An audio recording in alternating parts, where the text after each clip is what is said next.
The untouchable True School Sports Empire proudly presents something the boxing game is missing. Hey, what's going on? It's your boy BT, and I came here to talk some boxing with the thousands of True School Sports subscribers. Now, guys, this is in fact the official live fight reaction extravaganza for Naoya Inoue versus Picasso, Junto Nakatani versus Sebastian Hernandez Reyes. It is in fact the night of the samurai, and as always, your boy BT Brennan Taylor. We're here hanging out with you guys. I almost didn't wake up for this, so thank God. I got my little coffee going right here. I willed myself to get up to give you guys this world-class boxing content. So please do me a favor. I really appreciate it. Smash that like button, guys. We're here watching, another Naoya Inoue fight, another, big-time Japanese card. This time is Saudi Arabia, so it's a bit different, but they still have the times, like they normally would for a Japan card. So, yeah, really interesting stuff. Well, the funny thing is, I actually read the times wrong. I thought the fights were actually later on in the day, and then I found out late, like 4 hours ago, that no, the times are actually as they normally are. So I had to readjust and I had to recalibrate, but nonetheless, we are here, guys. And right now, we're heading into the 10th round of what's been a very, very competitive fight between Taiga Imanaga and Erdison Garcia. Taiga Imanaga, big time prospect, Ohashi Boxing Gym. He's in trouble. He was put on Queer Street. He was hurt. He might get stopped in this last round. We'll get to that in a second, and analyze that as it happens. But let me take some time to acknowledge the fine folks that are already here making their presence felt. Shout out to my guy Sebastian. He says, "At least you get the fights." Yeah. At least you get the fights. Exactly. And then my man, Rainy Campbell. He says, "Thanks for the live, BT, and thank you guys for being here." Got my little coffee. We're here now. Let's turn our attention to Taiga Imanaga versus Erdison Garcia, because right now, Taiga Imanaga is in trouble, guys. He was doing all right early in the fight, but as this fight wore on and Erdison began to get his timing down, Erdison Garcia has been bashing him up. And Erdison Garcia is a good fighter. Like his only loss, I believe, is to Jordan White. He trains out there in Houston. For all intents and purposes, Chris Mannix's unofficial scorecard, take that with a grain of salt, is 85-85 apiece. So he has Erdison Garcia very much in this fight. And it's listen, Taiga Imanaga is a good fighter. I made videos about him in the past. I think I don't class him as highly as some of the other younger guys from Japan. Like, I don't think he's like Yugo Osaki or Reito Tsutsui, who fought early on the card, or anybody like that. I think he's a good fighter, but not to that caliber as far as the young Japanese guys. But either way, he's not supposed to be getting bashed up by Erdison Garcia. He's supposed to be out here, showing and proving and showing that he's one of the best young prospects in the world, and he's not doing that right now. So he's in trouble. But 1 minute and 37 seconds left here in the 10th and final round of Taiga Imanaga versus Erdison Garcia. Garcia looks very much in control. Garcia doing a great job, remaining very loose with his upper body. He's slipping the jab of Taiga Imanaga, and Imanaga just doesn't look like he has many ideas. And I really think that Taiga should count his lucky stars. Taiga should be thankful that this fight is only 10 rounds and not 12, because Erdison Garcia is very much a fighter that's trending upward. Good left hand there by the Dominican Garcia. Garcia whiffs on a straight left hand, and then Taiga Imanaga ties him up, clinches him. Good right uppercut there from Imanaga. Imanaga having his way there with Erdison Garcia. It is worth noting, guys, the next fight on the card will be Junto Nakatani versus Sebastian Hernandez Reyes. So we're getting into the meat potatoes of the card. Card is a lot shorter. There's no Kenshiro. There's no Reito Tsutsui. Both their fights got canceled. Tsutsumi, due to an injury that he sustained in sparring himself. And then Kenshiro isn't happening because Wabaldo Garcia fell ill. So that's why it's such a short card today.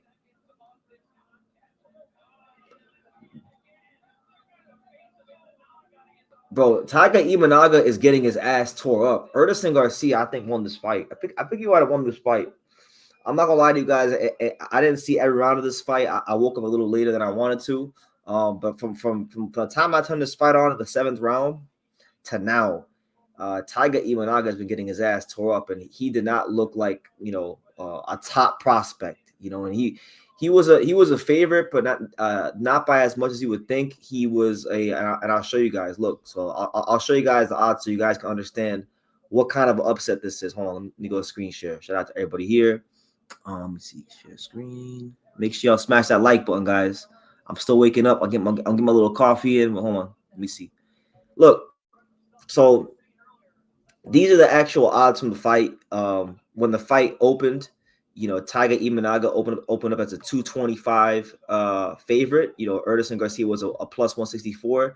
As the fight got closer and people realized the caliber of fighter Hernandez Garcia was, some money came in on him, and the odds tightened up, and he was a plus 135. So not a massive underdog. I wouldn't consider this like, this is not like Inoue, if he loses to Picasso, it's not that level of upset, but nonetheless, it would be an upset. It would be as my man Joshua says right here, it will be Tiger Imanaga getting quote unquote fraud checked. So we shall see. Are we gonna get our first exposed of this live? We shall see. I've heard a lot of people say that Inoue fighting 4 times a year is too much and will leave him depleted for this fight. I think it's bullshit. What do you think, BT? Normally I would agree with you, but I do think there is a cause for concern, because Naoya Inoue himself, the monster himself, was going on Twitter talking about how his body's been very sore from doing all these training camps this whole year. So I think it's actually Inoue who's fanning the flames of people thinking that. I didn't think that until he really tweeted about it himself. So we'll see how it goes. Quick prediction before the 2 main fights: Inoue, KO, round 11, another Ramon Cardenas type of fight. Junto by decision. His opponent will be knocked down, but will survive. I don't think the Inoue fight's going that many rounds. I'm thinking more like 8 or 9 rounds. Inoue gets Picasso out of there. As far as Junto, no, I think Junto's getting a stoppage too. Sebastian Hernandez Reyes is a tough pro Mexican, but the last tough pro Mexican Junto fought was David Cuellar, and he chopped him up in 2 rounds. I think Junto, with the extra size on him, is going to go ahead and look lethal in this next fight. So we'll see. I got them both winning by stoppage. But funny thing, guys, before they announce this decision, Naoya Inoue and Hideki Ohashi just yesterday are actually floating the idea around of skipping the Junto Nakatani fight altogether and going to featherweight. Hold on, guys. Here's a decision. We got to split.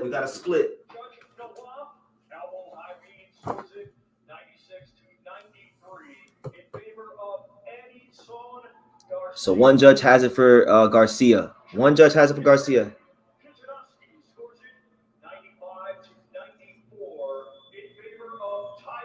All right. A little bit of a tighter card for Tiger, 95-94. Here we go. Somebody won.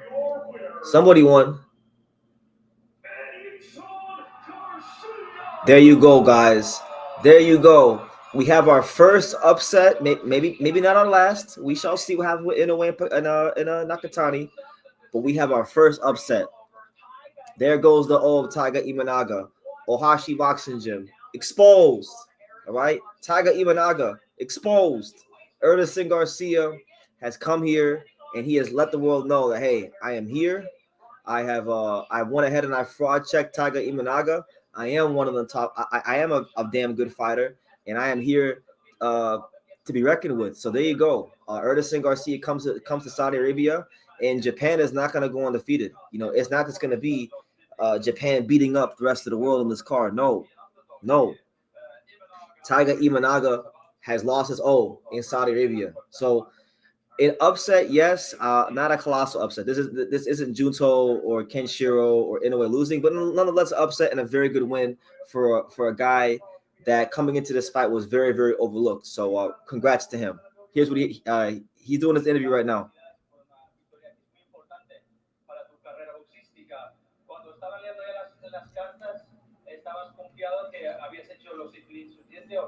Fair play to you. To be honest, I didn't even pay this fight any attention coming in.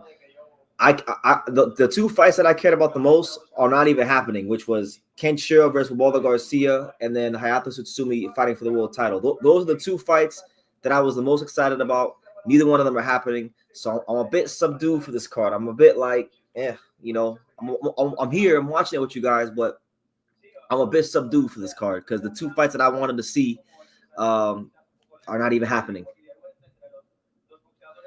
BT Julio Cesar Chavez told Picasso before the recent fight he wasn't ready for Inoue, but I'm assuming Zanfer saw the bag. Not just him, Eric Morales. I saw an interview with Eric Morales, and Eric Morales pretty much told Picasso something very similar, but he told him in a very nice, gracious way. And like you said, Zanfer Promotions, Fernando Beltran, they saw the bag. And who's going to turn down that Inoue money? It's the equivalent in these weight categories of getting Canelo money. So I get it. I picked Garcia to beat Taraji by decision. Garcia makes it difficult with his lateral movement. I mean, we'll never know. It's very possible that now, I think personally the IBF should strip Walter Garcia, but if they don't, it's possible that they might just, like Matchroom Boxing and Walter Garcia, they might have pulled a fast one.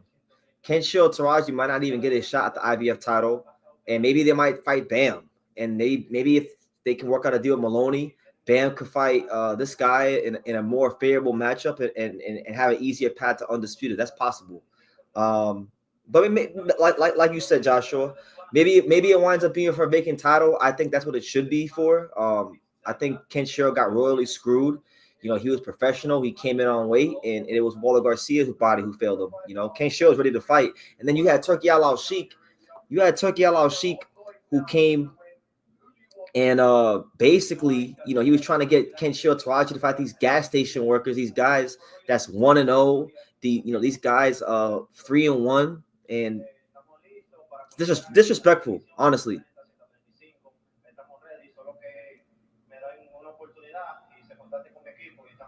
Everyone is hyping him up and putting him so high on the pound per list, but there ain't no mega fights in those little weight classes. Wrong. Definitely wrong. There's plenty of great fights in the lighter weight classes. Congratulations on the biggest win of your career. You've made a lot of fans here in Saudi Arabia. I mean, I get it. What makes it really like kind of unprofessional? Hold on, let me mute this. Shout out to Erdison Garcia with the upset. He earned himself a nice True School Sports video whenever I'm awake later on and have a chance to do it. I'm gonna give the man his shine because he went in there and took an O from a top prospect. A guy that was getting a lot of hype, a lot of shine. So shout out to him. But as far as the replacements, like, look, I know from my own personal just dealings in Japanese boxing, Ohashi and them and Honda and them, they're not unfamiliar with the concept of a replacement opponent, because I remember when I was in Japan in January, Naoya Inoue was slated to fight Sam Goodman on Christmas. He pulled out. They had to reschedule the fight for January, right? And he wound up fighting. Well, actually, it was supposed to be Sam Goodman again in January. Then he pulled out of that too. And then he wound up fighting Yi Jun Kim, right? And the reason why Yi Jun Kim was the opponent was because Yi Jun Kim was a predetermined, already agreed upon replacement opponent. So they're not strangers of replacement opponents. And I don't understand why replacement opponents weren't a factor coming to Saudi Arabia. I understand it's different than being in Japan. They're not the only they're not fully in control of the show. I get all that, but you should have been in Turkey's ear saying, look, we need quality replacement opponents for Inoue, for Junto, and Kenshiro, just in case anything happens. Because if we look at all the guys that have pulled out, the history of boxing in Saudi Arabia over these last 2-3 years, a lot of guys go over there. Look, I've never been to Saudi, and I don't have any plans to ever go to Saudi, just being honest. But a lot of guys go to Saudi Arabia and they get dehydrated or something happens to them, or the condition, their physical condition really just deteriorates very quickly. And I think based on what we've seen, every championship fight, like, it should be a policy. If there's a world championship fight in Saudi Arabia, there should already be a high quality replacement opponent on standby, just because of how things are. But they didn't do that. Kenshiro gets screwed. The super flyweight division is definitely in shambles a little bit because of this, and that's what it is. So we'll see. Nakatani, oh my God! Listen, guys, I really am not. I'm not bothered either way. Like, obviously, I have plans to go to Japan and cover this fight, but I'm not bothered either way. Like, I think Junto, if Junto or Inoue loses, I think that's great too. Like, that means that that would actually probably allow the featherweight division to move along. Either Inoue comes up the featherweight, or I think it wouldn't be the worst thing for boxing if one of them lost, to be honest with you. But if they both win, obviously that's great too, because the fight can be in Japan. So for me, I'm sitting here just chilling. I got my little coffee right here. It's a win-win. I don't really see no loss. BT, I believe Inoue will skip the Junto fight. He will fight Rafael Espinoza due to top-ranked relations in Japan. Hell no, he's not. Listen, he's not going to fight Rafael Espinoza. Nope. Espinoza might not even stay at featherweight. He's getting big. I've been hearing these rumblings to the grapevine that he's thinking about going to 130 just because of the weight cut. I would love to believe, you guys know if you follow me, I would love to believe that he would consider fighting Angelo Leo.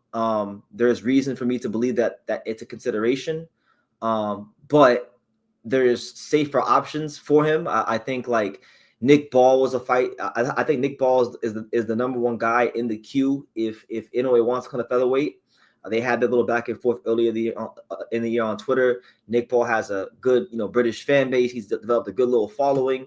He's a name, right? He's a name, bigger name than Angelo right now. Big and I don't want to say he's bigger than Espinoza, but they're like 1A and 1B as far as we're just talking about popularity and commercial value, right? So I'm thinking either Nick Ball, or if Bruce Shushu Carrington does actually defeat Carlos Castro and becomes the full WBC champion, I think it's either Ball or Carrington. That's what I believe, because commercially speaking and just based on what's happened in the past, I feel like that's who Inoue's already looking at. That's my opinion, but it'd be great if it was Angelo. I think we'll beat him. By the way, guys, shout out to Masamichi Ibuki. This isn't the only Japanese card going on right now. Masamichi Ibuki headlined a show that was promoted by Kameda and 3150 Promotions. And he did his thing once again, showing that he is one of the best pound-for-pound fighters, not just from Japan, but I actually think he's probably one big win away from getting real consideration for top 10 pound-for-pound. And I have a video coming out about this because Ring Magazine, they just made Oscar Collazo the 10th pound-for-pound fighter in the world. And I like Oscar Collazo. Respect to him. I think he's the most skilled fighter from Puerto Rico. But I think it's premature on their part, what they're doing with Oscar Collazo. He hasn't beaten Pedro Tadron. He hasn't even fully conquered his weight class. And there's like at least 5 guys I can name right now who I believe have accomplished more than him that aren't on the pound-for-pound list. So I feel like, Yabuki was one of those guys. In my video, Yabuki is one of those guys I named. He knocked out Kenshiro. He knocked out Silvanathi Chinga. He's a 2-time champion, I believe 2 divisions. And now he's become the first guy to knock out Felix Alvarado. So he's showing everybody time and time again that while he's not, getting the fanfare of the other guys in Japan, he's easily right now, pound for pound from the country of Japan, easily top 5 pound for pound. You got Inoue, Nakatani, Kenshiro. After you get past them 3, I think Yabuki is the clear 4. And mind you, Yabuki is the only man to knock out Kenshiro, and he was the one that handed him his first loss. So that I'll tell you right there. Right now, there's nobody fighting. Right now, we're patiently awaiting the next fight between Junto Nakatani and Sebastian Hernandez Reyes. So when it comes out, I'll let you guys know. I'll keep you guys in tune. But until then, listen, get your questions in. All right, I'm here in the flesh. A lot of you guys like when I go live, so I'm here in the flesh. Get your questions in, smash that like button, super chat, all that blase. Let me know what city, what state, what continent you're watching from, and yeah, let's have fun with it.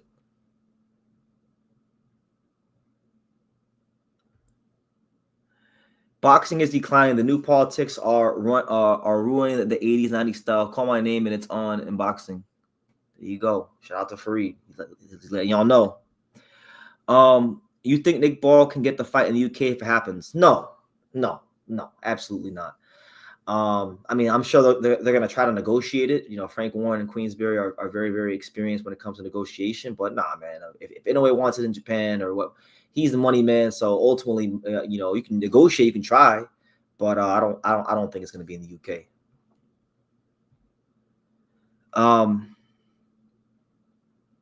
Who you got in the Paddy Donovan versus Paul fight next month? That's a great question, because if we're talking about talent, I think Paddy Donovan is a more talented fighter than Liam Paro. But Liam Paro has accomplished more in the pros. Paddy Donovan is one of those guys that seems to have all the makings of a pretty good fighter, but he finds a way to lose these big fights. So I've said Paddy Donovan, but I'm not like the most confident in him. But again, I'm not really confident in Paro either. Paro fought David Papo in his welterweight debut, and he didn't look good at all, honestly. So yeah, I'll go with him. You call it commercial boxing, but there's a reason they got huge recognition. Too many times guys without big names get crushed at that level. Norman Jr. is a perfect example. Hey, leave my boy Brian Norman Jr. out of this, man. Let's not bring up old wounds. Let's not do that, man. But yeah, there's levels to boxing, and you need to have that experience. It goes a long way. Industry Vault says, yo, BT, do you know why Japanese trainers don't fix their obvious flaws? Throughout the Imanaga fight, he would always leave his chin in the air and then take punches to the face on purpose. Listen, man, I've been to Japan. I've been to 17 boxing gyms in Japan, all over the country.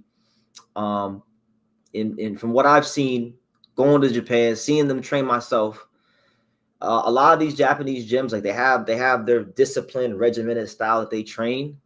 And it's a lot of offense first. From what I've seen, they don't really teach defense. I don't know if it's because they don't want to teach defense or if they don't know how. But a lot of times, the same strengths, the Japanese fighters tend to have the same strengths and weaknesses. They're really good in the mid range. They throw nice straight punches. They keep the head on the center line. That's generally the problem with most Japanese fighters and the strengths of most Japanese fighters. How good a lot of them tend to be generally tends to depend on how athletic they are and how hard they can punch, you know? Even Inoue, like I think Inoue, obviously a great fighter, the best fighter from Japan. But a lot of he has a lot of the same problems that the guys on a lower level have, but the only difference is he's punching like he's one of the best finishers in boxing, and he's probably one of the most athletic fighters in boxing. So he can get away with a lot that a lot of guys can't get away with, you know? And you know what I'll say about Inoue too is he's actually had American sparring. He's been to the States for sparring.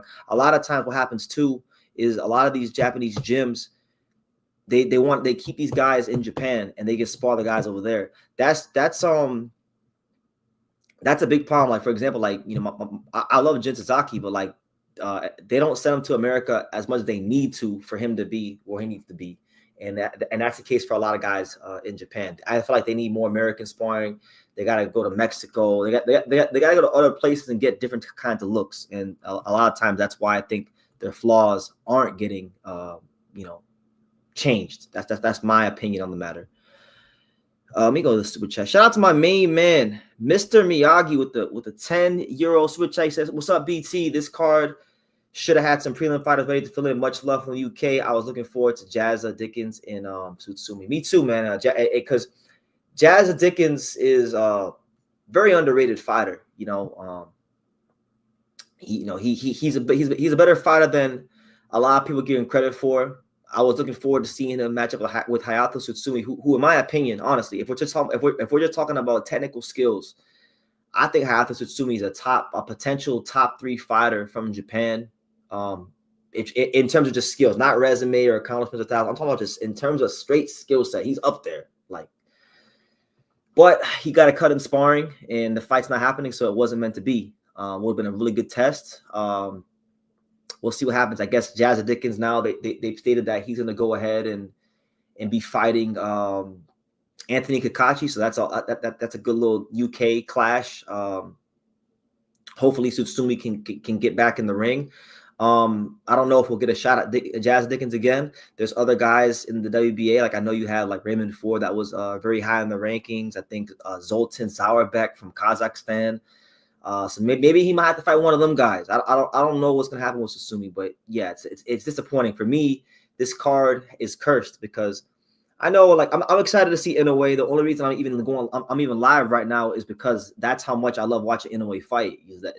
I don't even give a damn that I'm discouraged about the 2 fights I really wanted to see the most being canceled. I still think it's worth waking up at 5, 6 in the morning to watch Naoya Inoue do his thing. So I'm here with you guys doing that. But yeah, really for me, it's Hayato Tsutsumi versus Jazz Dickens and Kenshiro versus Walter Garcia. Those are the 2 fights I was looking most forward to because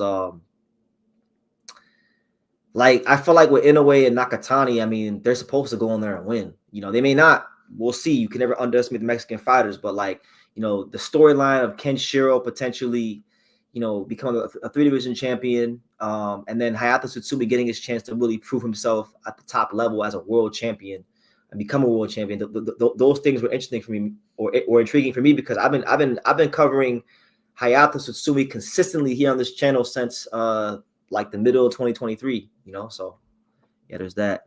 Shout out to my guy Fareed Ingram. He says this channel is amazing. We finally have a true student of boxing. I'm happy to see that it's a young brother as well. Yeah, man, I do my best, man. I do my best. I put my best foot forward to at least know a little bit about this sport. But thank you, man. Yeah, it's a lot of fighters. It's a lot of things to learn. You'll always be learning about the fight game, but we're here. We're definitely here, and we're definitely trying to do our best for you guys.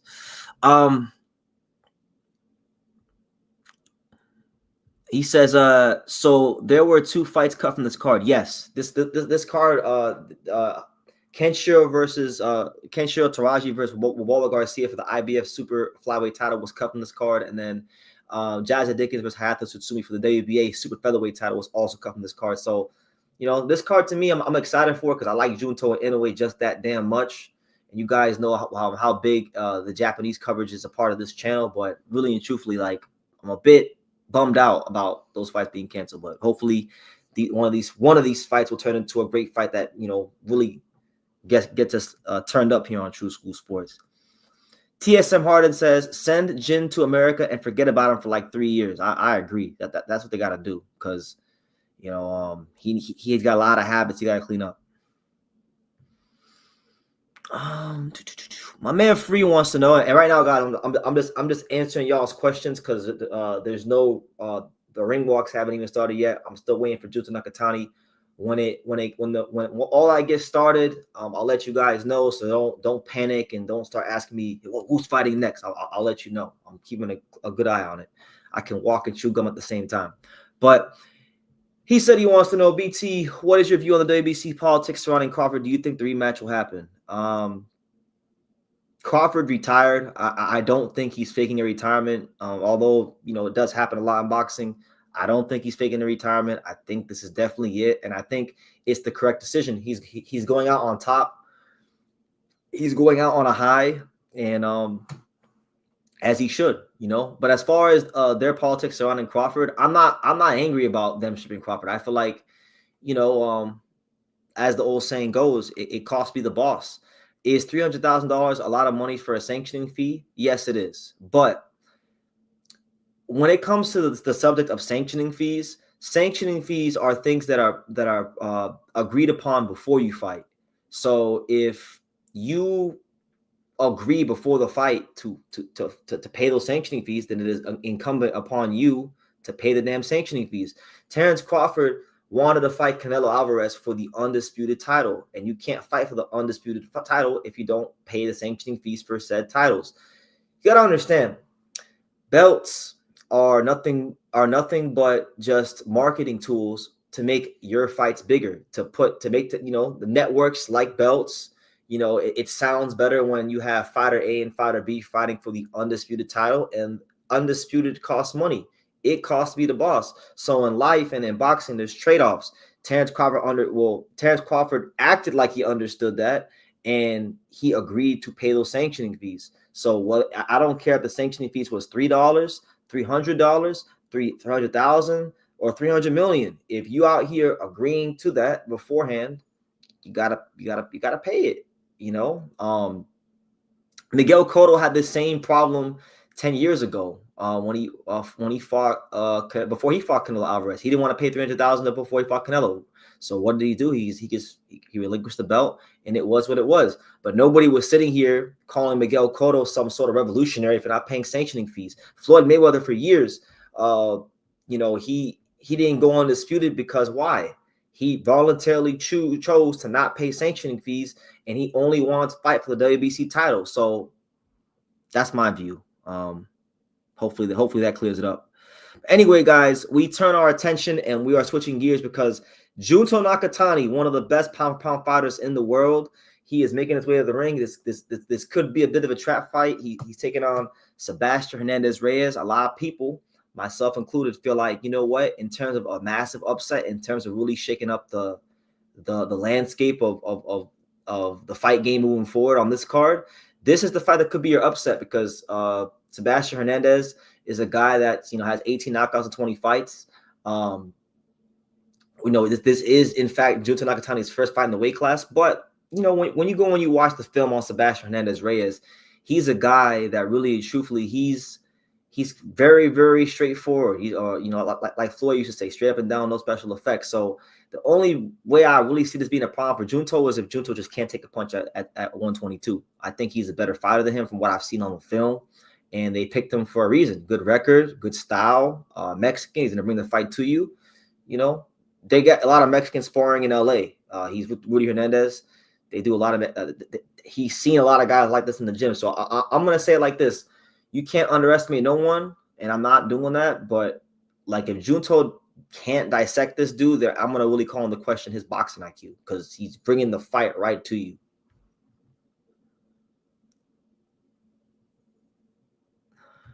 My man right here says Picasso will be strong, but how is his condition considering that he has made 122 in his last 3 fights? We're gonna find that out.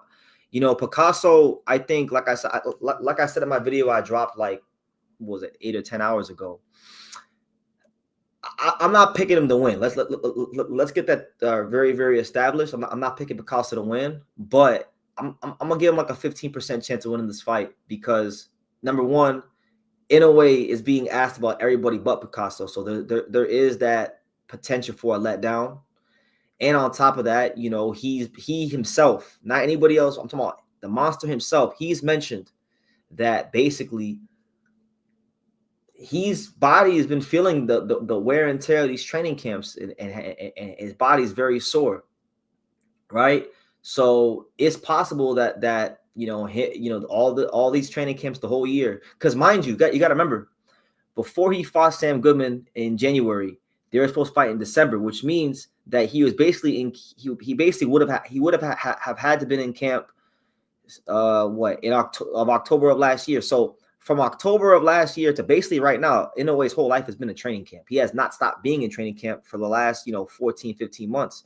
So obviously he's going to be sharp, but that could also play a factor in terms of injury and wear and tear on the body. So that is something to look out for when you talk about Naoya Inoue going into the fight. But is Picasso good enough to actually exploit that if there is a slippage from Inoue?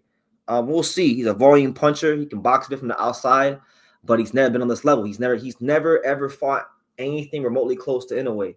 I think best fighter he probably ever fought was maybe Azar Hovhannisyan, and Azar Hovhannisyan's a good little fighter, but that's not anything close to the monster. So he's gonna have to really show. He's gonna have to really show that he's on a different level than he's shown in his career thus far. My man says Nakatani, one of the best pound for pound. I hope you're not serious. You are way too smart and knowledgeable to believe that. I do believe that. He's one of the top 10 best pound for pound fighters in the world. He's beat very good fighters. He beat Seigo Yuriokui early in his career. Seigo Yuriokui wanted to become a world champion. He beat Masamichi Ibuki. He's wanted to become a world champion and one of the most destructive fighters in boxing. He beat Ryosuke Nishida, who was an undefeated top bantamweight. He beat Angelo Costa, who was a former world champion. Everyone they put in front of him, Junto Nakatani has shown like he's an elite volume puncher. He can fight elite as far as, long range. He knocked out, was it Maloney, in devastating fashion. So my thing is like, okay, yeah, he doesn't have the resume of like an Inoue. I don't even think he's beat the quality of fighters of a guy like Kenshiro, but he's beaten some very good fight. He's beaten some pretty good fighters, and everyone that's been put in front of him, he's just demolished them. And he's been one of the most consistently destructive fighters in boxing. So look, we'll see. Maybe Sebastian Hernandez Reyes exposes him, and we have to reevaluate what we know about Junto Nakatani. But as far as I'm concerned, we're talking about what flyweight champion, super flyweight champion, bantamweight champion. So what is that? 3-division champion. I think he's pretty good. We'll see how it goes. Shout out to my main man Taihei Yamamoto, Takamatsu in the building, the translator for the majority of my interviews in Japan. Good to see you, Taihei. He says, yo, let's get ready to rumble. Yes.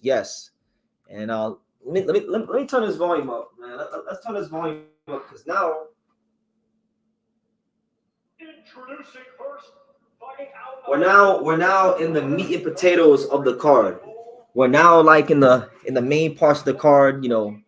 The two big guns are getting ready to fight, Inoue and Nakatani. They're both against hungry, determined Mexican fighters. Inoue and Nakatani both know that the powers that be in Japan already have the Tokyo Dome reserved on hold for May 3rd.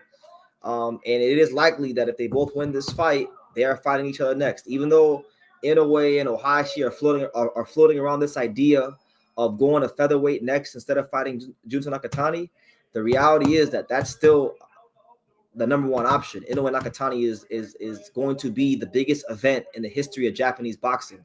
So big things are at stake right here, and this is where we see if Junto Nakatani is ready to be on that level, because now you gotta perform.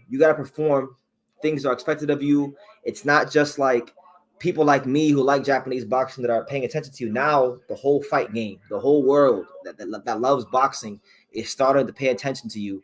You are a guy that is linked to fight Naoya Inoue, one of the biggest names in the whole sport of boxing. So can you perform? Can you show that you belong on that stage? We're going to find out here in just a few short minutes. But yeah, shout out to all 22 you guys here. Make sure y'all run it up, smash the like button, subscribe, super chat. We're here. Got a little coffee. Co-main event is here. Junto Nakatani against a very, very determined, hard-punching Mexican fighter. You can never, ever count out the Mexican fighters. But again, Junto Nakatani's been training in LA. He's with Rudy Hernandez. I'm sure it's not hard in LA to find Mexican volume punching for sparring. It's actually the easiest thing to find for sparring in LA. So I'm expecting Junto Nakatani to come out here and put on a real performance, honestly. Here we go. So round one, Junto Nakatani versus Jorge versus Sebastian Hernandez Reyes. Junto in the red trunks, Reyes in the beige trunks. Nakatani comes out and fires a left hand down the middle. The first one grazes Reyes. Reyes, loves to operate out of that high guard, and he circles to his left.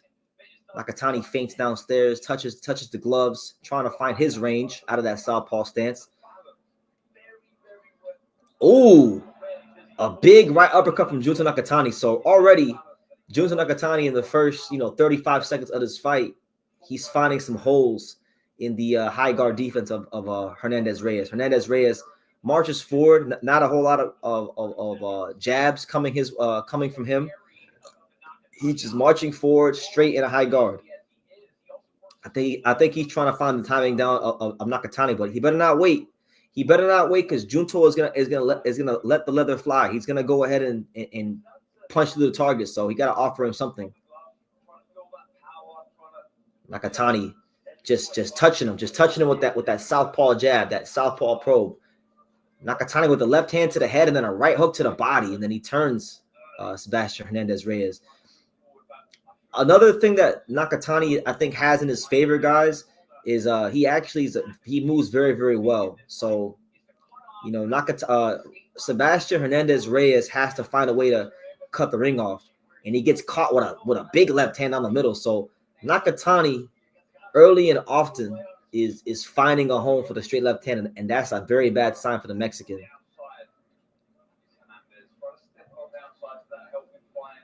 Let's see Hernandez can get some offense going here. It might take him a round or two to get going, but again, with a guy like Junto, if you wait a round or two and he starts, throwing these 4 or 5 punch barrages at you and lighting you up, you might be out of there in 1 or 2 rounds. Ask David Cuellar. Nakatani circles to his left. Hernandez marches forward, throws a half-hearted jab, but nothing's doing. Nakatani loops the left hand around the guard that grazes Hernandez Reyes, but the Mexican continues to march forward. So not a whole lot doing so far from Sebastian Hernandez Reyes. Just marching forward, high guard. He looks like a regular, like flat-footed, stereotypical Mexican fighter. There's not a whole lot in terms of offense coming from him. He can't even get his feet set to load up on any punches. Every time he gets set, Junto starts moving, and Junto actually I think, might have headbutted him there. He came up with his head, and the heads clashed a little bit.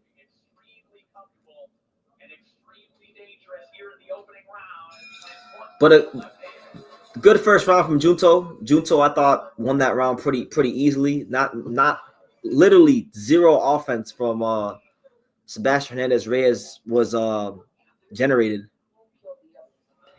BT, will you be picking Junto over Inoue? No, I won't. I've been tempted to. I think he's a very big threat to Inoue. A lot of people don't like to view him as a threat because Inoue is just that great. Like a lot of people don't think anybody can threaten Inoue. But I've been very consistent. I said, look, from 122 to 126, there's only 2 guys that I think could beat Inoue, and those 2 guys are Junto Nakatani and Angelo Leo. That's it. Everyone else, I think Inoue runs right through him. That's just my opinion.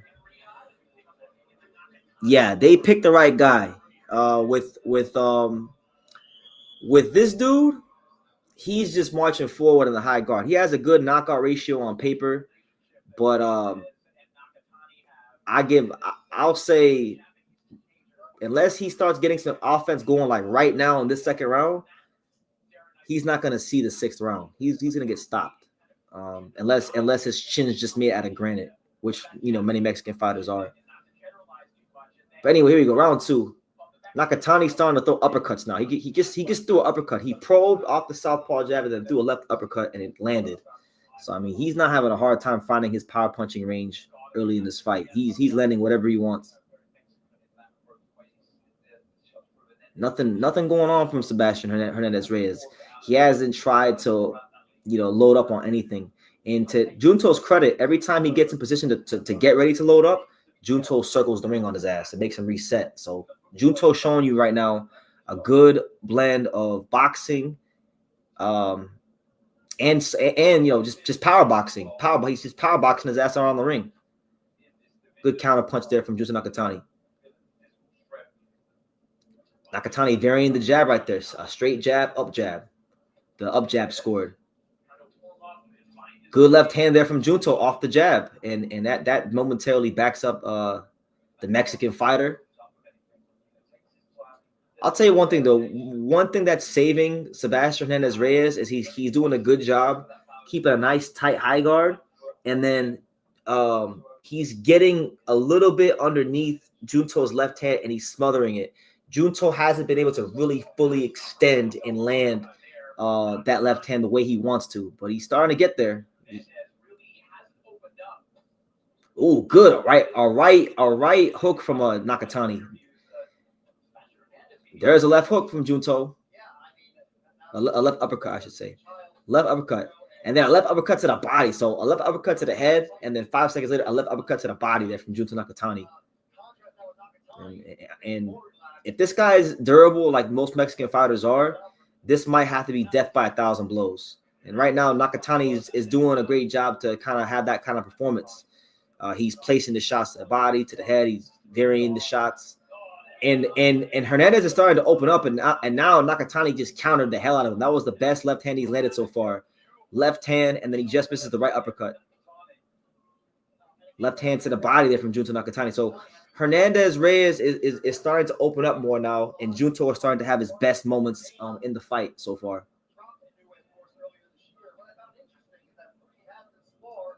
Honestly, it's not a matter of if but when. Junto's beating the shit out of this dude. 15 seconds left here in round 2, and it's just been one-way traffic.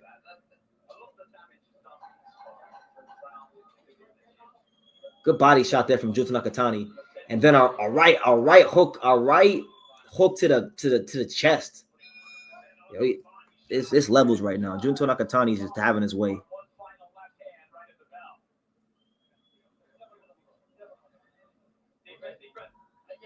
Is it because people will call you a hater, BT? BT, I'm not done, brother. It's obvious Junto has advantage or Inoue.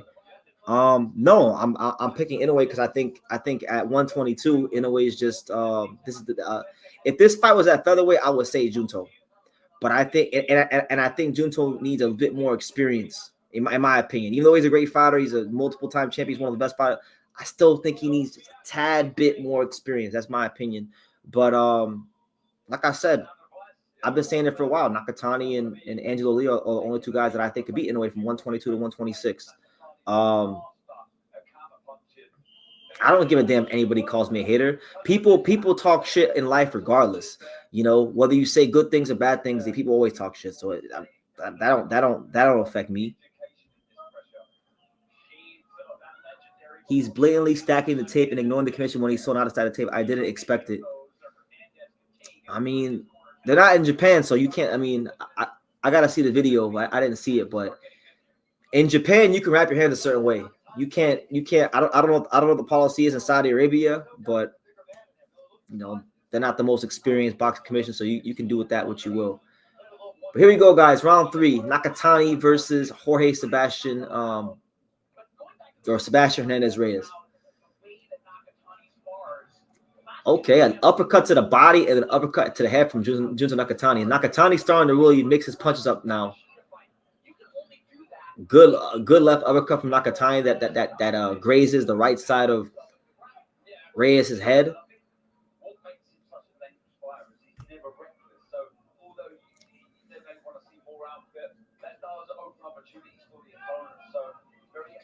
Oh my God, Nakatani he threw a right hook, a left uppercut, and then he shifted to the orthodox stance, and then threw a right uppercut out of the orthodox stance. He's showing some nice wrinkles right now.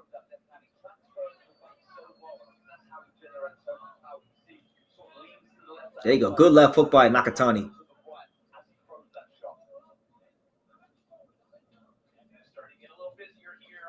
Ooh, good right uppercut from Nakatani, and then a left uppercut from Nakatani. Reyes is starting to open up. He's starting to open up a bit more, but I think we've already reached that point in the fight where Junto has felt what he needed to feel from this guy, and he's just disregarding his power. Reyes lands a good right hand there. Reyes probably lands his best punch of the fight there, but Junto remains unfazed and deterred. Junto ties him up, but I think Reyes is starting to have a little bit of success here. Good body shot there from Reyes in the clinch. Nakatani holds.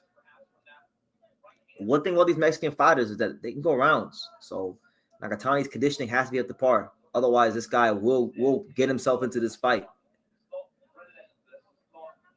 You know, thus far, he's done better than the last Mexican Junto fought in David Cuellar. David Cuellar was already out of here by now.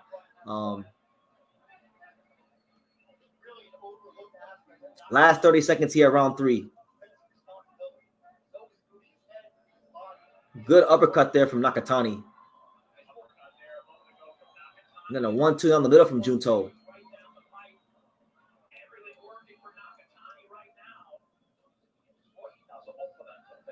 Good right hook to the body, and then a left hand down the middle, and then a right uppercut from Nakatani. Oh my God, he's putting this dude in a blender right now.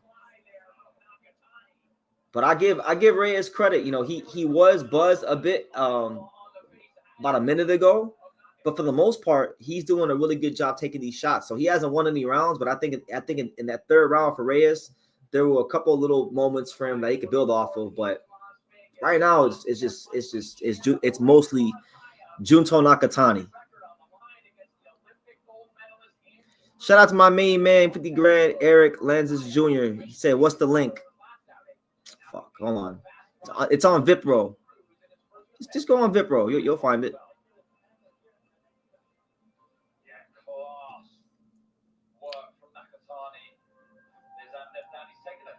No, his uppercuts is crazy. Junto Nakatani has some of the craziest uppercuts in the fight game. Like he's someone that and the thing is he's not really like loading up with the uppercuts. It's real fluid. Like his best quality to me isn't his power. It's not even his volume. It's his fluidity. You know, he never looks like he's throwing the punches that hard. It's always just nice and fluid, and he's placing the shots and you know, just those kind of things. So shout out to Junto.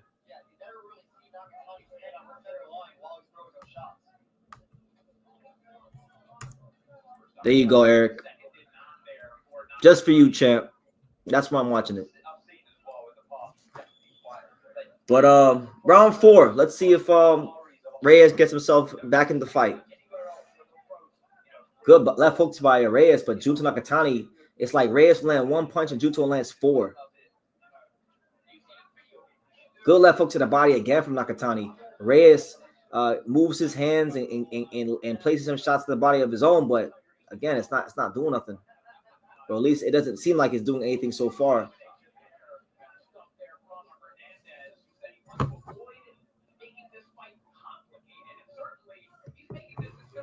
Yeah, good left hook to the body there from Reyes. Reyes is starting to have some success mauling Junto Nakatani.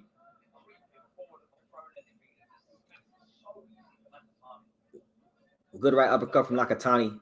But one positive from the Reyes side of things is that he's actually getting Junto Nakatani to stop moving, and he's having success. And see right there, he threw a short chopping right hand on Junto Nakatani, and the Nakatani actually didn't like what he felt, and he tied him up.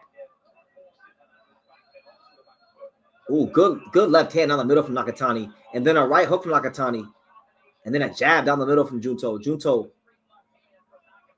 keeping the fight in the center of the ring, not allowing this guy to set his feet. That's what he has to keep doing. Keep circling him. Because when this guy gets in the pocket and starts moving his hands, that's when Junto gets into a little bit of trouble. There you go. Nice right uppercut from Nakatani. Junto Nakatani. Good body shot from Nakatani. Good left hook to the body there from Reyes. Reyes with another left hook to the body, and Reyes is going to the liver. He just snuck in 2 really good shots to the liver and then a left hook. Reyes is starting to have success, and Junto Nakatani is getting pushed back. Reyes is making Junto very uncomfortable right now. Junto is getting pushed back, guys. Reyes is starting to disregard the punch power for Junto, and Junto has stopped moving. Good right hand from Reyes, and then a left hook, and then a right hand. Nakatani looks a little uncomfortable. I don't know, man. This is starting to look like a Reyes round. I think this is probably the first Reyes round of the fight.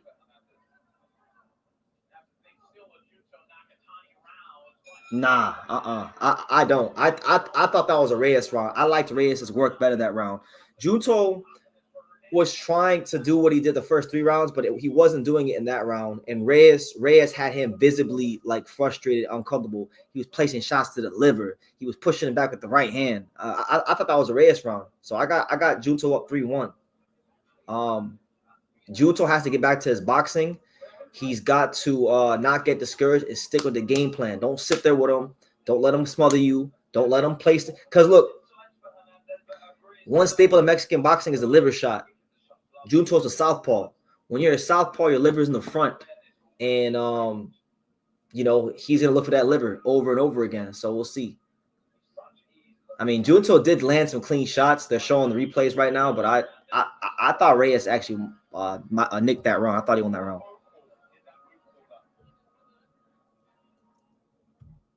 Shout out to my guy. I'll answer that. I'll answer that in between rounds. I want to focus on Junto, but thank you to nobody for the super chat. Round 5. I'm gonna answer that after this round. Good body shots there for Junto. Junto with a straight left hand and then a right hook to the body on Jorge Sebastian Hernandez Reyes.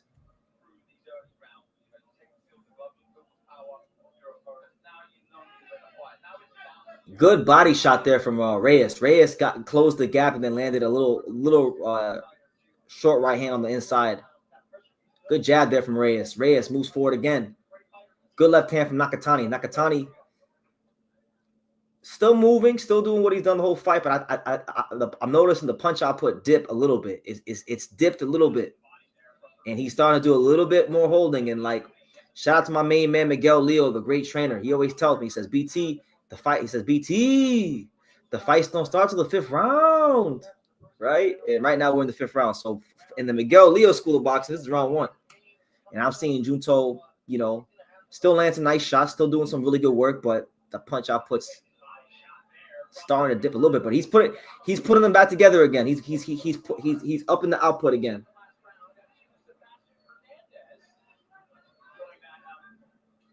Good body, good left hand to the body from Nakatani. But one thing about Hernandez is very durable. He's not deterred at all. He's a tough, strong, proud Mexican fighter, and I think his durability is starting to play a factor in this fight. Even with Junto landing these shots, his durability is starting to play a factor in this fight. Good uppercut from Nakatani again. This is like right now, honestly, what you're seeing is why I think Inoue is going to beat him. I think Junto is very well conditioned, but I think Inoue is a bit more well conditioned than he is.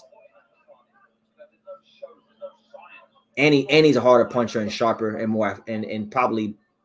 He is more athletic. So I just think a lot of things Junto can do, Inoue can do just a little bit better. But we'll see.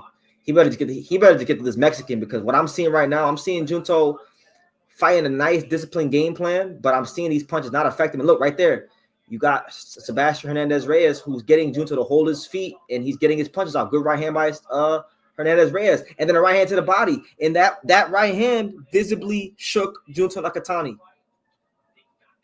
These boulders are coming Nakatani's way, to the body, to the head, to the body, to the head. Here comes Sebastian Hernandez Reyes. I don't think he won this round, but he had enough moments here to visibly trouble Junto Nakatani. So another right hand from Reyes.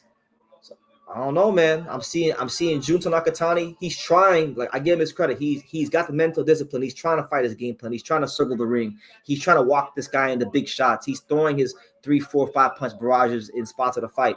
But the durability, the physicality, and the punch placement of Sebastian Hernandez Reyes is starting to visibly affect Junto Nakatani. And so if he can continue to be durable, if he can continue to walk down on this guy, I don't know. I see this being a very, very difficult fight for Junto down the stretch. Now, let me go to the super chat. Shout out to my guy, the Nobody. He says, what are your thoughts on Hernandez and Garcia? Honestly, good fighter, been in some good fights. I'm not gonna lie to you and act like I really paid the most attention to the Tiger Imanaga fight even before this fight. These fights fell out. I was more excited about Kenshiro and Hayato Tsutsumi and their fights, but very good win for him. A really good way to announce yourself. Imanaga is a good prospect. I follow Japanese boxing pretty closely. I wouldn't say that I have him in my top 5 Japanese prospects, but he was a big prospect. He's an Ohashi boxing gym, all that stuff. So to get a win over him and take his O, it's a great way to springboard his career in a statement. He was an underdog. He was almost a 2-1 underdog in the fight. So respect to him. Looked very dangerous throughout the duration of the fight, for sure. Anyway, here we go, guys. Jorge Sebastian Hernandez Reyes is starting to snap Junto Nakatani's head back. Right hand from Hernandez Reyes. Boy, he's putting the brakes on him. Junto Nakatani got clipped with a left hook. Uh-oh.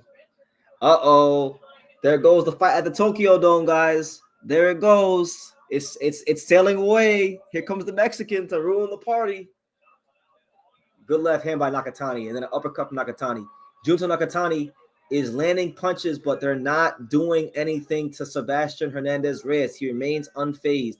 He remains undeterred. He marches forward with the spirit of the Aztecs and Junto Nakatani is not winning a lot of these exchanges. He has to get back to his boxing. Stop holding your feet. You're not going to beat this guy in an exchange holding your feet.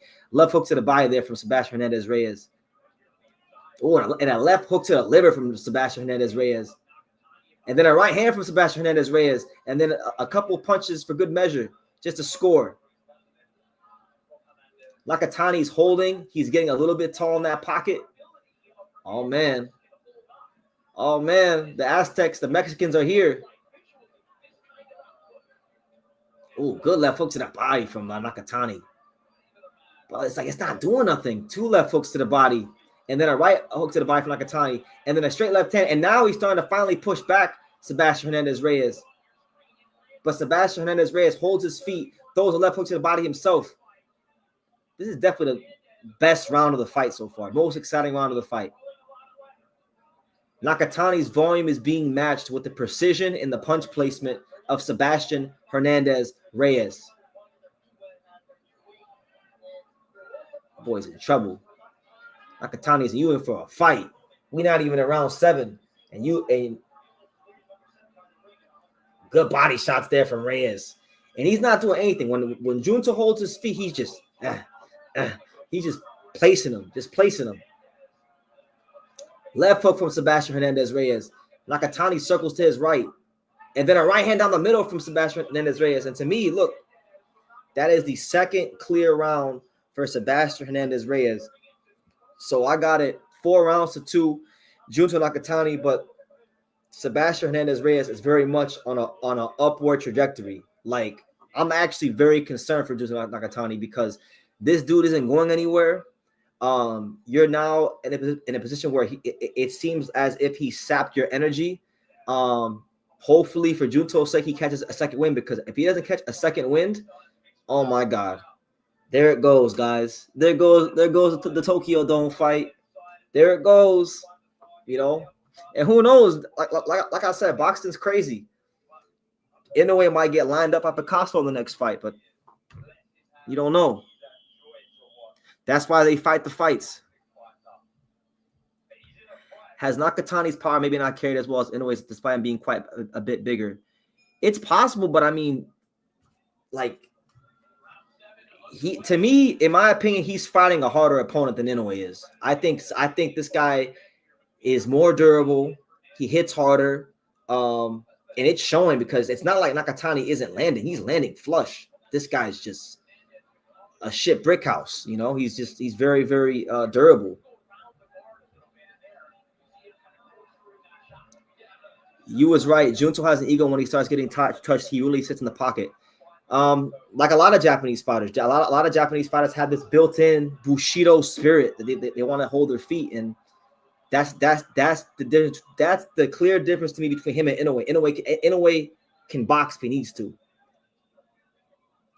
Good jab there from Sebastian Hernandez Reyes. Nakatani trying to circle the ring.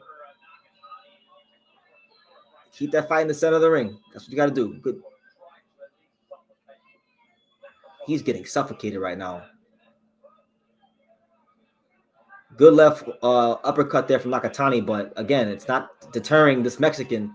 He throws an overhand left. He just threw the same shot that knocked out Maloney, but it missed. He tried to sit down Hernandez Reyes there with that overhand left. Missed. Hernandez Reyes misses on the left hook to the head. Nakatani doing a better job here of boxing, but Hernandez Reyes is starting to close that gap. Good right hand to the chest there from Reyes. Another right hand from Reyes. And then a left hand to the body from Nakatani. But now what you're starting to see is now when they get in close quarters, it's actually Reyes who's starting to outwork Junto in the pocket. I don't know, man. Oh, the good left hook from Reyes. Right hand to the body, and then another left hook to the body from Reyes.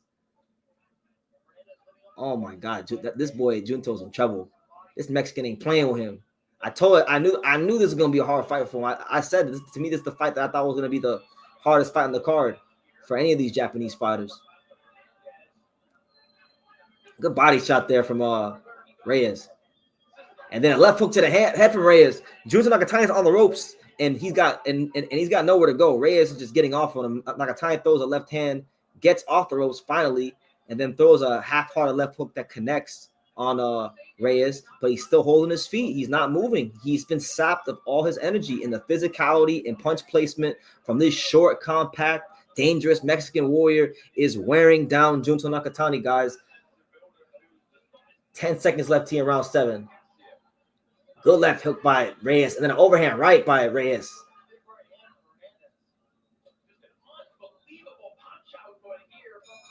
That's a clear Sebastian Hernandez Reyes round. Junto's getting his ass whooped right now. He's getting whacked. He's getting worked. He's getting waxed. And there it goes, guys. I can see it. I can see it sailing away. The Tokyo Dome fight is blowing up in smokes right now. The Mexicans are here.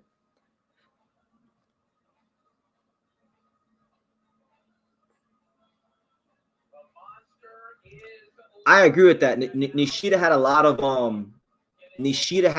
of success in the early rounds, but then once Junto started putting them punches together, he had no answer. So I agree with that. My man said boxing has been ruled by the Hispanic community for the past 15 years.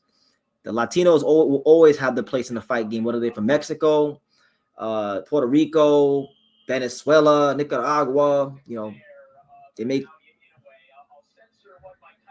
Yeah, but it's not doing nothing right now. It's Hernandez that's winning these exchanges, and he's taking these shots better than Junto is. Junto, you watch Junto when this guy lands the right hands to the head of the body. You got Junto holding. It's a close fight. It's fourth. I got Junto up 4-3, but Hernandez is definitely trending upwards. And right there, Hernandez with a little shoe shine combination that scores to the body. Junto tying him up.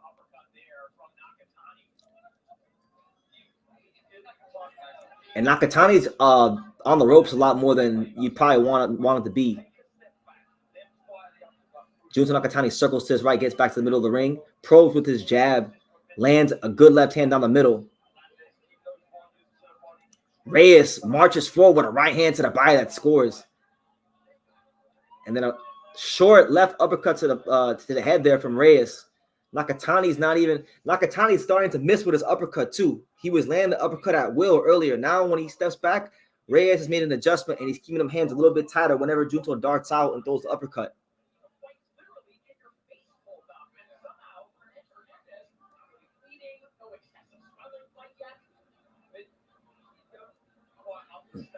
Good jab, couple little short shots on the inside there by Reyes. Nakatani looks so uncomfortable. Good left hand to the body from Nakatani. But it's now Junto is being relegated to a single shot fighter. He's not throwing 3-4 punches because this guy's just on his ass. He's right in the pocket. Good left hook to the body there from Reyes. Ooh, good right hand from Reyes that clips Junto in the head. We might have a Mexican star. A Mexican star might be getting born here before our eyes if Junto can't find an answer. He about to ruin this damn Tokyo Dome fight for these guys. So you can't ever count out these Mexicans. I thought it was really stupid by the Japanese handlers to put Junto and Inoue with two hard punching, hungry Mexican fighters. I was like, you asking to get that fight blown up.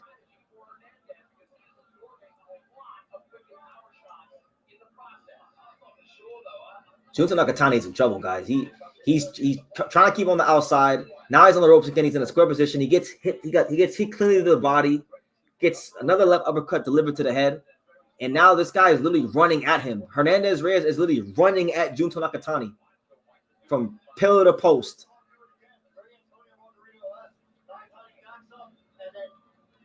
Nakatani holding on the ropes. I don't know, man. I don't know. I don't like what I'm seeing. Good left hook to the body there from Junto, but it's not affecting him. Nice left hook to the head there from Jorge, from Sebastian Hernandez Reyes. Like the ring general in these rounds, the guy that's forcing the action, that commands where the fight's being fought is now Sebastian Hernandez Reyes. Junto Nakatani in that round alone he was on the ropes about 3 or 4 times. Like in that one round alone. I got it 4 rounds apiece. Junto Nakatani is getting slowly but surely and methodically worn down. He's missing with his uppercuts when he steps back that he was landing earlier. And I don't want to say he's running out of ideas because he has a game plan. He's trying to follow it. But this guy's durability, his physicality, and his punch placement is giving Junto Nakatani some real issues. This is not David Cuellar. That's what I'm saying. This is where like IQ and adjustments matter a lot. This is where I think Inoue and Nakatani are different. I think Inoue can make adjustments better than a guy like Junto Nakatani. Nakatani right now needs to box. He just needs to box as much as possible and stay off them ropes. Yeah, I agree. I think now Reyes, he's gotten used to Junto's power, and he's not really worried about anything coming his way at all, not one iota, and he's just marching down on him.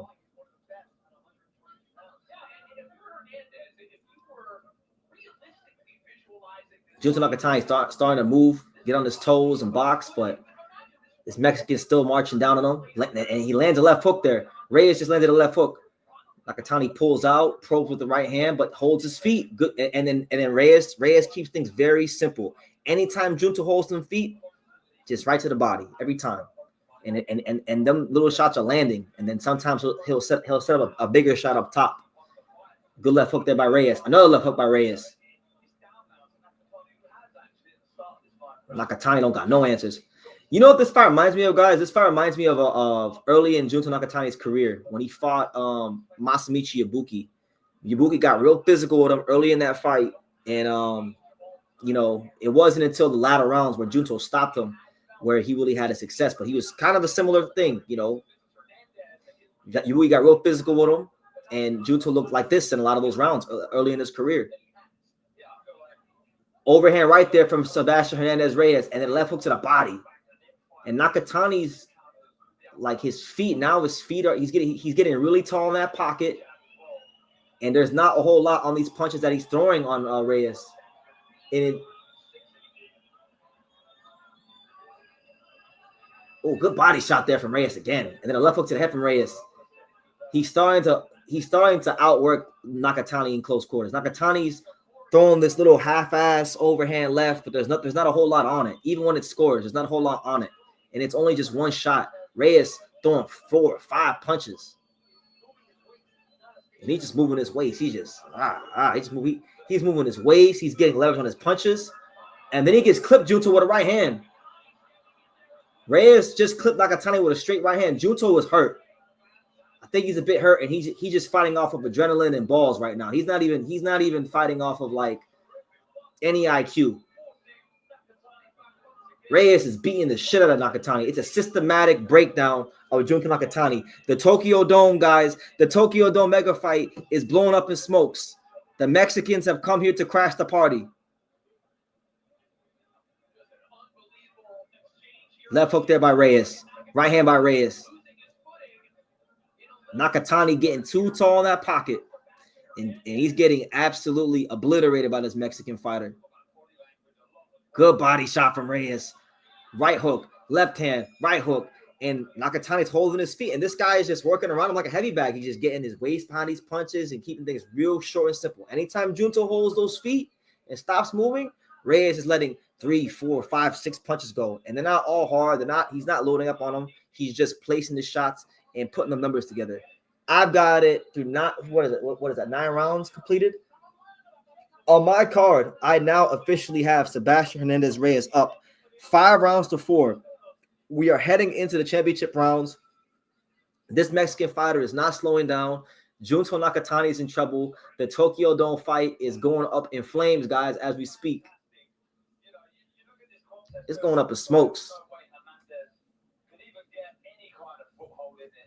He says, shout out to my man Eric Lanzas Jr. Shout out to, and y'all better watch out. 140, we coming.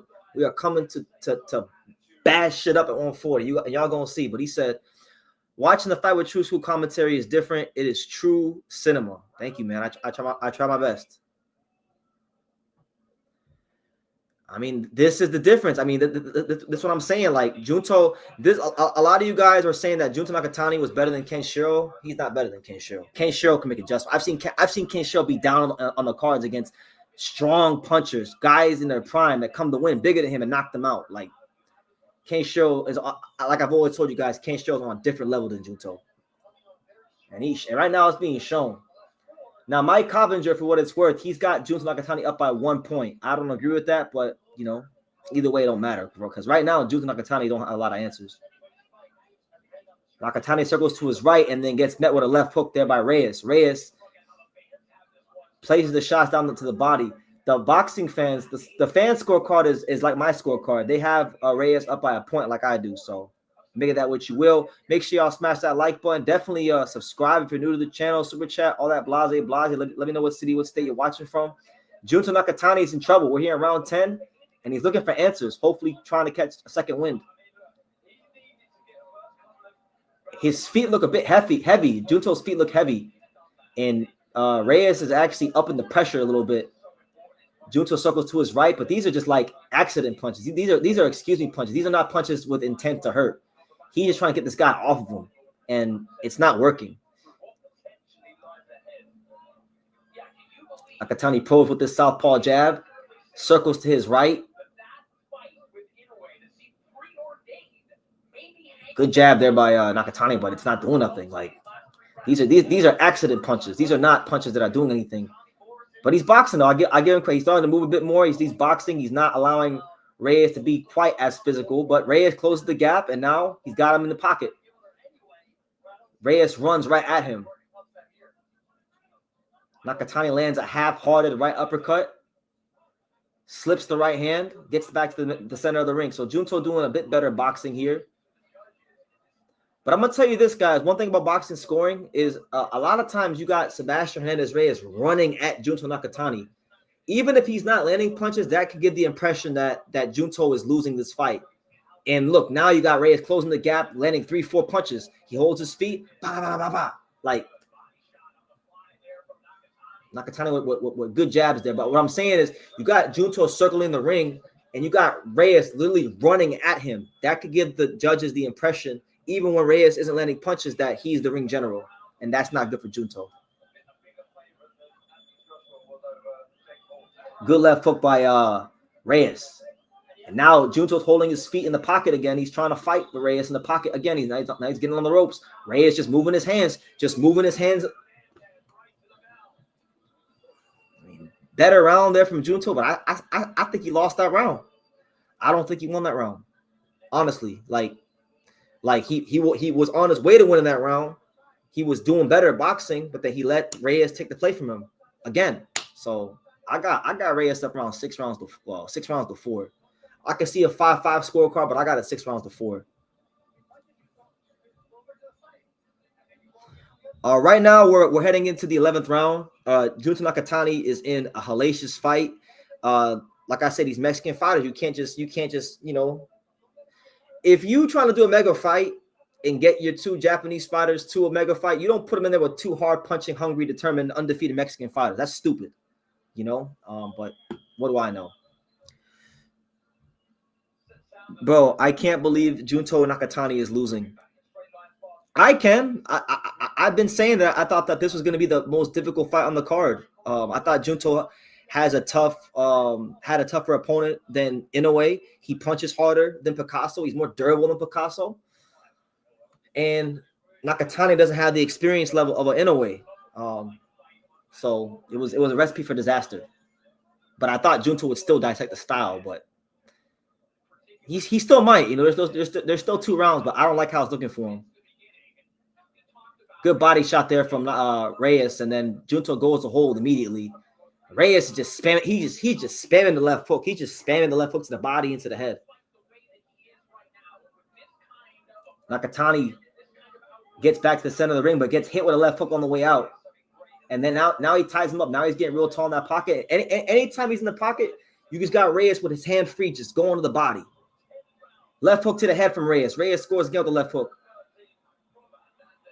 And if it sounds like I'm being biased, I'm not trying to be biased. I love Junto Nakatani, but Reyes is just outworking him. Plain and simple, Reyes is outworking him. Good left hook there by Nakatani. Left hook by Nakatani. Okay, better shots there from Nakatani, but it's not affecting this Mexican fighter. Good left hand down the middle from Nakatani. Okay, better, sharper shots from Junto, but this Mexican Hernandez Reyes, he just on his ass. He just staying right there in his chest. He says, "Look, you want to beat me? Then beat me. I'm gonna be right here all night for you." Left hook to the head, left hook to the body, left hook to the head. Junto's getting outworked. 90 seconds left here in round 11. Good body shot there by Reyes. And Junto Nakatani is starting to experience a bit of swelling. I believe it's his right eye. There's a bit of swelling going on there. Good left hand by Nakatani, and then a left hook to the body from Junto.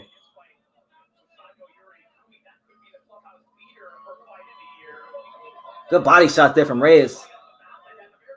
Last minute here in round 11, a very crucial round 11. Junto Nakatani needs to do something to separate himself. He's not separating himself. It's the 11th round. You know, this Mexican has been here the whole fight, and he's not going nowhere. So if Junto wants to win, I think he got to dig deep. Got to dig very, very deep, because I think he's in trouble. I think it's possible that this Tokyo Dome fight might be going up in smokes. We'll see if the boxing politics allow for this fight, for this Mexican to get the decision. But right now, he's kicking Junto's ass. He's right in his chest. He's laying in his shoulder, more compact shots. And man, Junto's in trouble. I'm not surprised that Reyes is in the fight, but I just can't believe that Junto is so outgunned in the pocket. Good left hook by Junto. He's digging deep than he's ever. Right now, Junto is digging deeper than he's ever had, and this is probably his best round for me. Probably like in about 5 rounds. I thought Junto landed some of his best shots in this round than he's landed in the last 5 rounds. But honestly, I thought he lost that round too. I think he's losing this fight. I think in my opinion, I think he needs a knockout. I got him down. I got him down 7 rounds before. He getting his ass whooped. He just doesn't have the power to keep this guy off of him and deal with the physicality long term. Anytime he holds his feet, this guy keeps his fight real simple. He just moves his hands and places these shots to the body. This dude sus as fuck. I can't lie. Listen, man, I don't think it's for lack of trying. I just think it's Sebastian is just that tough. You know, his right eye is closed. You know, he's now on the reverse side of the Nishida fight. When he fought Nishida had the answers for him. He just didn't have the durability for him, and that's why Junto stopped his ass in 6 rounds. But now you got a guy who is durable, who can do some of the same things Nishida did and even more. You know. So the 12th and final round, guys. Can Junto Nakatani find an answer? The Tokyo Dome mega fight is hanging in the balance. Inoue, get ready to go to featherweight. Either way right now, Sebastian Hernandez Reyes is making a big name for himself. Good 1-2 down the middle from Nakatani. Mike Coppinger has Junto Nakatani up by a point, but Mike Coppinger doesn't know shit about boxing, so we'll take that with a grain of salt. Do any of y'all agree with him? Good right hook by Junto Nakatani. But then Nakatani, he's holding this guy standing up real tall in the pocket on the ropes, and he's just moving his hands. The fan scorecard is more closer to mine. They have Reyes up by 3 rounds. Good body shots there by Hernandez. And then Junto's holding his feet. He's holding his feet, and now Hernandez is pushing him back. Junto throws one single shot. It doesn't land. He ties him up. And the thing with Junto is this is where experience comes into play in IQ.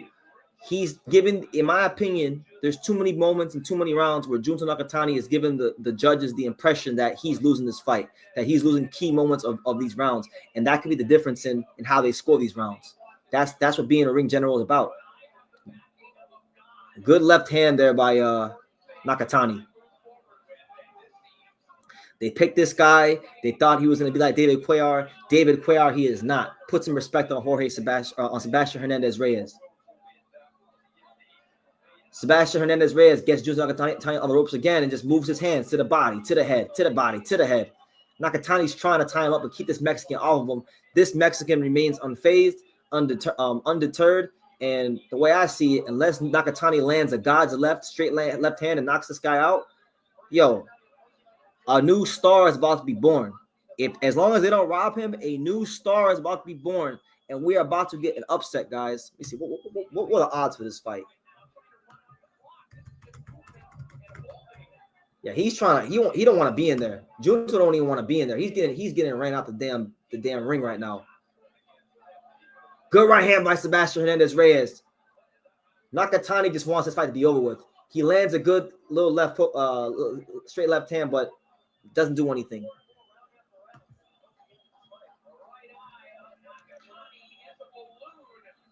So it is worth noting, guys, that Sebastian Hernandez Reyes closed as a plus 700 underdog. He was a 7-1 underdog, and I thought he won that round very clearly. Junto Nakatani is an awesome fighter, 3-division champion, one of the best fighters pound for pound in the world.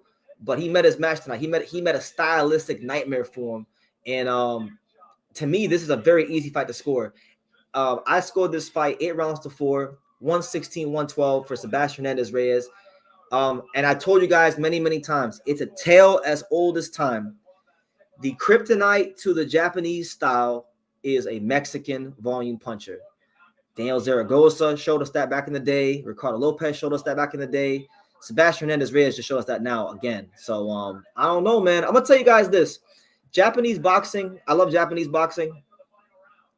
If Naoya Inoue loses in the main event, oh my God, Mexican boxing is back.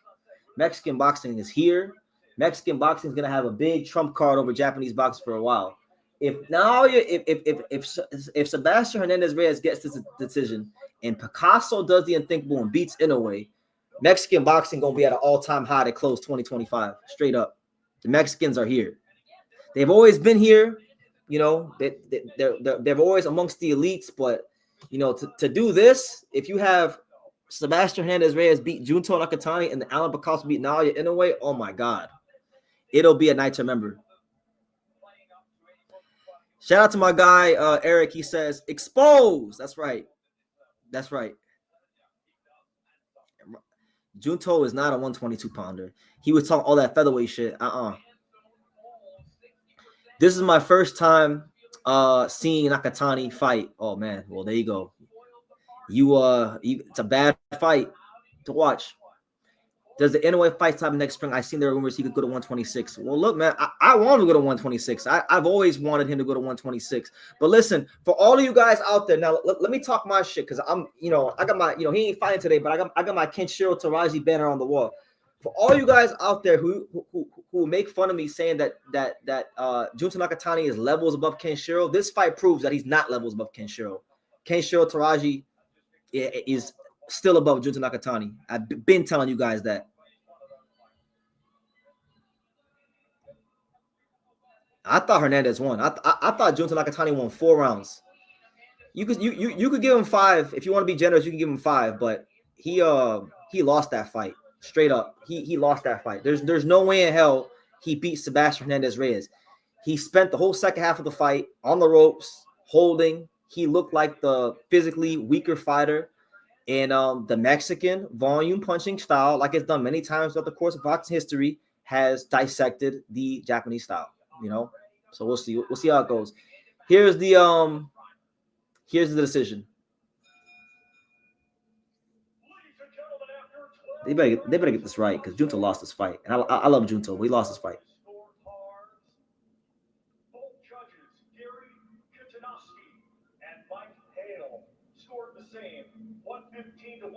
115, 113. Okay, that's fair. Is there a wide card? Oh, real wide card. I don't like that. Better be for the Mexican. Don't give this to Junto. Junto got his shit pushed back. Oh, my. Really? Politics. They've given the fight to Junto Nakatani. What a terrible decision. Oh, my God. They scored it 118, 110 for Junto Nakatani. Look, follow the money, right? They got the big Tokyo Dome date on hold. It's the biggest fight in Japanese boxing. But anybody who watched this fight, I mean, look, y'all, like the judges, they might need this. You know, I gotta get new glasses soon. I've had the same glasses for the last like 5 years, so my prescription's all fucked up. But they might need these. They might need these bad boys because the judges missed one hell of a fight. He did not win that fight. I love Junto Nakatani. I think he's an awesome fighter. I've sung his praises many a times. But he got his ass kicked this fight. I thought he won 4 rounds. You can give him 5 if you want to be real generous, but I thought he won 4 rounds. Sebastian Hernandez Reyes was the ring general. He controlled the fight. He outworked them. He landed the cleanest shots, the hardest shots. This is a colossal robbery of epic proportions. In fact, I'm gonna say this. This is my 2025 robbery of the year. Junto Nakatani did not win that fight. Hell no. I'm not surprised though. Like they had the date on hold. They had the date on hold. Straight up. Yeah. If Inoue loses to Alan Picasso, I might need a break from boxing. Go back to the beginning of the start of the stream. You didn't believe the fight was going the full 12 rounds. It took Sebastian Hernandez Reyes some time to get warmed up, but when he did, it was, you know, he had the tools to beat him, and I thought he did beat him. But go back and watch my video when I made my video on this fight. I said that it would be the hardest fight on the card for anybody. I said that, you know, I gave Junto his credit because he's getting an actual like really hard fight. Like Alan Picasso's a layup. If Inoue loses to Alan Picasso, I'm gonna have a lot to say. That's a layup for Inoue. You fighting a guy that just fought a domestic level Corkin Hall fighter with Kameda's cousin, and you know had a close fight with him. Really, Inoue should be folding Alan Picasso. But yeah, to your point, when the fight actually happened, and I saw the first 2 or 3 rounds, it looked like Junto Nakatani was going to do what he normally does. But that's why you fight the fights. It's bullshit. I think it's the robbery of the year. Don't ever listen for all you guys. I don't give a damn if he's undefeated. Everyone knows he lost. For all you guys who told me that Junto Nakatani was just so much better than Kenshiro Taraji, please shut the hell up. Don't ever say that ever again. Ever say that. Kenshiro Taraji is still the second best fighter from Japan. I don't care if he got 2 losses. He avenged the Yabuki loss, and I don't think he really lost to Sandoval. I thought that fight could have went either way, and I thought he won. And he's beaten better fighters than Junto.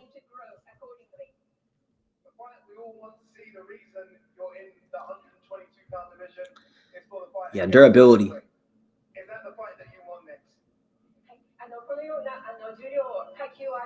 But Inoue is going to, like, honestly, this, like, I know styles make fights, and Inoue is not like, he doesn't fight like Jorge, like Sebastian Hernandez Reyes. But man, like now, I was already picking Inoue. It went from here to about like right here. Like now the fight's like that to me. We'll see how Inoue looks against Picasso. Obviously styles make fights, but I don't know, man. His lack of IQ showed in this fight. I've been saying it for a while. I've been saying that Junto Nakatani has been a victim of his own punching power. His last like three, 4 fights, he's been knocking these guys out 6 rounds or less. So for the first time in, like, I don't know, probably since Santiago, he had a guy stand up to his power for more than 6 rounds, and look what happened. Look what happened.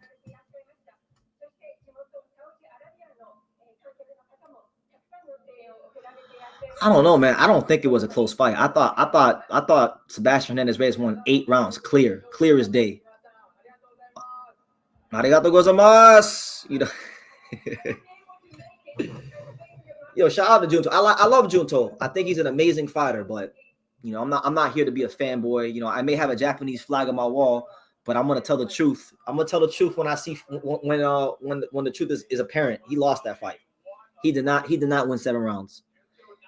If you wanted it to be like as generous as humanly possible, if you wanted to be Junto fanboyed out, maybe you could find 6 rounds. I don't think personally you can, but either way, he lost that fight. Great fight. One of the best fights of the year, but it got ruined.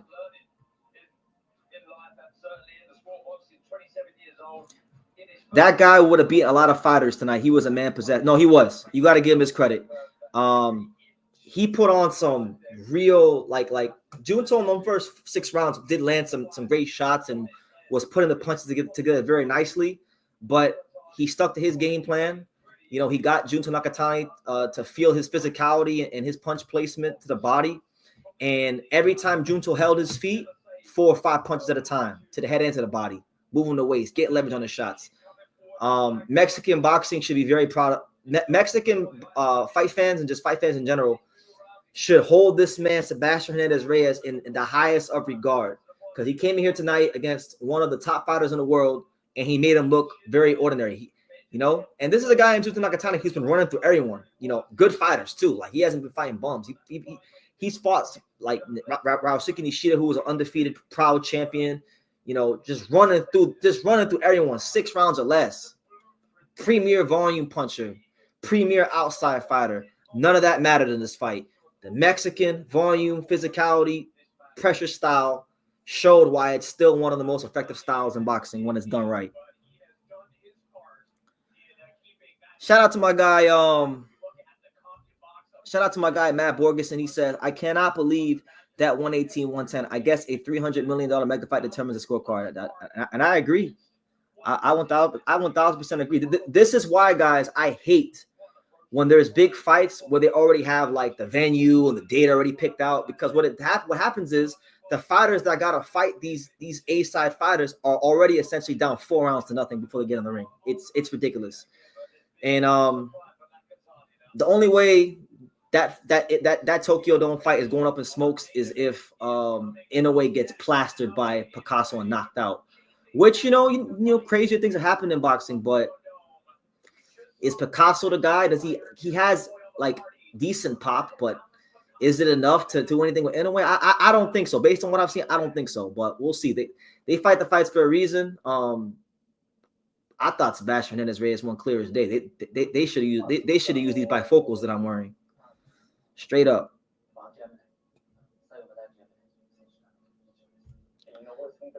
Unofficial Mexican champion, but you cannot beat a multi-million-dollar schedule, dozens of build-up promos, interviews, and promoter plans. Yeah, exactly. This is where, like, Turkey Al Sheik and Ohashi and Honda and all these guys, they got millions of dollars being pumped into this damn fight. And mind you, guys, I'm really like, you guys know, like, True School Sports is the #1 source for Japanese boxing in America. Very selfishly. I want Inoue and Nakatani to win, right? I do want both of them to win, because they are both fighters that I like, and I do have plans to go to Japan probably in I would say early March, maybe April, to get there early and start my on the ground coverage for the fight. But like I said, guys, people think that I'm just biased for every Japanese fighter. No, we tell the truth here on True School Sports. I'm content to tell the truth, whether I like it or not. And I'm not gonna sit here and cat for Junto Nakatani. He got his ass whooped from pillar to post. He lost 8 rounds that fight. I honestly, even if you like, I don't even feel like I feel like even giving Jorge Sebastian or Sebastian Hernandez Reyes 7 rounds, I even feel like that is disrespectful. He was the ring. Like, when you score rounds in boxing, you score using the 3 criterias. And the 3 criterias are effective aggression, ring generalship, and defense, right? And there's no way you're going to tell me that Junto was dominating in any of those categories where you could find 6 rounds for him to even get a draw.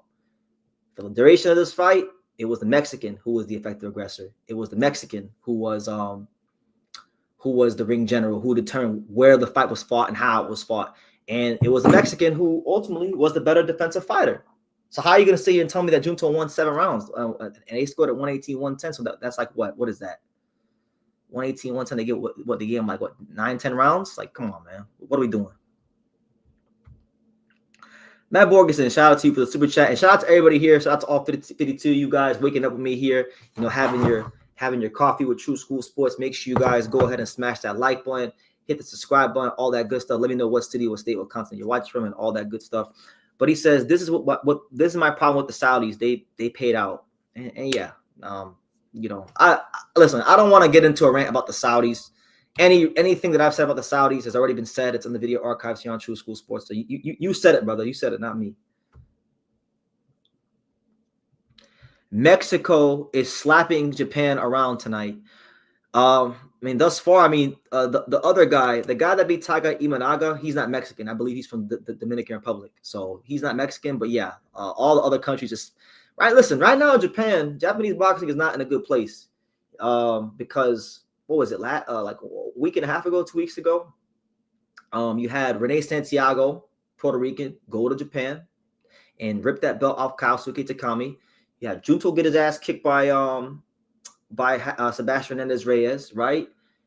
Am I missing anything? I mean, Masamichi Ibuki knocked out Alvarado, so he's doing his thing. He's flying that red dot real highly and proudly and kicking other people's asses from other countries. But yeah, Japanese boxing has been very much like this. You know, it wasn't that long ago that Ken Show was on the wrong side of a decision against Ricardo Sandoval. So it's been a rough 6 months for the land of the rising sun. And who knows, man? It might get a little bit rougher here in about 20 minutes or so. We shall see. The Inoue Nakatani fight is in shambles right now. Personally, right now, they need to go ahead and just go. Inoue, you need to beat Picasso. You had a great run at 122. Respect to you, brother. You need to go to 126, and you got to face the music. Now, obviously, there's a lot of great fights there. I don't want to see you fight. I mean, you could fight Nick Ball. I think he's probably going to fight Nick Ball or Bruce Carrington if Bruce Carrington beats Carlos Castro. But for me, I want Angelo Leo and I want Rafael Espinoza. Fight one of them two. You want to be a 5 division champion? That's the number 1, number 2 at featherweight. You know, I don't care if you got Espinoza 2 and Angelo 1 or Angelo 1 Espinoza 2, but that's the number 1 and number 2 on Ring Magazine featherweight. That's not even True School featherweight. That's Ring Magazine featherweight. So, I don't think he'll fight either one of those guys. I'm thinking he'll fight Nick Ball. Nick Ball has a good British fan base. He's done a good job being promoted.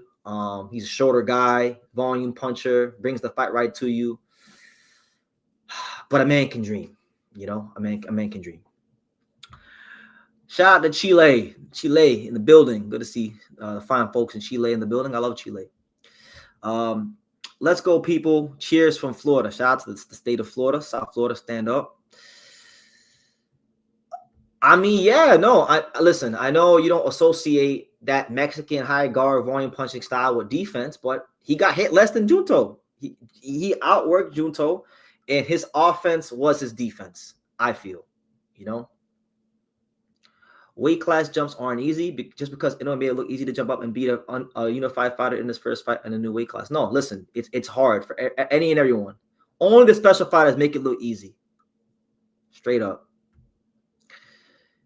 Angelo versus Espinoza. Listen, man, I would love that fight. I don't think the fine folks at Zanfer Promotions are thrilled about that fight.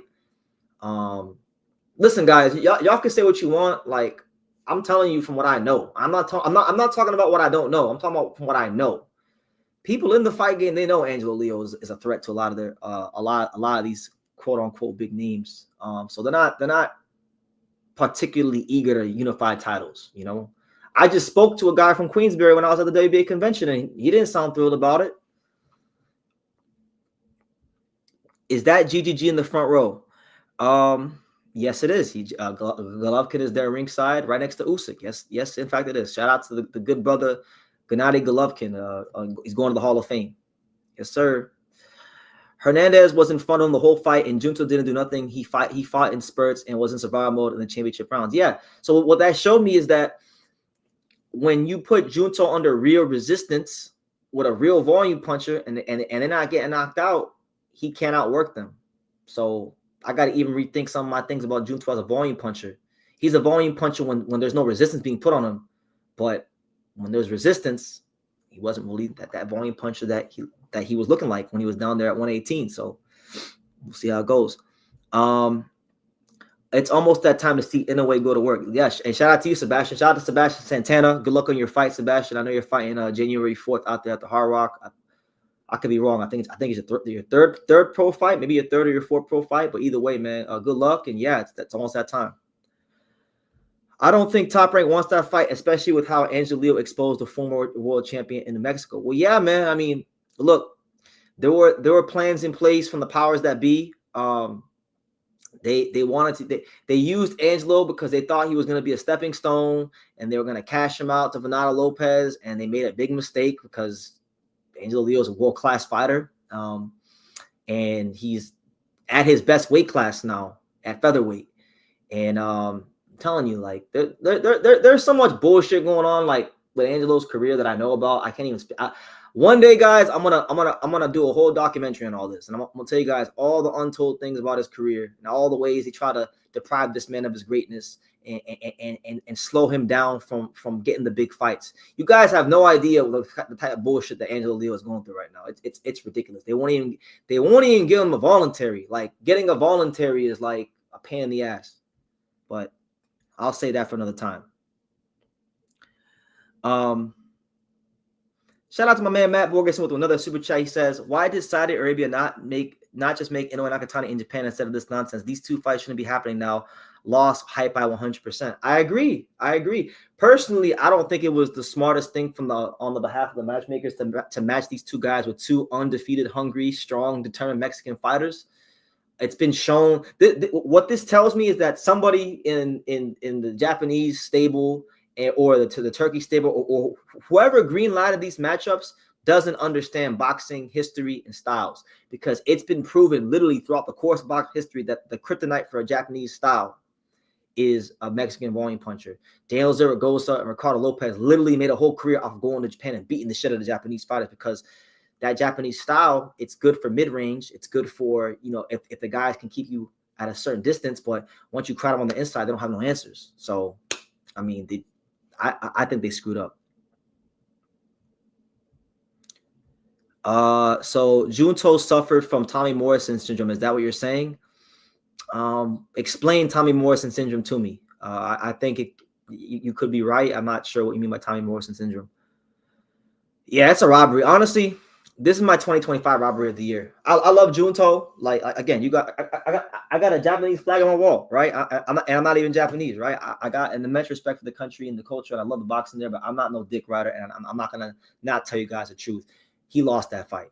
He really lost that fight, and he didn't just lose that fight, but he showed glaring deficiencies that, I mean, things I already saw before the Inoue fight, but even more deficiencies. And it's like, if you guys go back and you watch, I did a video with Sean Tattel. Shout out to the good brother Sean Tattel, the one of the other Dundadas of boxing media. It is the True School Tattel True School era, right, in boxing media. But we did a collaboration video, I'm going to say like back in April or May or March or somewhere around there. And we were talking about Inoue Nakatani. And one of the things I said was that I need to see Junto Nakatani in a real fight where he goes rounds, right? And this was that fight for him. And look how he looked. I don't want to see that. Like, Inoue Nakatani can go kick rocks. I wanted to see Inoue at featherweight more anyway. So, and they're talking about it already. So, do your job against Picasso. Put the cherry on top of a great run at 122, and go ahead and go on the featherweight. If you want to fight Nick Ball, cool. If you want to fight Shushu, cool. If you want to fight Espinoza, cool. If you want to fight Angelo Leo, cool. But go to featherweight. No more 122. No waiting around for Bam. None of that nonsense. Go to 120. Go to featherweight. Try to go ahead and beat Kazuto Ioka, because look, Inoue and Ohashi aren't stupid. They know that Kazuto Ioka just moved to bantamweight. Ioka is going to try to beat Inoue to the punch and become Japan's first ever 5-division world champion and boxing's 8th ever 5-division world champion. If they wait and stay at 122, they might miss out on history. So, that's all the more incentive to go to featherweight. Can I just say Junto looks skinny in there, being brushed around by a bull. Turkey forced Nakatani up in weight to make the super fight, and it looks like he lost. So is Naoya Junto a mismatch? I won't say it's a mismatch because styles make fights. I think there's still things Junto can exploit. But I've always thought that as good as Junto was showing himself to be, and I still think he's a very good fighter, it's just a style thing. I think Junto Nakatani hasn't fought the competition level in the experience and doesn't have the experience level to deal with a guy like Naoya Inoue. I've been saying that. If you guys go back and listen to what I've been saying he needs to go rounds. I've been saying that, he hasn't fought guys as good as Kenshiro Taraji, and I was getting crucified for it when he was knocking all these guys out, when he was knocking out the Tasana Salapats and Nishidas and the David Cuellar and these kind of opponents. And I would tell you guys, I would say, nah, man, Kenshiro Taraji's fought better people than Junto Nakatani. He's more accomplished. He's a smarter fighter, even though he gets hit a lot. You know, I'll get crucified for it. But now you guys see what I'm saying. And now you guys see it. But yeah, if there's a Mexican fighter that deserves a push behind him, and I'm to pivot off this comment right here, this guy needs to headline his own card. He needs to get his own card in Mexico for how they just robbed this man in front of the whole world and disrespected him and took his all in the name of some yen. They need to go ahead and give this man his own fight in Mexico. I'm sorry. He needs a real push. Yeah, right now, guys, they're not walking out. I think they're gonna probably walk out in a minute or two. I'll let you guys know. Tommy Morrison syndrome, in the sense that Tommy was great in fighting when his opponent couldn't handle his power, but was forced to outboxing when he fought tough boxers like Ross Purity. Yep, I agree with that. Yeah, if that's what you mean by it, then yes. He Junto Nakatani tonight, or this morning, I should say, you know, with a cup of coffee in my hand, he suffered from Tommy Morrison syndrome. When he's got you, when he's punched through the target and he's got you backed up and he's putting them 4 or 5 punch flurries together, angling off to the side and doing all those things, money. But, you know, you mitigate some resistance that lets his hands go every time you hold your feet. You don't look the same, you know? So, learning experience. Bam versus her. Oh, my God, that's a fight. You know, he's been talking about going to 122 for an Inoue fight. Look, if I'm Bam, I don't know if you're Bam is a big guy. Like, he's not big in terms of height, but he's not. He's short, but he's not small. You know what I mean? Like, I've seen Bam in between fights. Skip 118. I mean, you got a couple of good little fights there, but should go to 122. Do a little tune-up fights. Just skip 118. Do some real pound for pound shit. Go to 122. Do a little tune-up fight. Get a couple to the weight, and then go fight this guy. Yeah, right now they're doing a whole samurai show. They got like a bunch of geishas and samurais with swords and shit, and they're honoring the beautiful culture of Japan right now. So right now that's what's going on. There's no ring walks or anything like that. I mean, it's just part and parcel of what they do at Riyadh season. We know how Turkey Al Sheikh operates. They like to incorporate a lot of entertainment. You know, sometimes it's Eminem, sometimes it's stuff like this. You know, that's just how they operate. So that's how it's got to be. But I'm ready to get to the main event, guys. You know, we here. I almost didn't even wake up for this card. You know, thankfully I did, and I'm at a point in my life now where coffee is a necessity. If I don't have my coffee, you know, things just don't run like they used to. Back like 2 or 3 years ago, guys, I could wake up and just drink water, and I could be wired up for these lives. But now I gotta drink coffee. Ain't that some shit? But do me a favor, guys. Smash that like button. Hit the subscribe button if you're new to the channel. We're on the road to 100,000 subscribers. I'm closing in on 90,000. I ain't that far away from 90, so every last little bit helps, you know. And I appreciate you guys for this year. It's been a very, very challenging year for your boy. My love for boxing this year has been tested more than any other year, and I've come out the other side of some really hard tribulations, and we got a great 2026 in store for you guys. We're going to be at 2 fights in January. We'll be covering Matias and Dalton Smith, and we'll be at Xander Zayas versus Abbas Barrow live on the ground, giving you all that world-class boxing content and coverage. So make sure y'all definitely keep it locked and keep supporting the channel. But let me see. Yeah, Bam's a bit brawnier. Would he be able? He would be able to handle Seb a bit better. Would still be a problem for Bam in a big way. Also, how does Wilbaldo affect undisputed chance for Bam? Is it impossible now? Well, yeah, because Andrew Maloney is the mandatory challenger, and Andrew Maloney is not going to step aside because they filed an exemption so Kenshiro could fight Wilbaldo Garcia. So he doesn't want to wait any longer. He wants a shot at the title, and Bam and Robert Garcia has already made it clear that they're not going to wait around. So Bam, in my mind, until they tell us anything about a deal, a step aside deal, in my mind, Bam is effectively a bantamweight. He's going to move up, you know, straight up. Yeah, I would love to see Hernandez fight Bam.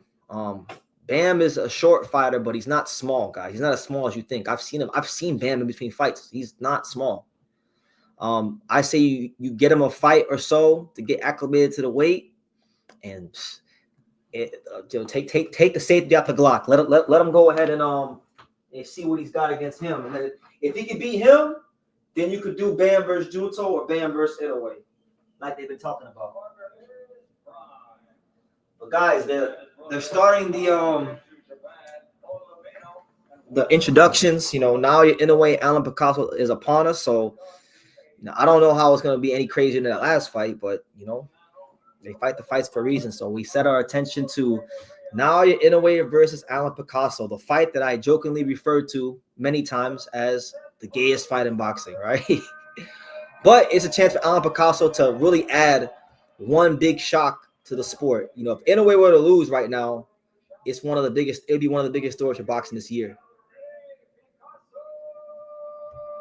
Yes, he did. He did retire. Yep. Joshua Franco is not in the fight game no more. So here he is, guys. Alan Picasso. Alan Picasso. The number one WBC super bantamweight contender, the part-time neurosurgeon.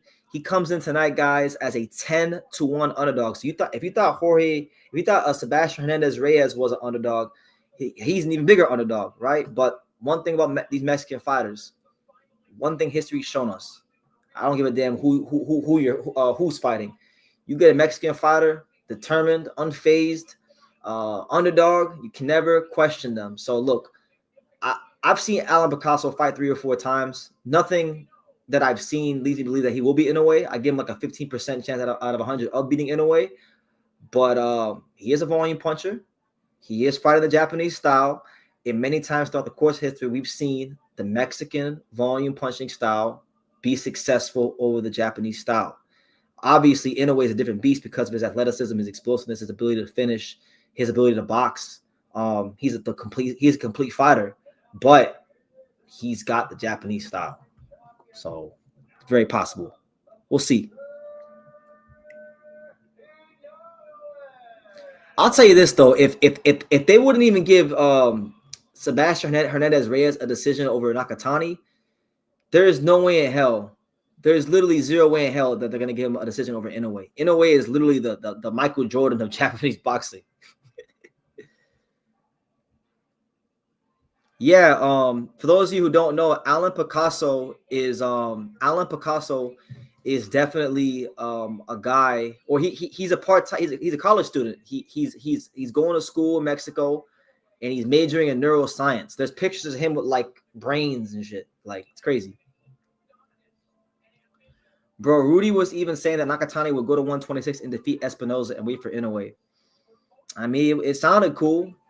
I don't think he beat Angelo Leo. And I thought that before the fight. Straight up. He's not physically strong enough.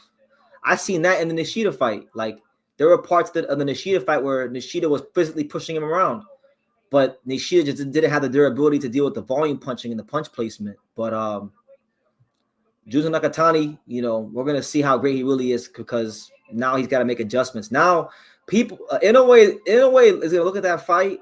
If he takes care of Picasso, he's got to be looking at Nakatani like a plate of food right now. But, like, if you're the Japanese, if you're like Hashi, if you're Honda, like, do you really want to go ahead and make this damn fight? Like, it lost luster. Like, I don't care nobody says. No one who's honest with themselves is going to sit here and say that the fight didn't just lose a bunch of its luster with the way Hernandez just outworked and pushed Junto all around the ring. Straight up.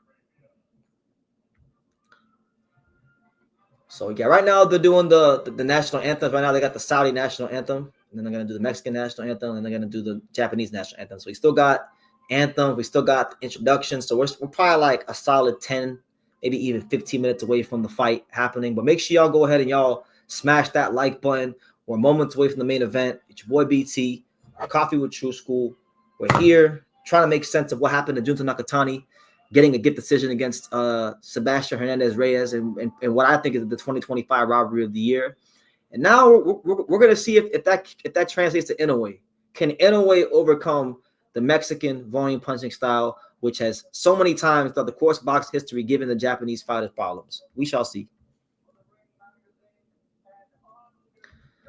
I'm hoping Angelini can get robbed and paid off to let Bam at least try to get undisputed. That's robbery I could live with, not this one. Yeah, I'm with you, champ. I think that's his frame. He's a long rangy guy. So I mean he could bulk as much as he wants to. He's still gonna look skinny because that's how he's built. I don't know, man. Right now, if you're a super bantamweight, like if you're like a Ramon Cardenas, you got to go ahead and be looking at him like he's some food. I know Ramon fought like 99 rounds with him. I think Ramon Cardenas should call for that fight next. I think that's the fight they should do next. I think they should do Ramon Cardenas versus Junto next. Forget Inoue versus Junto. Let Inoue go to featherweight, fight whoever he wants up there, and do Cardenas versus Junto. Yeah, you're right. There's no Mexican or Japanese national anthem, so they're not showing no respect to two of the powerhouses of boxing, Mexico and Japan. Like, what are we doing here? I don't like that. That's disrespectful. I know they're in Saudi, but you mean show some respect to the nationalities of the guys in the ring that are giving you guys this world class entertainment in these world class fights. I thought it was a highway robbery. Junto Nakatani, he wasn't the ring general in that fight long enough to win for my liking, but we all have our opinions. Bro, if Inoue gets surprise KO like Donald Kerr, like Mike McCallum, I'm gonna cry. I ain't gonna cry if Inoue gets knocked out by Picasso. That means these featherweights start unifying. Angelo could fight Espinoza, or Nick Ball could fight Espinoza, or Nick Ball could fight Shushu. You know, it's a win-win for me. If Inoue wins, great. I love Inoue. If not, you know, I see it as a win-win for me.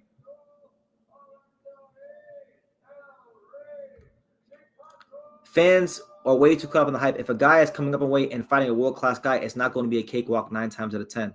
I agree with that. I thought Hernandez won 116, 112. I agree with that.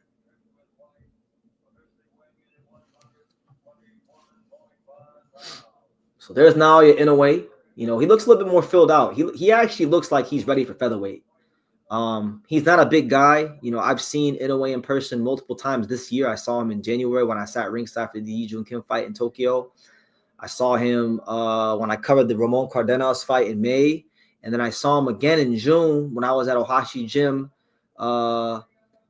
visiting Brian Oman Jr. He was doing sit-ups one day on the mat. He's not a big guy. Like, I commend him for even thinking about going to featherweight because he's not even a big super bantamweight. So it really is true pound stuff. But he needs to win this fight and go to featherweight straight up, because that Junto fight, I don't care if he won. It went up in smokes.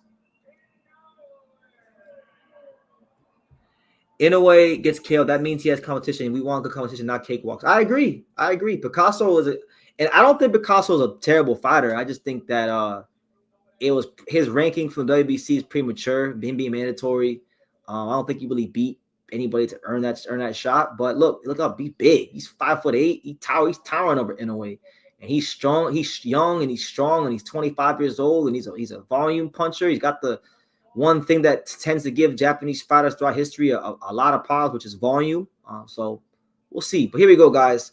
All the talking is done. Inoue is putting his undisputed belts on the line for the 4th time this calendar year. Yi Jun Kim, Ramon Cardenas, Mirja Agudaliev, and now Alan Picasso. Naoya Inoue is the most active fighter at the championship level in the fight game today. Quite possibly the best fighter in the world. But here we go. Round 1. Naoya Inoue, the monster, in the white trunks and black trim. Alan Picasso in the white trunks. Orthodox versus orthodox matchup. It is your boy BT, Brennan Taylor, the untouchable True School Sports Empire. So far, no punches have been thrown. Naoya Inoue circles to his right, circles to his left. Picasso gets on the front foot, but he's not opening up. He's being very, very cautious and tentative. Inoue pumps a jab out there, surveying the patterns of Picasso. Inoue measures the left hand, goes to his right, goes to his left. Throws another jab on Picasso and then goes to his right. And then Picasso throws a couple of shots to the body. One of them might have landed. Inoue in the center of the ring, very, very alert, feints Alan Picasso. Picasso throws a right hand to the body that grazes Inoue, but nothing crazy. Inoue pumps a range-finding double jab. None of that lands. Inoue throws a nice jab to the stomach. Picasso throws a double jab right hand to the body. That right hand, I think, grazed Inoue's stomach, but nothing really significant landing early here through the first, 80 seconds or so here in round one. Inoue working behind the jab. Picasso throwing the right hand, trying to impose that size on Inoue. Inoue throws a half-hearted right hand just to get out of the corner. Inoue pumps a jab out there. That just falls short. Picasso posing in the high guard. Inoue feints Picasso. The fight's in the center of the ring. Picasso throws a jab. That scores on Inoue. Inoue throws an overhand right that misses on Picasso. Inoue throws a jab to the stomach that scores. Inoue throws an up jab. That one scores on Picasso, but nothing really significant. They're scoring shots, but there's nobody's landing anything critical so far. Inoue throws a right hand that's blocked by Picasso in the high guard. Picasso throws a jab that actually does score on Inoue. Inoue throws an up jab that I think hits the gloves. Inoue throws a right hand. That one scores on Picasso. And Inoue being very, very patient and tentative with the younger, taller Picasso. Good jab there by Picasso, and then a right hand to the body there from Picasso. But nothing really significant here. Nobody's landing anything significant. I think both guys are just trying to find their range. Both guys are trying to find their footing in the fight. Good defense there from Picasso to slip the Inoue jab. Good right hand to the body there from Inoue. Inoue doing a great job circling to his right, circling to his left. Picasso picking his spots when to open up. Very cagey first round, feel out round. Inoue won the first round, but again, not a whole lot going on there. Showing Picasso different looks, showing the different up jabs, circling the different ways, trying to figure out what works against him and what doesn't. Picasso's taller than him, longer than him. I thought I liked Picasso, what he did there. I thought, he didn't open up too much. He picked the spots real nicely that first round. Was able to score some shots, but didn't land anything critical. Eventually, both guys will have to open up, but I think a very educated round from both guys. Inoue definitely nixed that first round. He says, "Hi, BT. I've been watching the fight since 5. Good to see you, champ. Good to see you." A lot of Asian fighters, whether it's Japan or the Philippines or Thailand, South Korea, are built like that. I don't know what it is. The lower halves. My man said Inoue looked like he was a bully in school. Yeah, he got the blonde highlights on. He looks like one of those bullies in the Japanese school with the little uniforms on. But anyway, round 2. Let's see what adjustments are made by Inoue and Picasso. Oh, there you go. Inoue with his first 4-punch combination of the fight, and actually a couple of those punches landed. Right uppercut, left uppercut from Inoue, and Inoue having success early here in the second round. So I feel like he's downloaded some information. He's found some chinks in the armor. He just landed a big left hook there to the body on Picasso, and Inoue said, "Okay, now it's time to stop playing with you. I saw what I needed to see in that first round." Inoue makes Picasso miss bad on the right hand. Picasso lands a left uppercut and then a left hook to the body. Inoue better not make the same mistake Junto made. He better not hold his feet in the pocket and give this guy a chance to be a volume puncher, because he'll take it. Good right hand by Picasso on the inside. Inoue in the high guard, holding his ground in the pocket. Throws an overhand right and then a jab that scores. Good left hook to the body from Picasso. Then a straight right hand counter from Inoue that brushes Picasso back. So Picasso having a little bit of success, but Inoue getting his shots off, winning these exchanges, and not really fazed by anything coming his way. Good right hand by Inoue. Inoue standing tall as hell in that pocket. He's not worried about nothing. He just shoulder rolling. Jab there from the monster. Good right hand by Picasso. Picasso. Double left hook, overhand right by Inoue around the guard. Picasso with a left hook, straight right hand that connects on Inoue. So Picasso having a success, but he has to find a way to get Inoue's respect. So far, Inoue's not respecting anything that Picasso's throwing at him. Good left hook by Picasso. We'll see if Picasso has that same durability that his countryman had earlier against Junto Nakatani. Good jab, right hand to the body there from Picasso. Picasso closing that gap on Inoue. Inoue with the left hook to the body and then a right hand that grazes Picasso. Picasso with a double left hook to the head on Inoue. Good jab there by Picasso. Picasso doing a good job defensively, showing some slickness there. And then a counter right hand from Alan Picasso.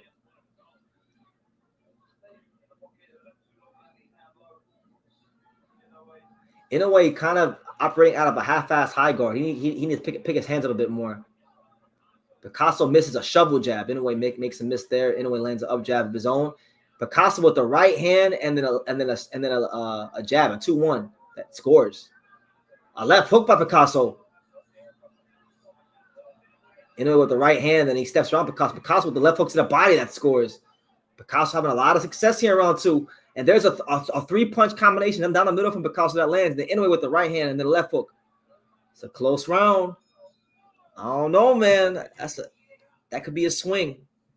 That could be a swing right there, honestly. I think Picasso might have got that one, maybe possibly, but I still think Inoue might have landed the harder shot. So I'm gonna give Inoue that round.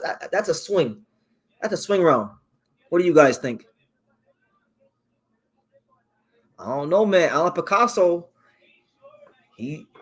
so far, I know it's early. You know, Inoue can get him out of there. We know Inoue has that extra gear that a lot of fighters don't have. But so far, I love what I'm seeing from Picasso. He's opening up, but he's not being irresponsible when he opens up. He's keeping a relatively responsible high guard defense, and he's landing enough shots at Inoue to at least have something to speak about. He might have won that round. I didn't give him that round, but that's a swing. We'll see. No, he's not worried at all. Like, he's not worried. That's what I'm saying. Like, Picasso's scoring, you might give him that round on work rate, but so far Picasso's power hasn't troubled Inoue. But we'll see though. Early on in the Junto fight, Hernandez Reyes' power didn't trouble him early either. So let's see. Fights don't really start till about round 5. Round 3. Naoya Inoue, Alan Picasso for the undisputed super bantamweight title. Inoue throws a right uppercut and then a left hook to the head. Alan Picasso Inoue pumps a double jab that misses.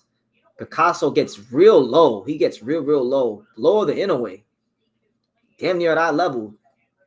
Okay, good jab there from Picasso. Good jab, better jab there from Inoue, and then a right hand down the middle from Inoue. Picasso misses the jab up top to the head. Picasso throws a jab to the stomach. It's weird. Picasso's the bigger guy, but he's almost operating like he's a smaller guy, and Inoue is operating like he's the bigger guy. It's crazy with the way they're both fighting and throwing their punches.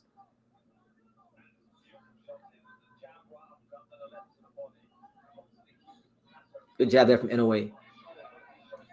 Then a right hand from Picasso, but I don't think that's going to do trouble. That's not really troubling Inoue. Inoue's not fazed by that.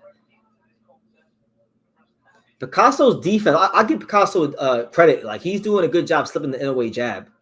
Inoue is not getting it. Inoue's jab is not scoring like it normally does early on in fights. So it's keeping Picasso somewhat in the fight.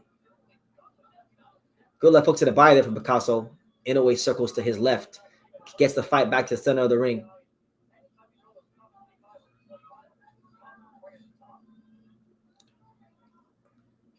Good jab there from Picasso. And then a right hand behind that jab. Inoue throws a 2-1. The one scores on the end of the combination. Picasso throws a right hand to the body. Inoue misses a left hook to the head. Last minute here of round 3. Picasso is in this round. He's right hand to the body, left hook to the head, left hook to the head again for Picasso.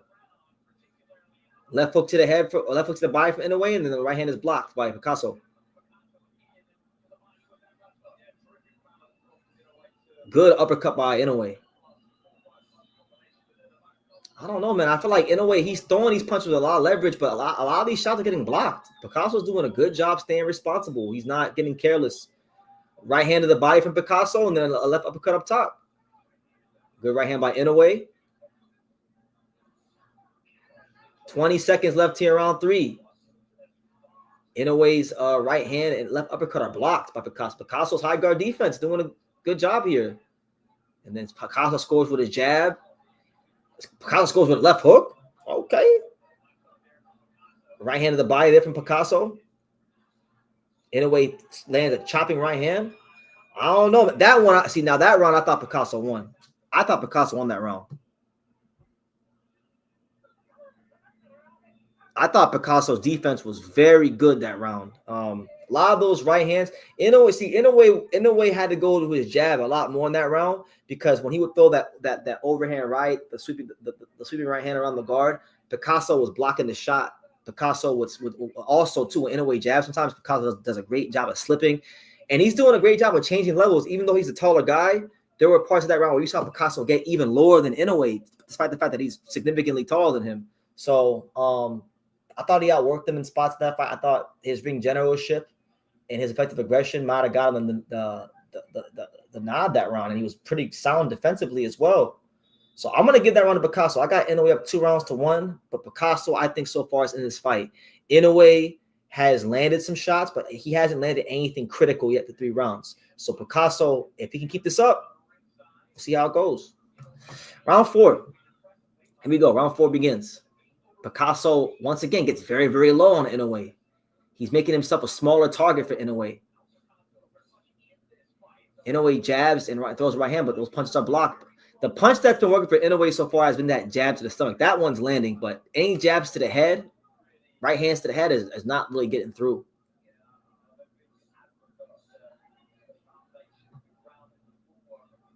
I don't know, Picasso just Inoue posing right now in the middle of the ring. Inoue takes a half step forward. Picasso shoots a jab that just falls short. Inoue throws a jab to the stomach that connects, but the right uppercut is blocked. Double jab there from the monster. One of those scored. So Picasso's keeping this fight real nice and slow pace. He's not allowing Inoue to do these, like, have these crazy bursts that he likes to have. But Inoue's remaining patient. He's been here before. He's seen all kinds of styles. He believes that he's gonna wait this guy out. Left hook to the body there from Inoue off the overhand right that was blocked, but the left hook scored. Right now, Alan Picasso's not really throwing 20 punches this round. His hands have been in his pocket most of this round so far through the first near 90 seconds. Alan Picasso throws a half-hearted jab that falls short. Misses the right hand. Inoue throws the jab to the stomach and then scores with the right hand down the middle. A double, there it is. Nice double jab from Picasso. Good jab by Inoue. There's a good jab by Picasso. That scores. Inoue scores with the right hand. Inoue holds his feet and Picasso whips a left hook and then a jab to the head. Okay. Right hand by Picasso. Inoue needs to stop holding his feet. That's how he's going to get Picasso to have momentum. Picasso throws a left hook to the head and then a better left hook to the body. Okay. So that's a proper Mexican left hook there from Alan Picasso. Jab to the stomach and then a right hand to the head. Picasso showing very intelligent setups here in round 4. The left hook to the body from Inoue and then a uppercut up top from Picasso. And then a jab from Picasso.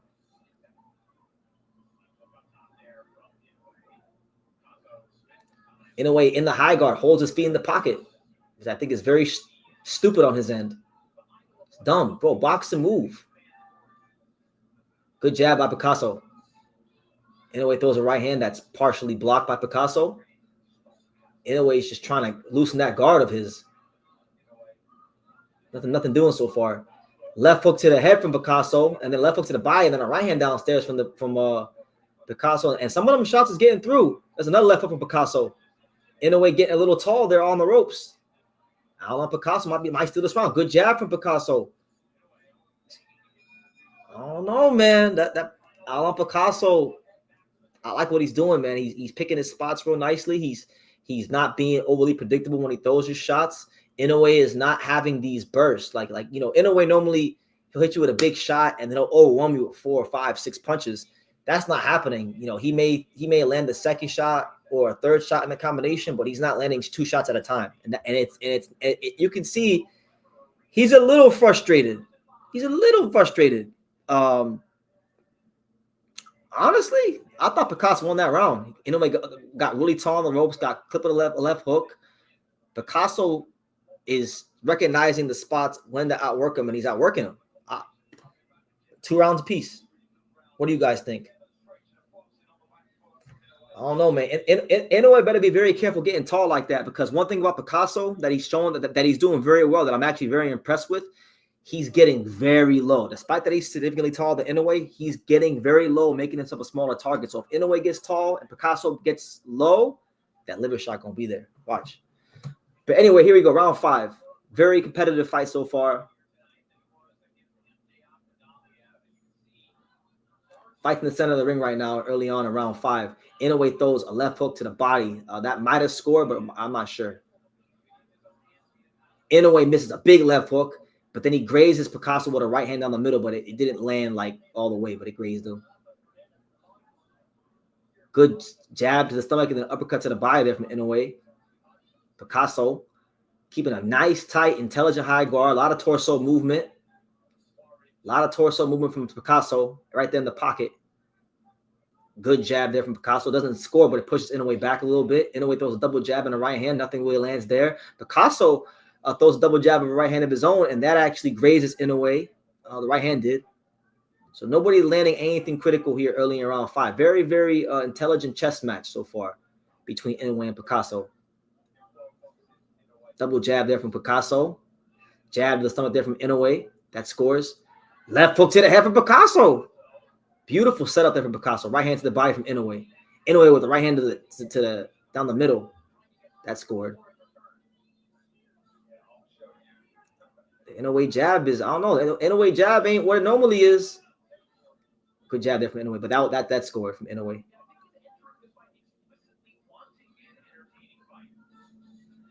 Good jab there down the middle from Inoue. And then a shovel left uppercut there from Inoue that actually scores. Good body shot there from Inoue. Left hook to the body. Inoue circles to his left. Circles to his left. Inoue pushes Picasso off of him. Picasso comes in the high guard, misses the right hand. Picasso marches forward. Last minute here in round 5. Good counter right hand there from Inoue. Inoue starting to find a couple holes here. Inoue moves his head in like a U shape, trying to set up a counter punch. Inoue tries to counter, misses. Picasso right there on the ropes. Good jab there from Picasso again. Right hand from Picasso that scores. Counter right hand from Naoya Inoue. Good body shot there from the monster. There you go. Good up jab there from the monster. Another up jab from Inoue. And then a 2-1 from Inoue. That jab scored at the end. Jab to the body there from the monster. I think this, honestly, yeah, I mean, these rounds are very intelligent rounds. I'm really impressed with Picasso's boxing IQ through 5 rounds. I thought that was Inoue's best round. And even in that round, Picasso still had some good moments. So I thought Inoue won that round. I got Inoue up 3-2. I think he's starting to find some holes in Picasso's defense. Picasso has to make sure that he doesn't get frustrated when Inoue counters him or lands anything. He's got to stick with his game plan because he's doing good things. I feel like you underestimate Picasso. Anything he does well, you get surprised by it and give him extra credit. No, not at all. I'm very much calm. I actually made a video before this fight, like 8 hours ago, that, you know, Picasso, I laid out what I thought he does well and how I thought he could win this fight. And he's actually doing that in spots of this fight. Yeah, I mean, Inoue isn't landing a lot of big shots. He's scoring, like he'll land scoring shots. He'll hit you with the jab, but he's not landing big shots to like knock him out or buzz him. He's doing a very good job. Like right now, round 6 ends or begins, and he's literally, his knees are bent. He's lower than Inoue is. He's making himself a very small target. Inoue marches forward, tries to throw a jab that misses. But Inoue throws 4 punches down the middle, and that right hand lands. And he's got Picasso on the ropes. Picasso, I think, is hurt. I think he might be a little bit buzzed because the right that overhand right around the guard actually did land.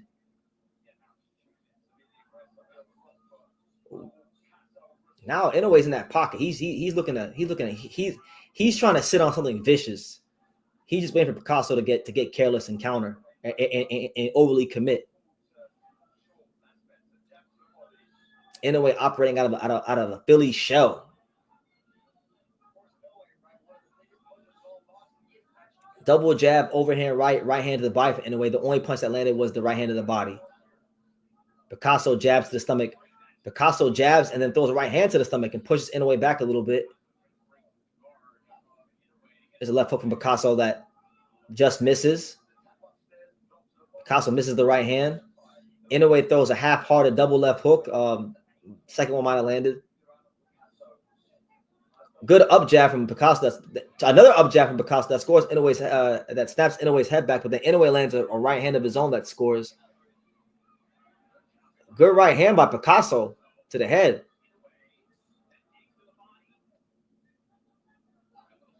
Left hook to the body there from Picasso, and then a jab to the stomach there from Picasso.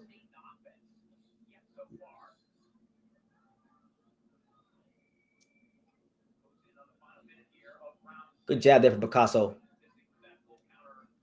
Another jab from Picasso. And the right hand from Inoue. Good left hook to the body from Inoue. That was clear. He's doing a great job. Inoue will throw that straight right hand, and then he'll throw that left hook off of it real nicely, place it to the body. It's landed a couple times in this fight. He's got Picasso on the ropes, and he just getting off on him. Left hook to the body there from Picasso. And Picasso, I think for the first time in the fight, like he's still doing some good things, but for the first time in the fight, he's starting to wilt a little bit. I think Inoue is starting to find some holes in that defense. And I think Inoue understands that Picasso is a smart fighter, and he's starting to, he's taking the approach of methodically breaking him down. That's what I think Inoue is doing. And he's sitting in the pocket. He's letting Picasso get these shots off. They're not really hurting Inoue. I'm thinking these next 3-4 rounds, he's gonna really up the pace and go another gear on his ass. Left hook to the body again on Inoue, and Picasso felt that one. So yeah, that was a clear Inoue round. Picasso had his back on the ropes quite a lot this round, and Inoue was getting off 4 or 5 punches at a time. Obviously, not all of them landed, but enough of them landed to where he won the round and he felt some of these shots. So. Yeah, I got Inoue up. Was that 4 rounds to 2? Picasso had a good cagey start, but as the old saying goes in boxing, class tells over time, and there's starting to be a bit of a separation in class. Picasso will do good work in spots, but the hand speed, the punch selection, the punch variation, the athleticism of Inoue is starting to slowly separate the two fighters. He doesn't have any power. Like, shout out to my guy, 1988 Eagles fan. I'm at work, partially listening to you. What round is it, and how do you have it scored? So they've completed 6 rounds. They're going into the 7th. I have Inoue up 4 rounds to 2. Picasso was doing a good job early on of taking advantage of Inoue. Inoue will hold his feet, but Inoue has started to take advantage of this high guard defense and Picasso's lack of power and even his lack of volume. Picasso doesn't want to open up. Like, Coppinger has it a clean sweep. I don't think that's fair. I think Picasso's won at least 1 round. I give him 2. I thought I gave him 1 of the swing rounds. So Inoue is literally he's leaning over his front foot. He's on his whole Roy Jones shit doing this. Like he's baiting Picasso to overcommit so he can counter him with something big. And Picasso won't take the bait. Picasso's just moving side to side. I don't know what his game plan really is, but he's just moving side to side. He's right in front of Inoue. Inoue's changing guards. Sometimes he's here, sometimes he's here, sometimes he's here. He's just trying to bait Picasso any way he can. Inoue with the jab, uppercut, straight right hand. The right hand lands. The other punches didn't land, but the right hand landed. Inoue just holding his feet, baiting Picasso to overcommit. Throws an up jab. There's a jab to the stomach there from Inoue, and then an up jab. There's another jab to the stomach there from Inoue. Inoue is jabbing to that stomach. He's trying to get Picasso to lower that guard so he can light him up with a right hand down the middle or around the guard. Inoue leans to his left, slips the Picasso jab. Juan Picasso don't got no firepower for this guy. He's doing a good job. He's keeping things professional and patient, but listen, you fight a guy like Inoue, you gotta have some firepower. He ain't got no firepower for him. And he's not really trying to take his chances because whatever he's getting hit with, he don't like it. He don't like seeing 4 or 5 punches get put his way. Good left hook to the body there from Picasso. Inoue just literally sitting there in the mid-range, right in there in the pocket, just waiting for Picasso to throw some dumb shit. Like he's just waiting.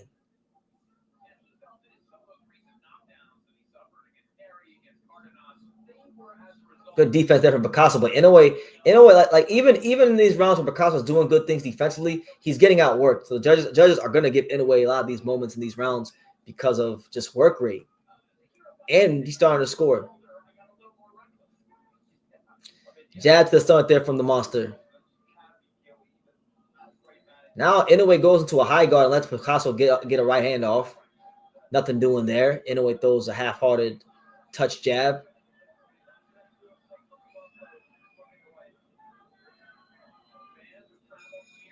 I think Picasso, honestly, guys, like I gave Inoue that round, so I got Inoue up 5 rounds to 2. I think Picasso has made the conscious decision. I'm seeing it round by round. He's made the conscious decision that, you know what, I'm happy to be here. If I go 12, if I go the full 12, I will, I'll be okay. I'll be more victory. People pat me on the back.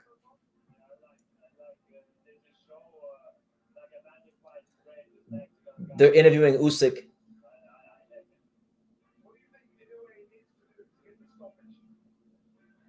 Oh, it is worth noting, guys, that I talked to Japanese insider Daisuke Segura. Shout out to Daisuke. He's interviewed Inoue probably more than anybody on earth, and he said when I interviewed him that when he interviewed Inoue in Japan, he said that Inoue for this fight is looking for the knockout. So I think late in this fight, expect Inoue to go to another gear, especially if Picasso shows any like if he relents at all. Yeah, Picasso's fighting real safe. At first, it was like it was smart, intelligent boxing. Now you're just fighting safe. You get to a point in a fight where you got to open up and you got to give the opponent something to worry about, and he refuses to do that. He's fighting like a fighter that wants to just go the 12 rounds and get pat on the back. And I know it's easy for me to say on my chair, with my cup of coffee and everything. I ain't in the ring fighting anyway, but that's just. You want to be great in boxing. You gotta go above and beyond the Call of Duty, and he's not fighting in a manner that looks like he's willing to do that. We'll see if he catches a second win. Right now, Inoue here around number 8 thus far. He's controlling the fight with his left hand, with his jab, with his footwork. Picasso's not really throwing any punches, and he's putting Picasso, who's significantly taller than him, younger than him, bigger than him, on the back foot. He's putting the Mexican on the back foot. He's doing what Junto Nakatani couldn't do. So right now, guys, this is the levels. This is the levels that we're seeing. They both fought tough volume Mexican power punching fighters, but it's Inoue who's putting this guy on the back foot because he's a complete fighter. He's a whole package. He's an A-level fighter. He don't got the amount of chinks Junto has. Inoue throws a right hand that's blocked by Picasso. Picasso throws a half-ass jab that doesn't really land. Good sharp jab by Inoue. Inoue throwing a nice sharp up jab that snaps Picasso's head back, and Picasso's starting to relent a little bit. His punch output is dipping. His defense ain't as tight as it was about 3-4 rounds ago. And Inoue is just being professional, being patient, being that world-class fighter that he is. Just taking what the defense gives him. Good right hand down the middle from Inoue. Like right now, it's not like the most exciting Inoue performance, but it's professional. It's a mature performance from him thus far. I want to see him at featherweight. Jab to the stomach and then a right hand to the head from Inoue. They are both of them are blocked. Picasso still doing a good enough job with his high guard, not getting clipped by the big shots. Good defense there from Inoue. Inoue in the pocket, just pulling back, showing that slickness, showing those pound-for-pound skills in the pocket. Picasso can't do nothing with him. There you go. Good left hook to the body there from Inoue. Off the straight right hand. Good left hook there from Inoue. Right now, Picasso is proving. I haven't. So Inoue won that round clearly. I got Inoue up 6 rounds to 2. Picasso is proving one of the theories that I have about Inoue very true. And that theory is that if you're a tall, long, rangy fighter with a long-ass torso, you're not beating Inoue. So Espinoza is not beating Inoue. Nakatani is not beating Inoue. And obviously Picasso is not beating Inoue. To beat him, I feel like it has to be someone that's close to his size, volume puncher, can move, can angle off, has power, has a chin. There's not a lot of guys that fit that description in and around his weight, just being honest.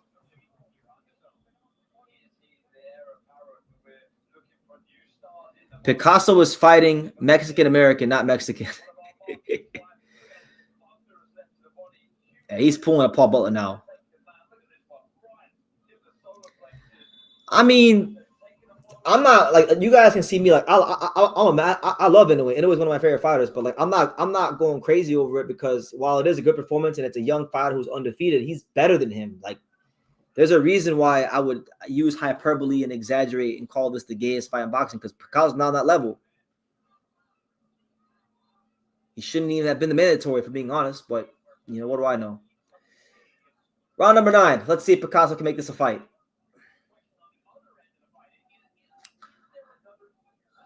Good up jab there for Inoue again. So Inoue is finding a home for the up jab. He hasn't really been able to find a home for the right hand. Picasso is doing a good job of not allowing him to land the right hand off the jab. The question isn't if Inoue will win at this point. Is will he stop Picasso? The outcome is damn near a foregone conclusion at this point, because Picasso hasn't shown anything that would visibly trouble Inoue. He refuses to open up. So my thing is, will Inoue find enough holes to get a stoppage and put the exclamation point on this tough, young, undefeated Mexican who just landed a nice 1-2, good 1-2 there from Picasso? What do you got? What say you guys? Make sure y'all smash that like button. We here, super chat, subscribe, all that good stuff. It ain't the most exciting Inoue fight, but listen, when you're a great fighter, you can fight young, undefeated guys and make them look like bums. Even though Picasso's not a bum, he's a good fighter, but he's just not on that level. And it's not a lot, who is, he's the monster. He's a great fighter.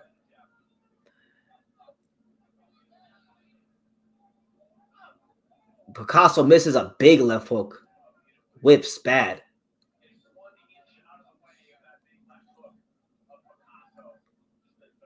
Inoue literally sitting right in front of Picasso, just daring him to commit. And Picasso won't take the bait. He will not open up. So, yeah, someone asked me earlier, is this fight like Paul Butler? It didn't start off like Paul Butler. I do think in the early rounds, Picasso came to win. And then, once he felt that hand speed and adjustments were made, he's put his hands in his pocket. And Inoue's just been dominating this fight. Easy. It's been easy work for him. Look at him. He's right in the pocket, just making a miss. Easy. The upper body movement just making a miss over and over again. Good jab there, but that one landed. Left hook to the body there for Inoue. Good jab there from Inoue again. There's a nice right hand for Picasso, but it's one single shot. There's not like for a guy who came into this fight with a reputation of a volume puncher. Inoue's taking Picasso's output and he just chopped it by like 90%. This guy's not throwing that kind of volume in this fight, and that's because of the slickness, the punch placement, the punch variety of Inoue. Overhand right from Inoue. So Picasso opened up a bit more in the last half of that round, but it's not doing nothing. Like, it's not troubling Inoue at all.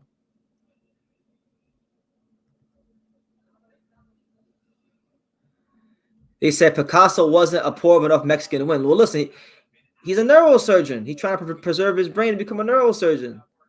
I mean, I was joking around in the build to this fight. I said, look, Picasso is a part-time college student. Inoue is in a tournament to a full-time college student, straight up. And like I said, man, he's a good fighter, but he shouldn't even be in this fight. I've been saying that.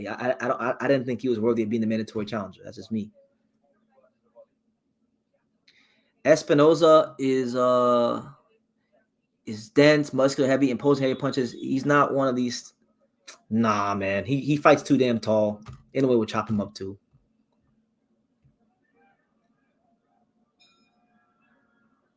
No fighter like if you got a long ass torso, you're not beating Inoue. I don't think no long range fighter will beat Inoue. Straight up.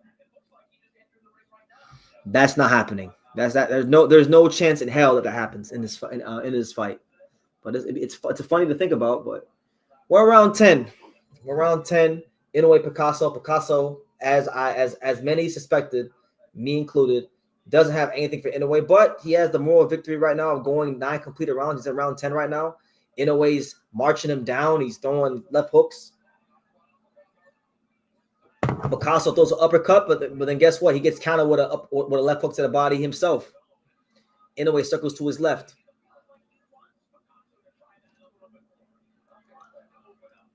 Inoue goes to his right, throws a right hand, overhand right that halfway connects on Picasso. Good jab by Inoue and a double jab and then a left hook off the double jab from Inoue that halfway connects. Picasso's defense is still somewhat tight. Good jab to the stomach from Inoue. Picasso misses on a jab. Inoue too slick for him now in the pocket.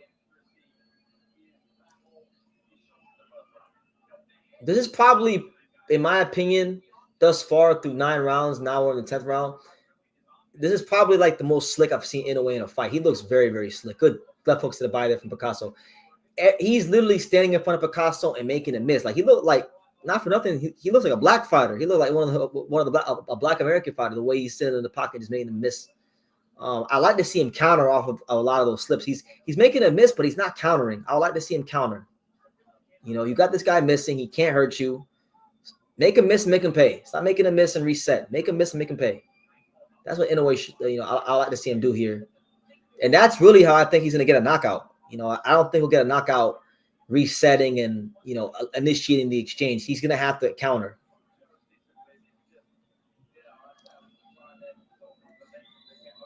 Good jab to somewhat different Inoue, and then he misses the left hook to the head.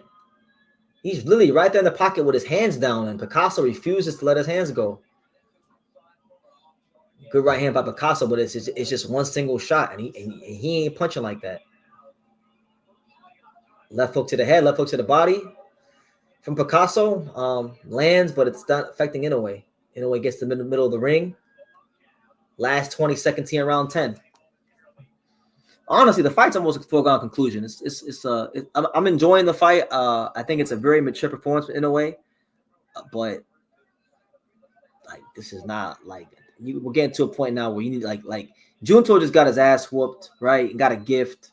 We don't want to see the damn Junto fight anymore. They done ruined it with this matchmaking. You need to go to featherweight. Try your luck up there. Shout out to Matt Borgeson. He says, "Is Inoue being a little older? He slowed down a bit." I don't think he slowed down. I think maybe a tad bit, but I think part of it too. You got to give Picasso some credit. He's keeping a very good high guard defense. His team. It looks like they game plan for the right hand, so they decided. Look, if we're gonna get knocked out by Inoue, it's not gonna be from that straight right hand that's knocked out so many fighters before. If he knocks out Picasso, it's gonna have to be off of a counter, which he's not really doing. He's making a miss, but he's not firing off the misses. He's not trying to counter, or it's gonna have to be off of a liver shot. So we'll see how it goes.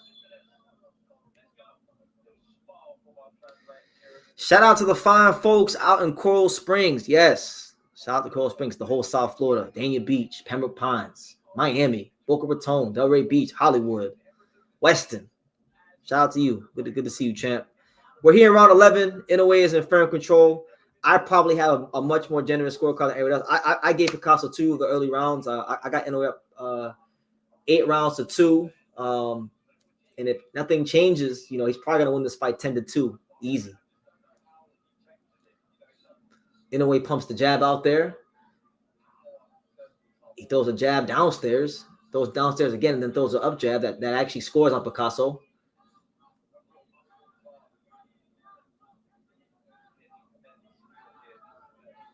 Another jab by Inoue to the stomach. And I think honestly, Inoue is showing a little bit of maturity. Some of you guys are gonna say he looks old.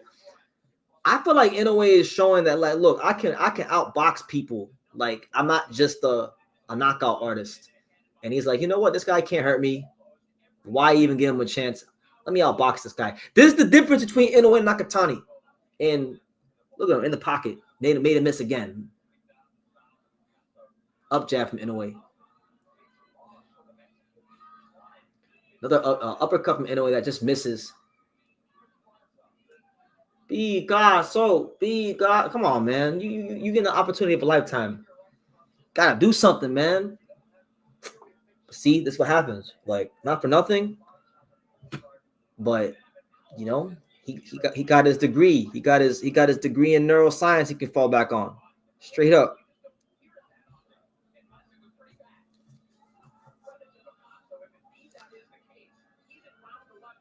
Good jab there by Inoue.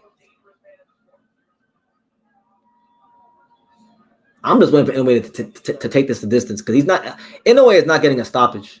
He is not going to get a stoppage this fight. He's boxing, and the way he's punching and the way he's reacting in the pocket, it's the body language of a fighter who's content to go 12 rounds, which I'm fine with, because it's showing that Inoue is a complete fighter. For years, I've heard people demean Inoue's IQ and say that he's just a knockout artist. And he showed you guys at Merjon that he could neutralize the top power puncher of Merjon, and now he's showing you guys he can neutralize the top volume puncher of Picasso. So yeah, man, I don't know what you want from him, but I would like to see him try to counter more. He's not countering enough for my liking. Good right hand by Inoue, and then a leading left hook from Inoue that scores. Picasso's in the pocket. He's throwing punches to the body. Nothing's really landing. That landed, but nothing's doing there. Inoue's not affected. Good left hook to the body there from Inoue. Last 10 seconds here in round 11. Right hand by Picasso that actually scores on Inoue. So Picasso's showing a little bit of life here, but it's not enough. Right hand by Picasso or by Inoue, and it's another Inoue round. So I got Naoya Inoue is up 9-2 on my scorecard, and I probably have a more generous scorecard than a lot of people out there. Shout out to my man David with the $5 super chat. He says, I heard the Nakatani fight could have went either way. Not with me. I thought he lost. I thought he got his ass whooped. I thought he lost. I thought he only won 4 rounds. But yeah, the way it was scored, it could have went either way. We'll see. I thought it was robbery. I thought they flat out robbed Jorge, Sebastian Hernandez Reyes. I keep saying Jorge. Go and watch for yourself, and you give me your opinion when you get a chance to watch it. Who do you think his first fight will be at 126? I would like it to be Angelo Leo, but I don't think it will be. I think it'll be probably Nick Ball or Bruce Carrington if he beats Carlos Castro. They've already talked about those fights. I think those are safer fights, in my opinion. I don't think he's going to fight Espinoza. I don't think he's going to fight Angelo, who are the number 1 and number 2 guys at featherweight. I think he fights a Nick Ball or a Shushu.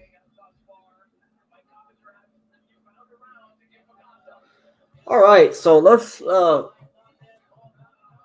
we go. The last round for Inoue. Mike Coppinger has him pitching a shutout. I'm sure a lot of you guys do. I was generous. I'm feeling charitable after the damn Junto fight. I gave Picasso 2 rounds, but either way, he's losing this fight handily.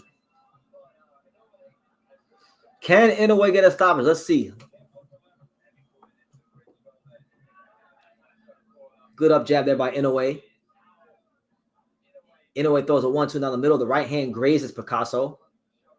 One thing I'll say about Picasso that's impressed me in this fight a little bit is he's slicker than I thought he was. His slickness and his high guard and his intelligent high guard is what saved him. If he was a little bit less slick, he would have been knocked out already. But his slickness has saved him from getting clipped by that right hand down the middle that Inoue loves to land on everyone.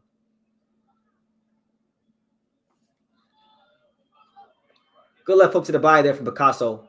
Inoue's on the ropes in a high guard, just letting Picasso try to get off a shot or two.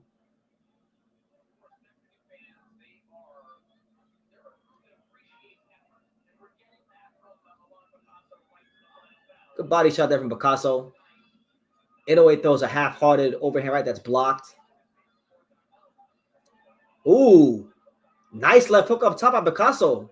And then a left hook to the body there from Picasso. Picasso showing a little bit of life here in the middle of round 12.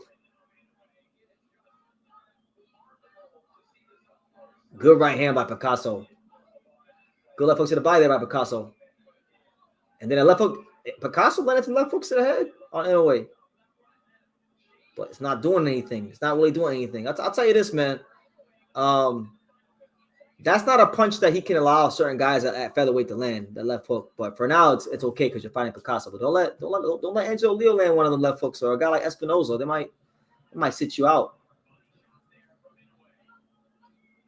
Oh, good, vicious left hand hook to the body there from Inoue. There you go. Another left hook to the body from Inoue. The last 30 seconds here around around 12, and Picasso's throwing right with Inoue. He's in the pocket. He's starting to let his hands go a bit more. Left hook to the body from Picasso, and then a right hook to the body from Picasso.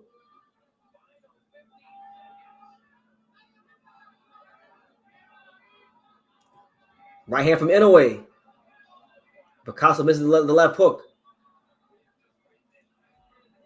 And listen, guys, you're watching a master at work. Naoya Inoue goes the distance. I gave him 10 rounds. A lot of you probably gave him a shutout. But either way, the outcome is not going to be in question at all whatsoever. And Alan Picasso, much to his credit, he becomes only the 5th fighter in Naoya Inoue's career to go the distance. He now joins the likes of, guys like Mirza Akhmadaliev, Nonito Donaire, was it Ryoji Taguchi, David Carmona, and who else? I think that might be it. But yeah, so not a lot of guys can say they won 12 rounds with the monster. So I mean, he gets a moral victory. He showed some good things here and there in the fight, but he just outgunned, as many of us thought he was. But we honestly, look, I'm gonna say this: when it comes to Inoue and Nakatani, the perception was that Junto was the guy to beat Inoue. Now, for me, I've always thought that there's guys at featherweight that I think are a bigger challenge. You guys know who it is. I'm not keep repeating it. But I thought it was still like a 60-40 fight. I thought Inoue, I gave the edge to Inoue 60-40. Now I'm looking at that fight like a 70-30, after what we saw from Junto. But we saw the levels in IQ and skill level. The difference between Junto and Inoue. You had both of them fought undefeated, hungry Mexican volume punchers that were durable and came to win. But it was Inoue who showed a big gap in class with the Mexican he fought, putting him on the back foot and not allowing him to get downhill on him. Junto went life and death, and many of us thought he lost. So we shall see. Just want to let you know that you're my favorite boxing reporter. I love Japanese fighters, and you keep introducing me to the ones I don't know, and I appreciate that, man. That's one of the things that we do here on True School Sport. We try to put people on game, not just to the new Japanese fighters, but just fighters from all over the world. And I got like a whole cycle of prospect and contender reviews I got to do. I got to start doing them probably tomorrow. So it's like 30 videos. So I gotta start my research for the first like 5 or 10 fighters I'm doing and get those done. I want to try to get all 30 videos done before the end of the year so you guys can get put on game the new fighters. And I learned too. There's a lot of talent out there. And a lot of times these promotional companies, these networks don't promote, the fighters until they get to a certain level. So I try to, put everybody on game as much as I can and put myself on game. Shame on Inoue for not finishing him, but he only came to survive. I'm not going to sit here and say shame on Inoue. I thought it was a dominant performance. I mean, what do you want? I mean, I wanted a knockout, but what are you gonna What are you gonna do? Only thing I'm looking forward to if Inoue and Nakatani fight is your videos in Japan. Yeah, honestly, I'm still gonna go because it's a big deal, and you guys know the Japanese coverage is a big part of this channel. But if I go to Japan, I'm gonna be asking Junto Nakatani and or people, about when they're gonna do this Jorge Sebastian Hernandez Reyes rematch. That's what they gotta do.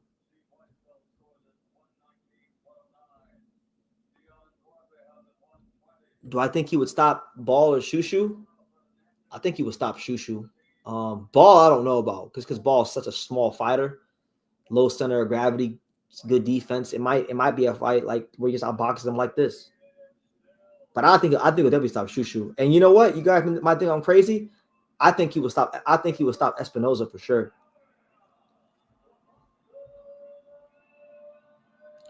Was there any knockdowns in this fight? Yes. No, there wasn't. Picasso fought a very, very safe fight. Do I think Bam would be a tougher fight for Inoue than Junto? I don't entertain Bam versus Inoue. Until Bam actually goes to 122, I don't think, nor do I ever entertain Bam versus Inoue. I think it's a fight that's just fantasy right now. But to answer your question, possibly. I mean, he can fight in angles. The way his style is, it would prevent Inoue from being a north-south fighter. He fights in angles a lot more, so it's very possible. But Bam's not even a bantamweight yet, so I don't want to talk too much about it. You know, we could talk about Junto because that's a fight they're probably going to do, and we can talk about the guys at featherweight. But until Bam is actually in Inoue's weight class or close to it, I don't even want to entertain it. I think it's hearsay. So anyway, guys, here's Inoue. Let's see what the monster has to say. Let's see what he got to say.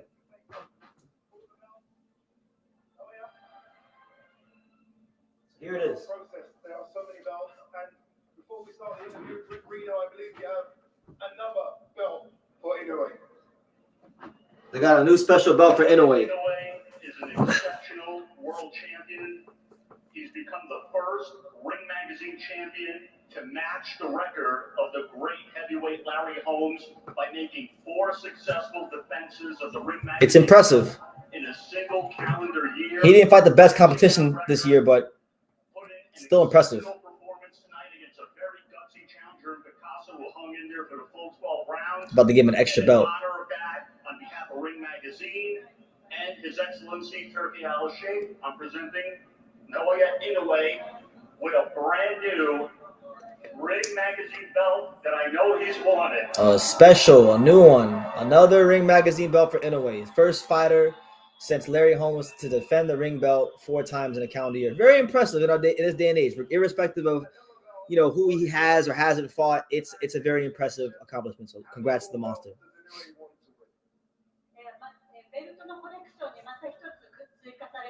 I'm gonna listen to the interview, but when I'm done, we will dissect the card and Inoue from there. Smash the like button, subscribe, super chat, all that good stuff.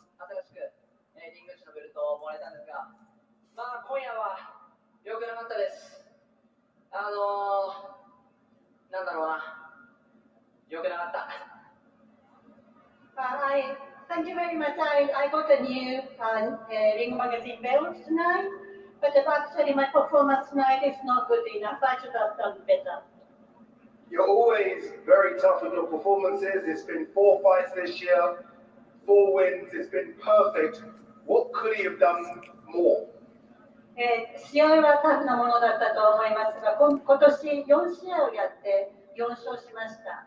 今後どのようなことを目標にしていくんでしょうか。そうですね、今年4試合こなすことができて、自分自身満足はしてますけども、ちょっと少し疲れました。ちょっとゆっくり休みます。Yeah, I'm very happy that I could win 4 matches this year, but actually I'm really tired, so I would like to rest for a while. Yes, I think he deserves some rest as well. Alexander Usyk is ringside. Many consider Alexander Usyk one of the best fighters in the world, maybe pound for pound number 1. Does Inoue believe that he is now the pound for pound king? 頑張ってこられたのでお休みをするということはそれだけの価値はあると思います。今日勝ってパウンド・フォー・パウンドの、キングということで、このキングにふさわしいと、これからキングになれると思いますか？今日は吉木選手見に来てくれてるんですけども、こんなんじゃまだまだ全然及ばないと思うので、もっともっと腕を磨いて1位にふさわしい選手になりたいです。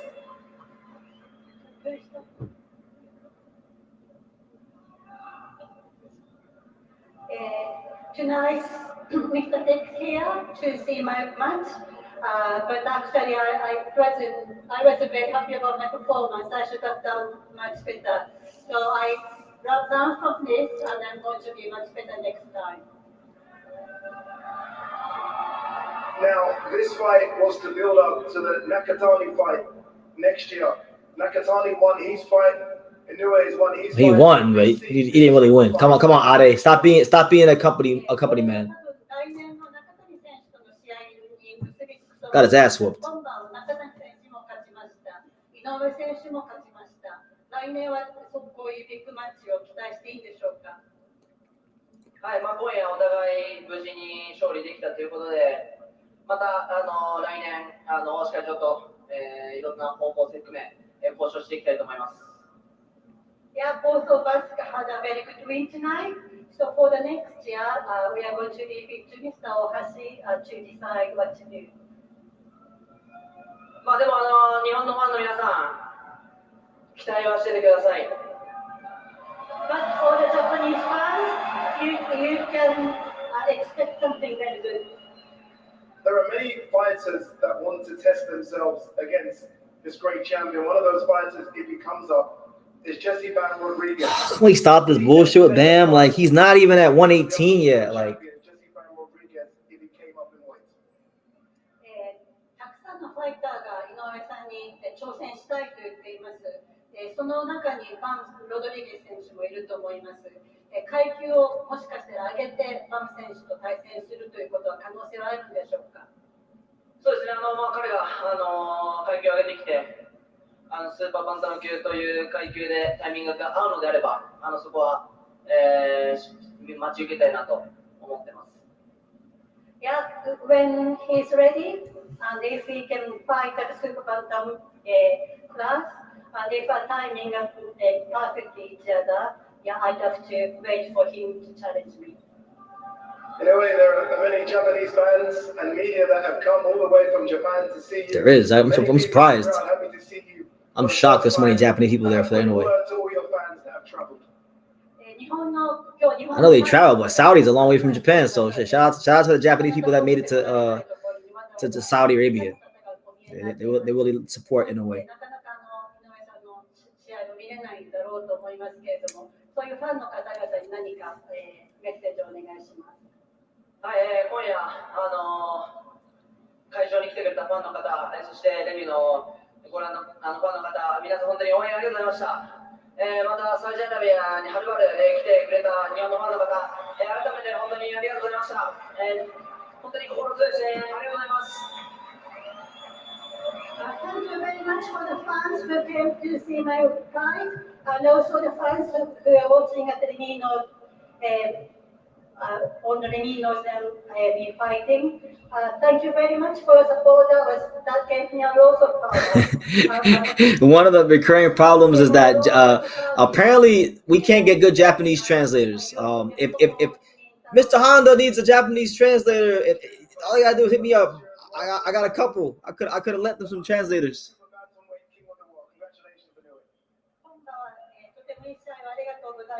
スーパーバンタム級の統一王者のままでいらっしゃるということ、とても嬉しいです。ありがとうございました。ありがとうございました。Thank you, guys. All right, so guys, those are the words from Inoue. You know, not the most. I mean, let's be real. You know, very mature performance, very professional performance. I give Inoue his due. You know, makes these undefeated guys younger than him, bigger than him, look like bums. And then, you know, Picasso's not a bum. He's not on that level, but he's not a bum, right? He's a good fighter.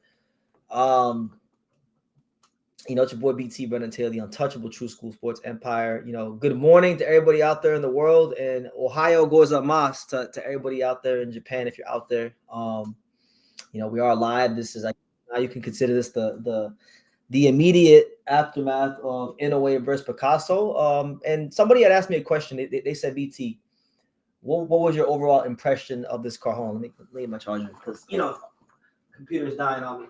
But somebody had asked me, they said, BT, what was your overall impression of this card? Did you enjoy it? Now, to me, you know, the Junto Nakatani fight, I mean, we had Tiger Imanaga, right? One of the top prospects from Ohashi Boxing Gym. I wouldn't. For me, like I don't have him in my top 5 Japanese prospects. Like I rate guys like Yugo Osaki, Yuta Sakai, Reita Tsutsumi, and a couple other guys. I rate quite a few guys over Taiga Imanaga, but Taiga Imanaga is good. And he's talented, and he had good amateur background. And it was a mild upset. Like Erdison Garcia did wind up upsetting him earlier on in the card. So I thought that was good for the card, considering the fact that, Kenshiro Taraji and Mabaldo Garcia fell out, Hayato Tsutsumi and Jazz Dickens, that fell out, that fight fell out. So, yeah, I mean, it delivered some drama.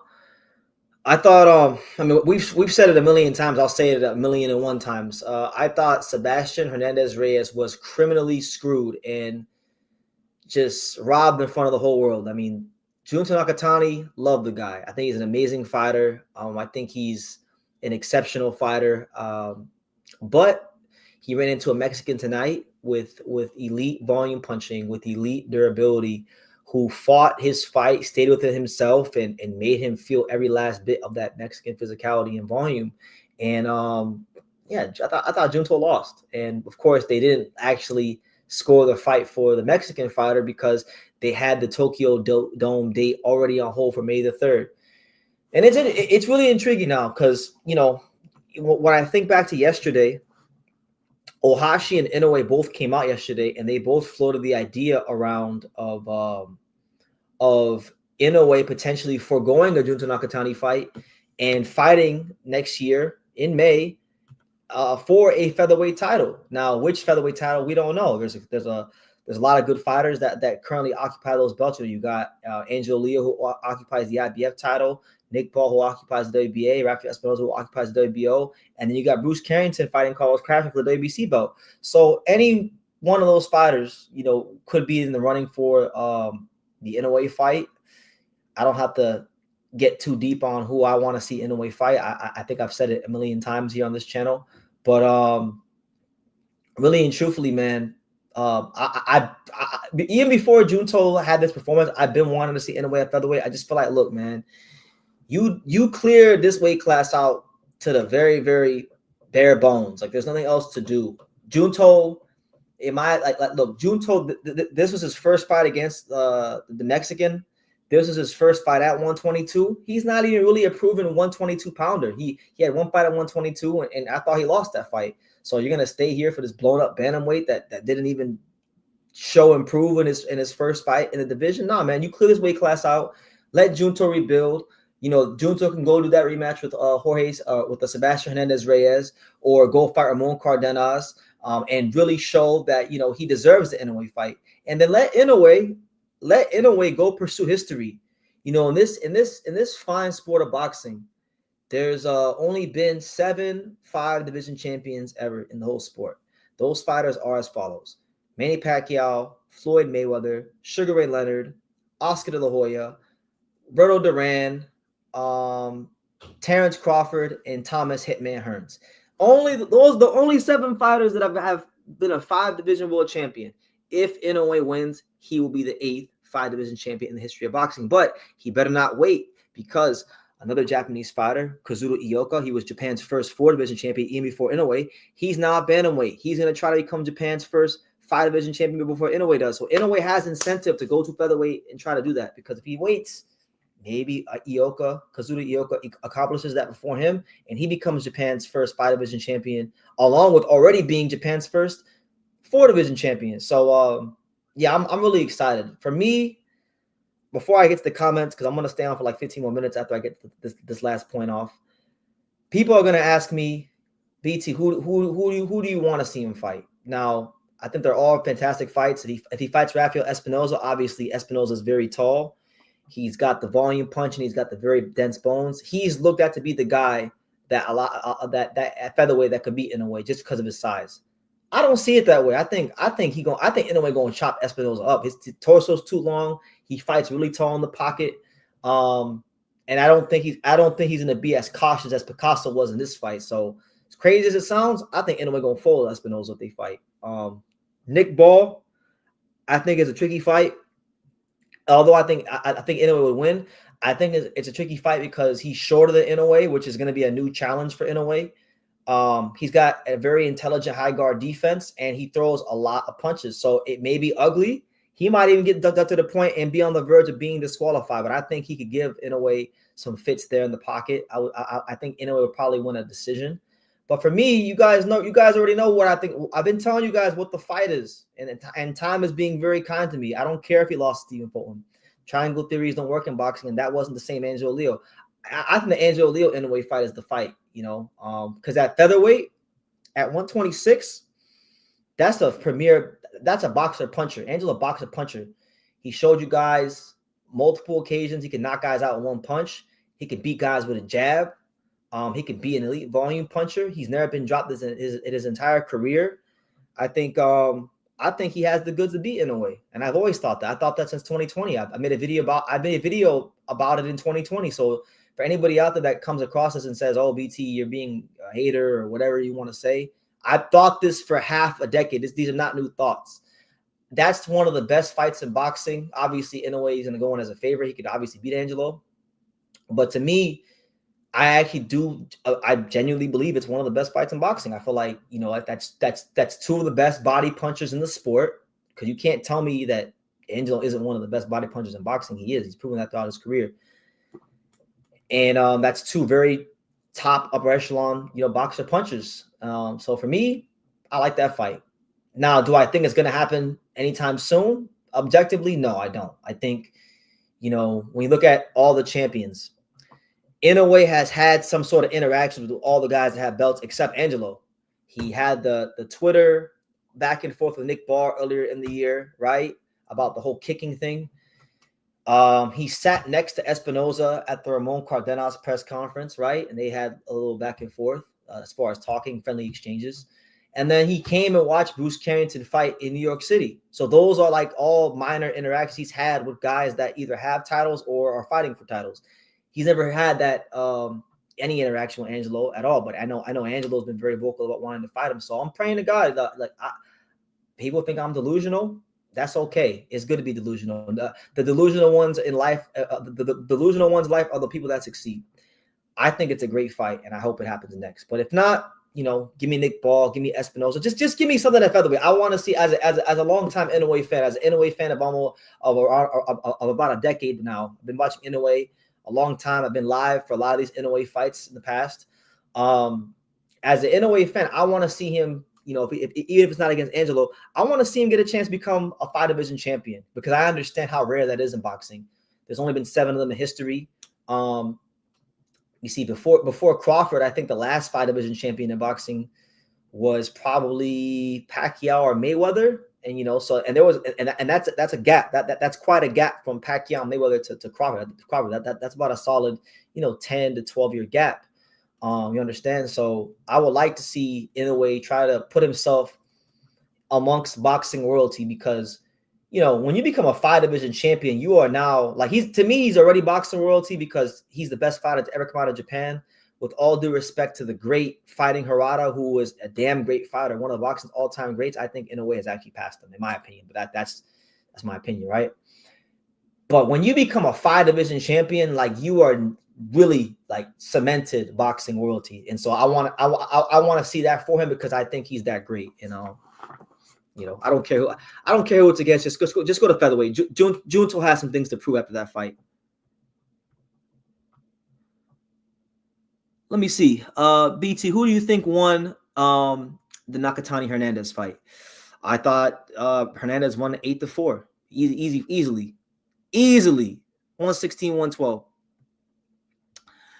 Where do you think Inoue ranks all time if he does happen to go undisputed at 126? That's a great question. It's obviously not going to be easy. I would definitely say, because in my opinion, right, if you look at all the weight classes he fought in, the toughest weight class I think that he ever competed in was super flyweight, and he didn't really get those fights against Roman Gonzalez, Guy Estrada, Rungvisai. Many people say that those guys ducked him. I think it was also a timing thing, and some of those guys wound up losing fights they weren't supposed to lose when they had deals in place, right? So he didn't get those fights, I think featherweight would be the toughest weight class he's competed in since super flyweight. So if he were to go undisputed in it, that means he would have to beat the likes of Angelo Leo, Rafael Espinoza, Nick Paul, and I guess you could say maybe Bruce Carrington or Carlos Castro, right? If he gets those 4 names on his resume, along with what he already has, oh my God, I'm sorry, If he gets them 4 names on his resume, we're going to have some discussions about who's really the best fighter in the post-Mayweather era, because a lot of people say it's Terrence Crawford, because Terrence Crawford never had a split decision or anything like that. He never got knocked out or anything like that, right? But last time I checked, Inoue never had a split decision. He never got knocked out. He's been knocked down, but he's never been knocked out, and he's been more active than Crawford. So if he were to go undisputed again, he's 3-time undisputed, just like Crawford, with more world title fights. How many fights does he have now in his career? Where's Inoue at in terms of fights? He's got 10 less fights than Crawford, right? But he has more world title fights than Crawford, because I believe tonight was like his 20. This fight was his 27th straight world title fight. So I mean, it's quality over quantity in my opinion. He goes undisputed at featherweight. He easily top 20, 25, 20, easy. Because think about this calendar year, right? When you break down his 4 fights this year, who he fought and how he won those fights, right? Now, granted, it wasn't his strongest year in terms of quality of opposition, right? Because he set such high standards for himself. He fought Yi Jun Kim, who was supposed to be Sam Goodman, but that was a late replacement. He fought Ramon Cardenas. He fought Mirja Agadaliev, and now he fought Alan Picasso, right? Different fighters, different styles. He won the first 2 fights of the year by stoppage. He won the last 2 fights of the year by straight boxing masterclass decision. So, if anything, this calendar year has showed us that how complete of a fighter Inoue is, and people need to shed this narrative about him that he's not a great technical fighter. He's always been a great technical fighter. He just never had to get deep in that bag because these guys wasn't good enough to make him get deep in that bag, and they weren't big enough. So now he's fighting bigger guys. He's a bit older. He's a bit longer in the tooth. He's been dropped a couple of times. So now he's become more of a boxer, a technical fighter, a guy that will outpoint you, right? If he goes undisputed at 126, beating them kind of guys, in my opinion, he's the best fighter of the era. Sorry, Usyk, sorry, Crawford. I'm putting Inoue above you guys. But that's a big if.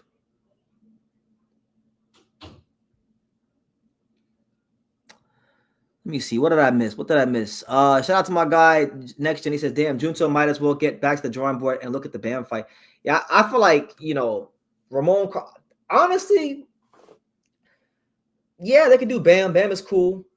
I still like to see Bam versus Junto.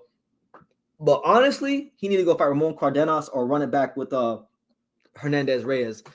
Those are the kind of fights. He needs to go ahead and look at, some kind of fights. Either the rematch with this Mexican guy or Ramon Cardenas, who we were just sparring with. Is Inoue's age going to get in the way at 126, though? I don't think so. I think Inoue is a great fight. I think he's a great fighter. I think if he ever does lose a fight in his career, it's going to be because whoever that is on that night is just truly great. They show some greatness that the world doesn't know that they have yet. You understand? I'd love the Angelo fight, but I really want to see Angelo fight more resume on his record. He can definitely do it. Too bad he's unable to get Figueroa, but I think Aleem is available. Well, then you know what? Let me tell you guys this, because people keep telling me that they want to see Angelo up his resume, and I'm with you guys. Inoue is a great fighter, but I don't feel like this isn't a charity. He's a great fighter. There's a lot that comes with fighting him. I feel like anybody should have to earn that, right? Now, in my opinion, I think he's done some things to earn it. He knocked out the best #1 featherweight in the division as a 4-1 underdog of Renato Lopez. He then turned around and defended the belt in Inoue's country against former world champion Nick Kameda, right? I don't even know. There's so much bullshit going on with his career that is not out there in the public. If y'all want to see him get his resume up, then you need to tell the fine folks that promote his career at Pro Box TV to pump the money in his career and invest some money into his career and get him these fights. Because his next fight is supposed to be against Lirato Diamante, right? Who's a solid little fighter. It's a voluntary fight. Angelo's finally getting a voluntary, which he's never had his entire career. But he can't even get that fight.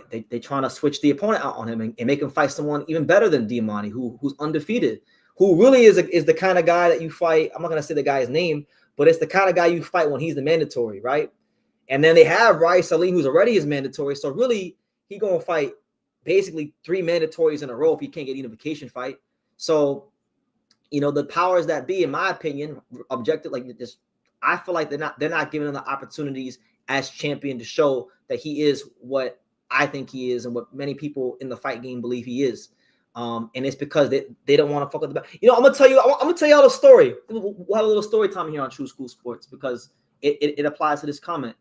When I was at the WBA convention, right? And the beautiful thing about these WBA conventions is that the whole boxing world descends upon the conventions. You get everybody from all corners of the world, big time promotional companies, small time promotional companies you never heard of. They go to these conventions. So I was there, and I was at the rankings meeting, and I seen the guy that was there for Queensberry. He works for Queensberry. He's the Queensberry Promotions, the Frank Warren Promotions representative for America. He's a guy by the name of Alex Dombroff. Nice guy. Met him. Had a chance to talk to him. Nice guy. Nothing but gentleman. Classy guy. Got nothing bad to say about him. But I asked him. I was like, "Look, man, I'm not Angelo's manager. I'm just part of the team. What about a Nick Ball fight in the UK? If we had to go to the UK to fight Nick Ball and prove ourselves to the world in a unification fight, like what do you think about that?" And he pretty much gave me like a non-committal answer. He said, "Look, there's probably been some discussions with Pro Boxing and Frank Warren. I would be led to believe, but Nick has his fight in Liverpool on February 7th." And he was just it was very non-committal. Like, I'm not sitting here saying that they're ducking the fight or anything like that, but I was hoping to hear like, "Hey, we got to win this fight and then we could do it right after." But like, it was just like, there wasn't any of that. So it's like, I don't think he's in the plans. And, I can't blame them. Angelo's a dangerous fighter. And they've seen what happened to Venado, and he's shown different types of skills in his career. And, Nick Ball is number 1 in the queue to get an Inoue fight if Inoue goes featherweight. So why screw that bag up where you're going to get potentially, $3 to $5 million to unify with Angelo? And I'm not delusional about Angelo. Like, he's not a big star like that. He's a champion. I think he's a great fighter. I look at him in very high regard. I think he could beat any of these guys on his best night, but he's not that kind of name yet. So if you want to see him get his resume up, then, the powers that be gotta let him get the fights. Because look, and this is not biased, this is facts. Angelo Leo has fought in 8 states and 2 countries throughout his career. He fought in New Mexico. He fought in Florida. He fought in California. He fought in Colorado. He fought in Georgia, Connecticut. He fought in Texas. He fought in Mexico. He fought in Japan. So he's shown throughout his career that he's willing, ready, and able to go anywhere he has to go to fight, to get the best fights out there for his career. He's defended the belt in hostile territory where he wasn't the A-side guy. Can we say the same for Nick Ball? No, we cannot. He's always been the A-side fighter in Saudi and in the UK. Rafael Espinoza was the underdog, and he did have a night where he came to South Florida and fought Roberto Ramirez. But ever since he became champion, he has not had to really put himself in that kind of position because he's been groomed and taken care of by Zanfer Promotions and Top Rank. The only guy that's done that, and it's just the facts, is Angelo. So I'm gonna leave it at that. Y'all let me know what you think.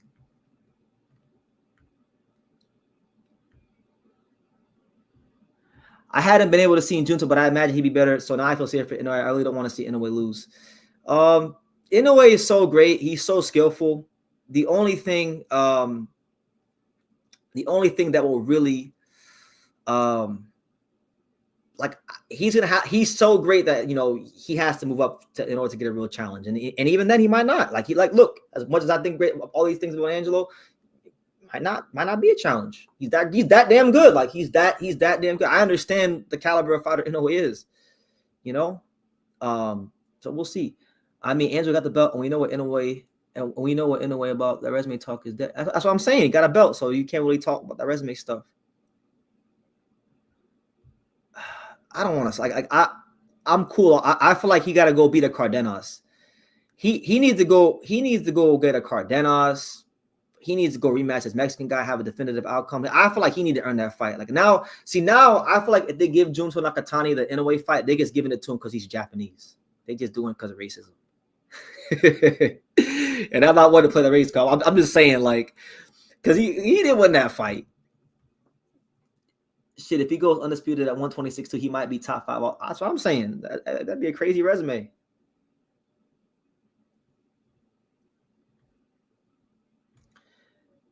Does Junto have the power to even hurt Inoue at 126? What if he just walks over Junto?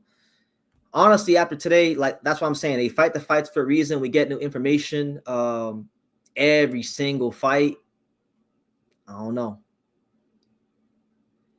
Inoue could really just walk through 126 aside from 2 fights. Possibly. I mean, I think, like, I'm gonna sound crazy to you guys. I really don't like. I don't think Espinoza is as big of a challenge as a lot of you guys think for Inoue. I don't. Just because of how he fights, his long torso. Yeah, he's big, so maybe that will play a factor. But I just don't see it. I think he'll beat Shushu pretty soundly. I think Nick Ball would be I think he'd win, but I think it would be like a ugly fight. And Nick Ball is one of them guys. He's willing, ready, and able to do what it takes to make these fights ugly. Low center of gravity, volume puncher. Maybe Inoue wins like a decision. And then Angelo, I think, is the most versatile of the bunch. We're going to be up for that fight. So for those of you just tuning in, that are asking me about this Junto fight, you're probably waking up, you're probably having your coffee, you're probably getting ready for work, and you're hearing all this talk about Nakatani getting his ass plastered, pillow to post by this Mexican guy, and the Mexican guy got robbed. Sebastian Hernandez Reyes, right? I thought Junto won 4 rounds. I thought he started off very well. It felt early on like a Junto fight, but once this guy got used to Junto's power, and once Junto got put in a position where he had to hold his feet and exchange in the pocket, there was no answers. There was no answers for what this guy was bringing to the table. The heavier puncher, the busier fighter. They robbed this man tonight from becoming a Mexican superstar, straight up. Like, because if he would have beat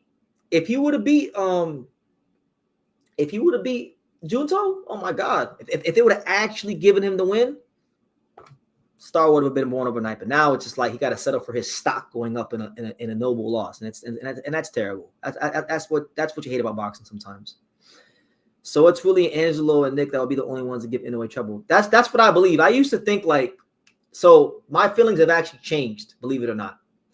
Because if you go back and you watch like 2024 videos, even videos earlier this year, my initial thoughts was that I thought that it was at featherweight, it was Angelo and Espinoza that would give Inoue the biggest problems, right? Because I was getting pissed off at Nick Ball for fighting these 122 pounders, right? But then, just breaking down the styles and taking my feelings out of it,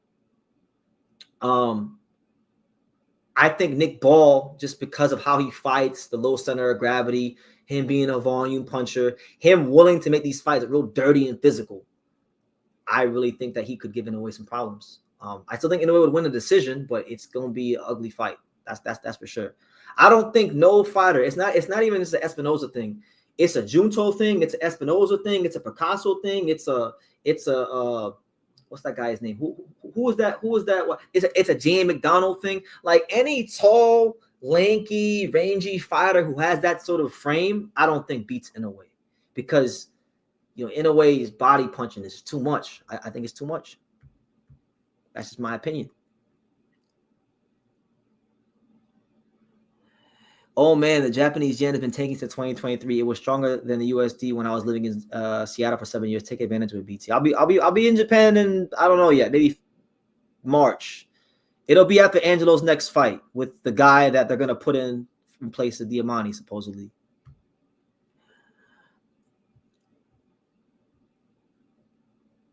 That's what I'm saying. Like when he fought K-Guy, I seen a lot of things there. Obviously, he's got his vulnerabilities, which make him an exciting fighter. But Inoue is not a guy to have vulnerabilities with. Like with a guy like him, you gotta have your shit tight as possible.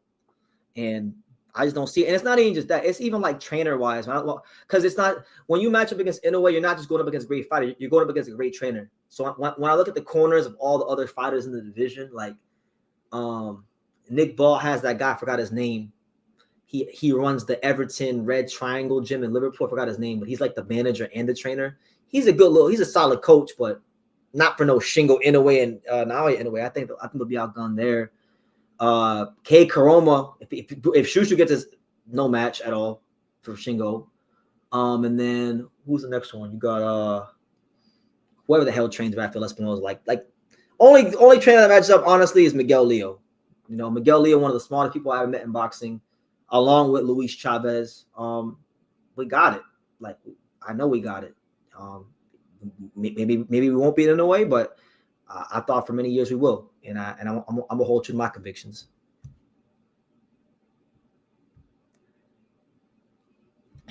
It's not a matter of him being not good. It's not a matter of him being not good. It's just a style thing.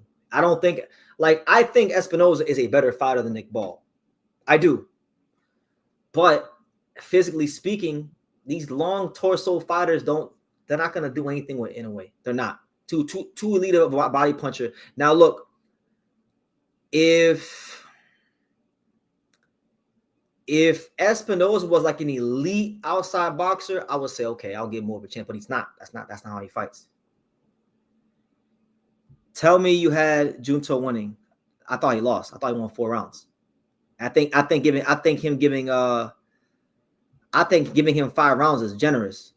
I thought he lost. I thought he won 4 rounds and got his ass waxed. And I like Junto.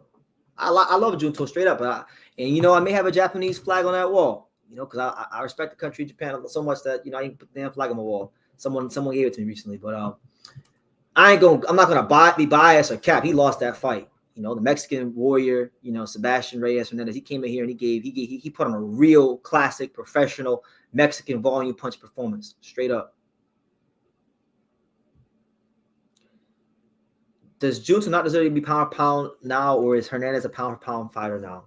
That's a great question, man. I feel like, you know, they're not gonna. First of all, let's live in reality. They're not gonna take Junto off the list because he didn't lose on paper, and for marketing purposes, they're not going to take him on pound for pound list because they're going to do the Inoue fight. They got to have him pound for pound for marketing purposes, and he won, right? He didn't lose on paper. So whether we like it or not, he's staying on the pound for pound list. I don't know, man. Like pound for pound, like he's won. I believe he's a 3-division champion. I could be wrong, but I believe he won at flyweight, superfly, and bantam, right? So he's a 3-division champion. But for the first time in a long time, he had some real resistance, and I saw a guy that couldn't make adjustments. And part and parcel of being pound for pound is making adjustments. Yes, part of it is skill and weight classes and being dominant, but part of it is making adjustments. He didn't make adjustments. So to me, like I do look at him a bit less of a pound for pound fighter after this fight. You know, pound for pound subjective. Like they got Oscar Collazo on the pound for pound list. I like Oscar Collazo. You know, I'm Puerto Rican. My lineage, so to speak, is Puerto Rican, right? And you know, I've championed Oscar Collazo, but I think it's premature. Like he hasn't really solidified himself as the true number 1 guy in the division. He ain't fought Pedro Tajuron yet. So until he fights Pedro Tajuron, we can't talk about Oscar Collazo on pound for pound. You know, skill-wise, sure, Oscar Collazo might be the most skillful Puerto Rican fighter in terms of skill set. But if we're talking about resume and accomplishments, he's not the number 1 pound for pound fighter in Puerto Rico. I think Rene Santiago with his recent wins has beat better fighters than Oscar Collazo. I think Super Matias, you know, being a 2-time champion, you could make an argument for him. He got more to prove, and I think they're being premature putting him on the pound for pound list. So look, pound for pound subjective. They're gonna and with Ring Magazine, a lot of it is agenda driven. It's a marketing tool, always has been, always will be. Junto's staying on the list, and you know, Oscar Collazo on the list. I don't think Oscar Collazo should be on the list yet. Honestly, there's like 5 or 6 fighters I can name that I think have done more in boxing that I don't even think are pound for pound. You know, my man said, what I will say though, this does make Junto versus Bam more interesting. I think Bam has a shot, but he's still a small guy coming up. He's not as small as everybody thinks. Like they say he's small because you know, he fights in small weight classes. Listen, he's short, but he's not small. I've seen Bam in between fights. Bam's 4th pro fight, Bam fought at featherweight. I don't know if people know that, but Bam's 4th professional fight, he fought at featherweight. I don't think he's as small as people think. I like that fight. Go ahead and do it. I think now after this fight, you got to go ahead and do it. Well, yeah, the flag I bought was bigger. The American flag I bought was bigger, and then someone gave me that one. So it is what it is. We got maybe 6 max fights left for Inoue before he retires. Take out Junto, Bam, and then 4 fights to unify featherweight to retire as a Jew. Oh my God. So okay, let's say Junto, Bam, Angelo Leo, Rafael Espinoza, Nick Ball. We'll just say Bruce Carrington, right? That's pretty damn. Yo, you run that gauntlet. If you run that gauntlet, yo, respect to you. That'd be special. Junto's face looked like Inoue's when he fought Donaire. Yeah, man, it was bad. Inoue has the technical skill and athleticism to completely nullify a height and reach advantage. It's frankly bizarre how he more often than not makes these taller fighters look small. Because these taller fighters are not athletic. These taller fighters need to have some athleticism to offset what Inoue can do with his upper body in the pocket. A lot of these taller fighters, like Picasso and people like that, they're too stiff. They're not athletic enough. To beat Inoue, you have to have some semblance of athleticism, I think. Fight of the year, round of the year, KO of the year, and fight of the year, who do you got? I haven't put any thought into that. Only one I can say for sure is the fight I've been telling you guys is fight of the year since March, which is Kenshiro Teraji versus Seigo Yuri. That's fight of the year. Knockout of the year is Brian Norman Jr. versus Jin Sasaki. Fighter of the year, that's up for interpretation. I know a lot of people will say Terrence Crawford because he beat Canelo, but he only fought 1 time. Inoue fought 4 times, but he didn't fight anybody as good as Canelo, right? So, I don't know. Maybe Devin Haney. How about that? We'll be different.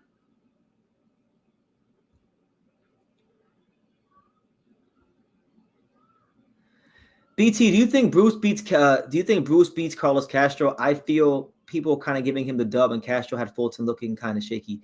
I just did a video about it, that fight. I haven't dropped it yet, but what I will say is this: I'm picking Shushu, but I'm not really that confident because style-wise, that matchup is counterpuncher versus counterpuncher. And when you get 2 counterpunchers, one of 2 things is going to happen. Either A, it's going to be a boring-ass fight, and these guys are going to wait each other out, or B, someone is going to have to take the lead. And I'm not sure who it's going to be. Castro is a guy that has been there. He's fought tooth and nail with some of the best fighters in his division, like Luis Neri. He lost him, I think it was by like majority or split. He lost to Fulton by, I believe it was a split from majority himself.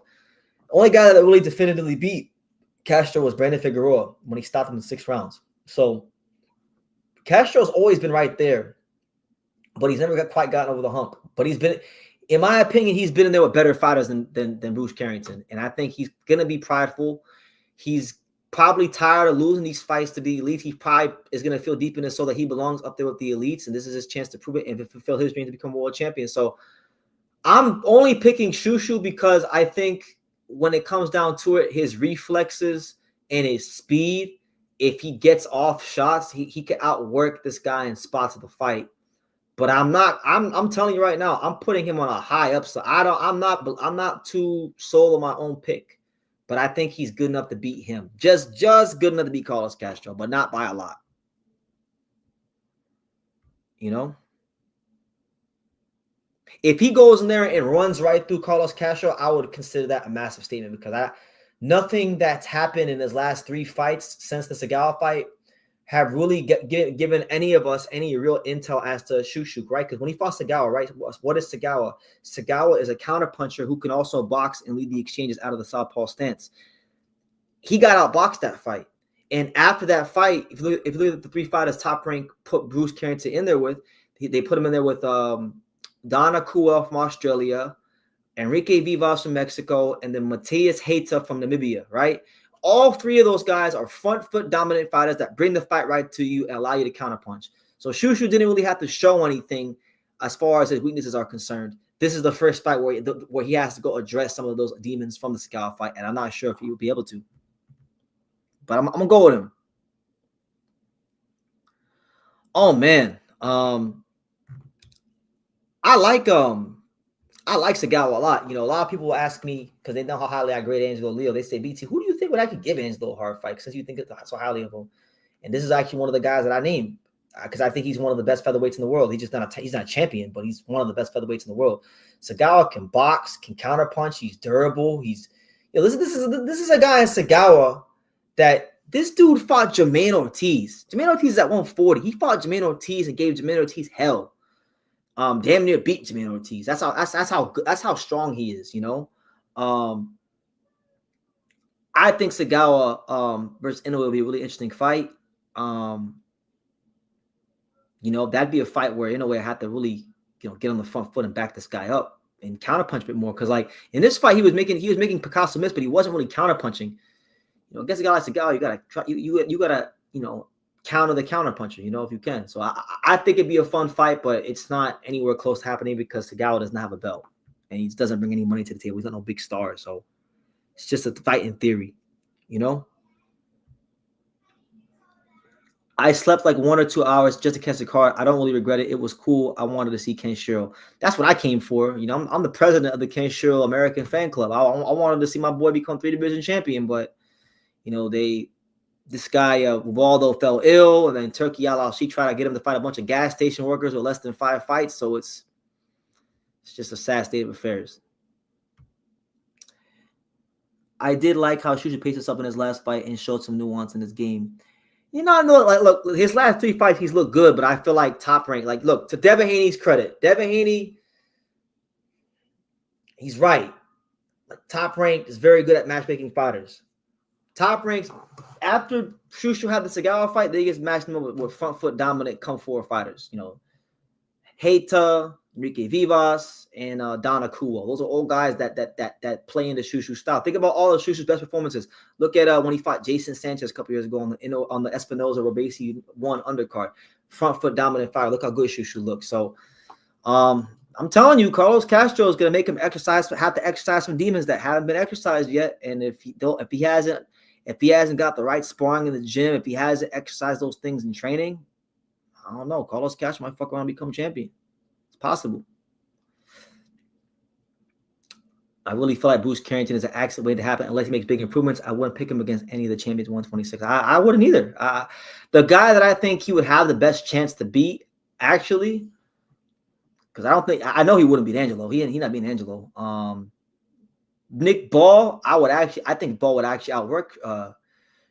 Maybe Shushu could hurt Ball because he's a counterpuncher, but Ball keeps a pretty good high guard defense, and he's short as hell. I think he makes it work to his advantage and wins a decision. Maybe, possibly Espinoza, because Shushu is a mid-range fighter, and the way Espinoza fights would allow Shushu to operate in that mid-range counter. But we don't really know how durable Shushu is because Shushu hasn't really fought too many punchers. They haven't matched him with too many punchers. They matched him with aggressive guys, but those aggressive guys weren't proven punchers on the world-class level. Espinoza is. So there's a lot of questions that will have to be answered, but I think stylistically there's some things that could work for him in that fight, but I'm not too confident.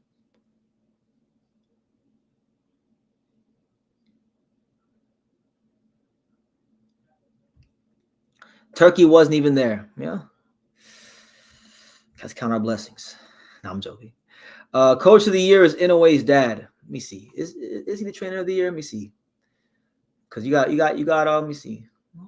You know what? I'm actually okay with that. I know they might probably give it to Bomac because with Crawford and he beat Canelo. But man, I would like to see Shingo Inoue get some much needed recognition because for as great and as famous as Naoya Monster Inoue is, you almost never hear anything about Shingo Inoue. And that's why, like earlier this year, when I covered the Cardenas fight, I had a chance to get a picture with Shingo Inoue, and I was very excited about it because he's, to me, legendary trainer. Like people aren't giving him his flowers now, but I think when Inoue retires and they go back and they go look back on the full book of who that man is in the fight game, he'll get his flowers. Legendary trainer. I got the utmost respect for Shingo, and I hope that he gets his due. To hurt Inoue, you need someone like myself because we've seen him fight someone who has power. Have we seen him fight someone who has power and can box? I mean, I would say Donaire is a guy you could say that. Donaire is a world-class fighter. I don't think Shushu was as good as Ford at 126. I mean, to be fair, I mean, I thought Ford's run up until Komatov was pretty damn mid, but he beat Komatov. And Komatov's a guy that I've been begging Top Rank to put in there with Shushu to see what we really got with Shushu. But like nobody at featherweight is touching Komatov with a 10-foot pole without a belt, you know, coming off of, you know, a loss and then Little Stay Busy win against a Filipino guy, you know. But Ford did beat Komatov, and I didn't think he was going to do it, and he fought his ass in the pocket. So, you know, he'll always have my respect. I agree with you. Which year was better for boxing? 2024 or 2025? Ooh, good question. I'll say 2024. I like 2024 better than 2025. Hi, BT. Inoue can't get the KO. Might be because he fought 4 times here. He looks like he's going all out in training and concentrating during the MJ fight. Well, think about it, right? Let's really think about it, right? If you guys remember, Inoue was scheduled to fight Sam Goodman on Christmas of last year, which means that he would have had to have started his training camp around October of last year. So that means that basically since October of last year, Inoue has been in camp. So for the last 14, 15 months, Inoue has been in training camp. He hasn't had a break. So that man needs a break. The guy's done his service to boxing, 4 fights in a calendar year. He's been a great representative of the fight game this year. Did you see the last Daenerys fight? Do you think he won? It was a close fight. He looked very menacing in the first 6 rounds. I thought he faded down the stretch. I thought it could have been a draw, and I wouldn't have been mad if they gave him a decision because he had a very strong first 6 rounds. But I scored at 115, 113 to Sumi. But I wasn't like I wouldn't have been mad if they gave it to Daenerys. It was one of those kind of fights. Will Crawford finally become the fighter of the year? I don't think Crawford has been the fighter of the year. He's going to be fighter of the year. I mean, he fought in the biggest fight against, you know, Canelo, and he became a 3-time undisputed champion. And I think with him retiring too, there's going to be a lot of sentimental picks just because he's not boxing. So the riders are going to feel like they got to give it to him.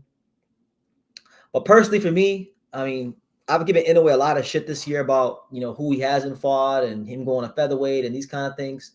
He fought 4 times in the calendar year, guys. You know, and this is a guy that could fight 1 time a year, make buku dollars doing it, and not fight the rest of the year. I feel like, you know, we should reward activity, but I know we're not going to. I know Crawford will get it, so I'm not going to even do that. But honestly, for me personally, like I wouldn't give it to Inoue or Crawford. Inoue didn't really fight anybody too crazy this year, and then Crawford only fought once. My fight of the year be Devin Haney. You know. He was the underdog against one of the most vicious punchers in the fight game in Brian Norman Jr., and he knocked him down and you know, beat him in convincing fashion. You know, he looked pretty trash. Like, you know, he won, he was effective, but he didn't look great against Ramirez. He beat Ramirez though. He beat Ramirez, beat Norman. I know he won't get fighter of the year. He deserves consideration. Renee Santiago definitely won't get fighter of the year, but he definitely deserves some consideration. It'll go to Crawford.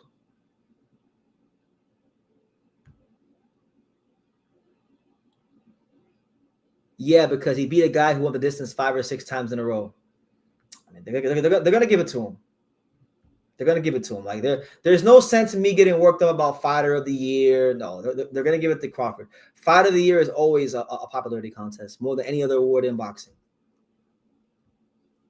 My man Sahaney is the clinch king. Do you think Hernandez exposed Nakatani's inability to adapt? Inoue always manages to switch up when the fight gets tough, but Nakatani seemed like he was. Well, this goes to what I was saying. Like when I was earlier this year, when me and Sean Tatel did our collab video, our initial thoughts, you know, video breaking down this fight. One of the things I said in that video was that I wanted to see Junto Nakatani in a fight that goes some rounds, you know, because he needs those rounds if he wants to fully be prepared for Inoue, right? So this became that fight. He fought a durable Mexican fighter who stood up to his power, and it's been about probably like 4 or 5 fights since anybody really stood up to his power. And he just showed a lack of adaptability, and it also goes to the point that I've been telling you guys for a while. A lot of you guys are telling me that like Nakatani versus Inoue is the 2 best fighters from Japan, and I'm like, it's not. Like the 2nd best fighter from Japan is Kenshiro Taraji. Fought better fighters, beat better fighters, challenged better fighters, avenged losses against better fighters, knocked better fighters out as a smaller man. Like, come on, man, there's no comparison. but people wasn't trying to hear it. So you guys, a lot of you had to find out the hard way today. Bam. I mean, he beat Kafu, who was an undefeated champion, and then he beat who the hell did he beat his last fight? I can't even remember who he beat his last fight. See, I'd be forgetting who Bam fought, but yeah, he beat some undefeated fighters. Oh, Martinez. He beat Kafu and he beat Martinez. That's a very strong year. So yeah, Bam deserves some consideration. But like, look, these lighter weight category guys are not getting no fighter of the year. If there's a big mainstream fight at 47, 68, light heavyweight, middleweight, that's always going to trump the guys in the lighter weight categories. That's just how it goes. I don't want to sound like a hater, but to be honest, after the second round knockdown, Devin Haney went straight back to the jab and grab. But I get it. It was a safe win. Well, yeah, that's why I was mad at Norman, because I was like, man, you put yourself in a position where you got to chase the fight, and Devin could fight that way. If he just boxed behind his jab and doesn't get dropped in the second round, it's a whole different fight. So, we'll see how it goes. Brian Norman Jr. did just get ranked. He's number 4 in the WBO and number 8 in the WBC. I think he's going to go the WBO route because, of course, he's a top-ranked fighter. We know Bob Arum, top rank. We know how that goes. So I'm thinking they probably do him versus Rohan Polanco next. Ideally in Atlanta. Brian Norman deserves a homecoming fight. So if he can win that fight, maybe they can make it an eliminator. Maybe it could be one fight and then straight back into a Haney rematch, or it could be you could do Polanco, and then maybe Catterall could be the eliminator, and then if he could get those 2 fights, maybe a Haney rematch. I don't know, but either way, he's still one of the most valuable fighters in the division. What should Junto do next, BT? Does he still have a chance against Inoue? He does. I still think he does, but those chances I've trimmed them down by about 15%. So now that fight to me is like 70-30. 70-30, something like that. It's a 70-30 fight. He got his 12 rounds, of course, but it wasn't encouraging at all. But to Junto's defense, we'll be fair to him. Inoue is not the same fighter as this Mexican fighter. This Mexican fighter stay on top of you. Inoue is a Japanese fighter. He has more that Japanese mid-range discipline style. So I think it'll actually allow Junto to be a little fresher in the middle and later rounds. So I won't write him off completely, but I didn't like what I saw tonight at all. He got whooped. I thought he lost. And I'm not going to sit here and cat form just because I like him. BT, Espinoza in a Pro Box interview admitted that he must use his height and reach at distance and says he'll work on it more, get better. And he did it versus Higa. He didn't fight Higa. Sumi fought Higa. Espinoza truly wants to get better. Listen, Espinoza is a true fighter. I love Espinoza. Like truth be told, I wish he was in any other weight class than the weight class with Angelo. I'd probably like him a lot more. He's a great person. I've had the opportunity to interact with him. I was the only American media channel to interview him the week of the Robesi 1 fight, because when he fought Robesi the first fight, nobody cared who he was. But we interviewed him here on True School Sports, and he won, and he's always given me my respect as a reporter, and always showing love to me, and always shows love to the fight fans. Like, he's a real champion. I want Rafael Espinoza to be as great as possible for as long as possible in boxing, as long as he's not fighting Angelo. But I'm glad he understands that. He's gotten a little bit better at it recently, but I haven't seen the improvements I need to see in that department to think that he could beat a guy like Inoue or even Angelo. Like, I don't. That's not something that you could just improve in a fight or two. That takes 3, 4, 5 training camps. But I wish him the best. I'm all for fighters improving. I love seeing fighters develop. I've always been into fighter development. That's why I do a lot of videos about prospects. That's why I'm very fascinated by the managerial side of boxing. That's why fighters call my phone sometimes and they be asking me for help, and I be trying to point them in the right direction. So yeah, best wishes to him. Exactly, BT, because I had him winning the first round, going back and watching that fight. Devin definitely broke Norman's nose, and it bothered him the rest of the fight. Simple jabs was splattering blood everywhere. I agree. Like I said, if that knockdown doesn't happen, it's a whole different fight. And the crazy thing is, Norman made an adjustment, and Norman was actually able to nick some of the rounds down the stretch. I thought Norman probably won about, you could say 3 rounds, but I thought he won 4 rounds. I gave him 4 rounds when I watched the fight. Maybe I was being a little bit generous, but I thought he won, 4 rounds. Inoue knocks Nakatani out inside of 9 rounds, and that comes from my longtime view of my guy. Easy does it, 1980. Good to see you, champ. And I agree with him. I think he gets him out of there in 9 rounds. I know this is an Inoue live, but I saw something very interesting about Virgil Ortiz. He is evidently mad at Oscar for blocking the Boots fight. He should be. He should be mad at Oscar, and he should be mad at his manager, who seems to take pride in blocking fights. Straight up. He should, because I know like Virgil himself, the person, the fighter. I know he's down to fight anybody. He's a no bullshit, blue collar kind of guy, fighter. It's Rick Morrigan, it's Oscar, it's these guys. They're trying to protect their investment. Which my thing is like, what you trying to protect it for? Like this is one of the biggest fights in the division. This is the fight that's gonna make him a superstar. You better take the damn fight. Do you think any of the 126 champs are going to unify? Well, I can tell you this. Like I said, I'm part of Team Angelo Leo, so I know exactly what's going on with him. They don't want to fight Angelo. Like, they don't. Nick Ball is not going to fight Angelo. Espinoza is not going to fight Angelo. And Bruce Carrington and Carlos Castro got to settle who's the WBC champion, right? So, honestly, to answer your question, no. I think Espinoza has a limited amount of time left at 126, so we go to 130 soon. Ball is going to, he got his fight with Figueroa. He's going to try to win that fight, and hopefully Inoue picks him. And then, Angelo Leo is going to get, his opponent switched out. It's Leonardo Diamante. Now it's supposedly going to be someone else. There's a replacement opponent waiting in the wings, apparently. And I have good reason to believe, based on things that I've been told on camera, on this channel, and behind the scenes, that, that he's going to fight someone else. So we shall see. Are there any women's boxers that you're paying attention to right now? To be honest with you guys, not really. So like, I used to cover women's boxing quite a lot.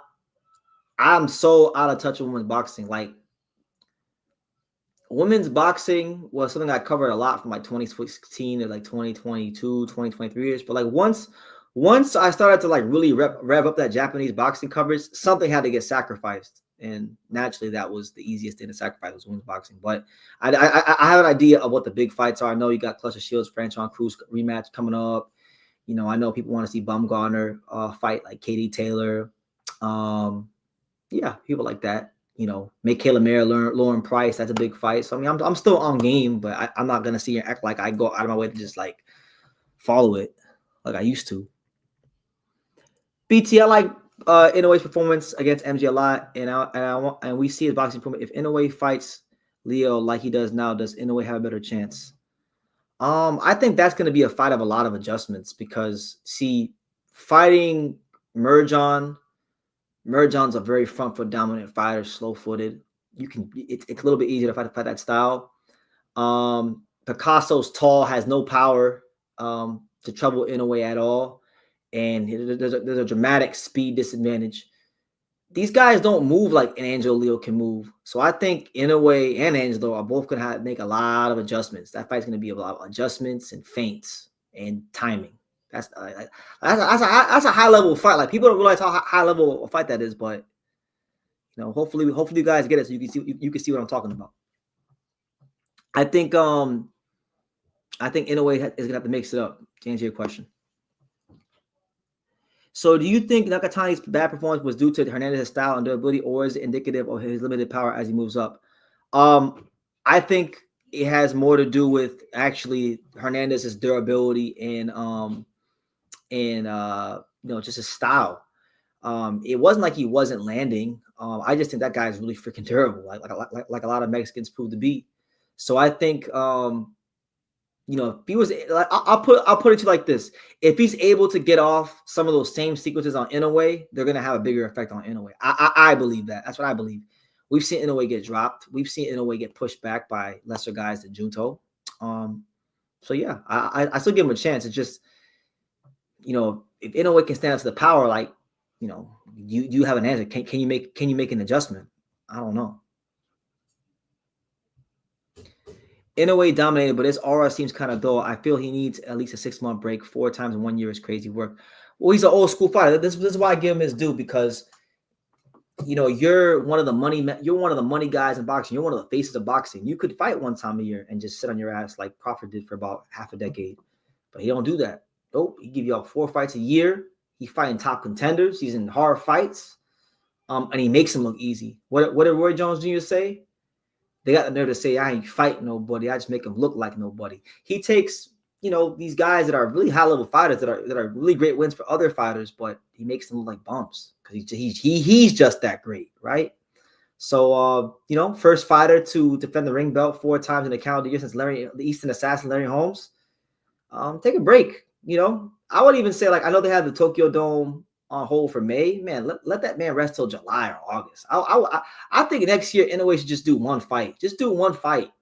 I know he won't do that because that's not in his nature, and I appreciate him so much for that. But I'm saying for optimum performance, you just fought 4 times in a year. You probably been in camp for about the last 15 months straight. Like you ain't really had no rest in about 14, 15 months. So for optimum performance, you should rest till like July or August, and then try to win a featherweight title next year and become boxing's 8th fight division champion. That's what I say. What about Ramon Cardenas versus Leo? I would love that fight. I think if Angelo can't get the champions, I like that fight a lot more than the fights that are being offered our way, like with Diamani and some of these other guys that they have as replacement opponents that I won't say.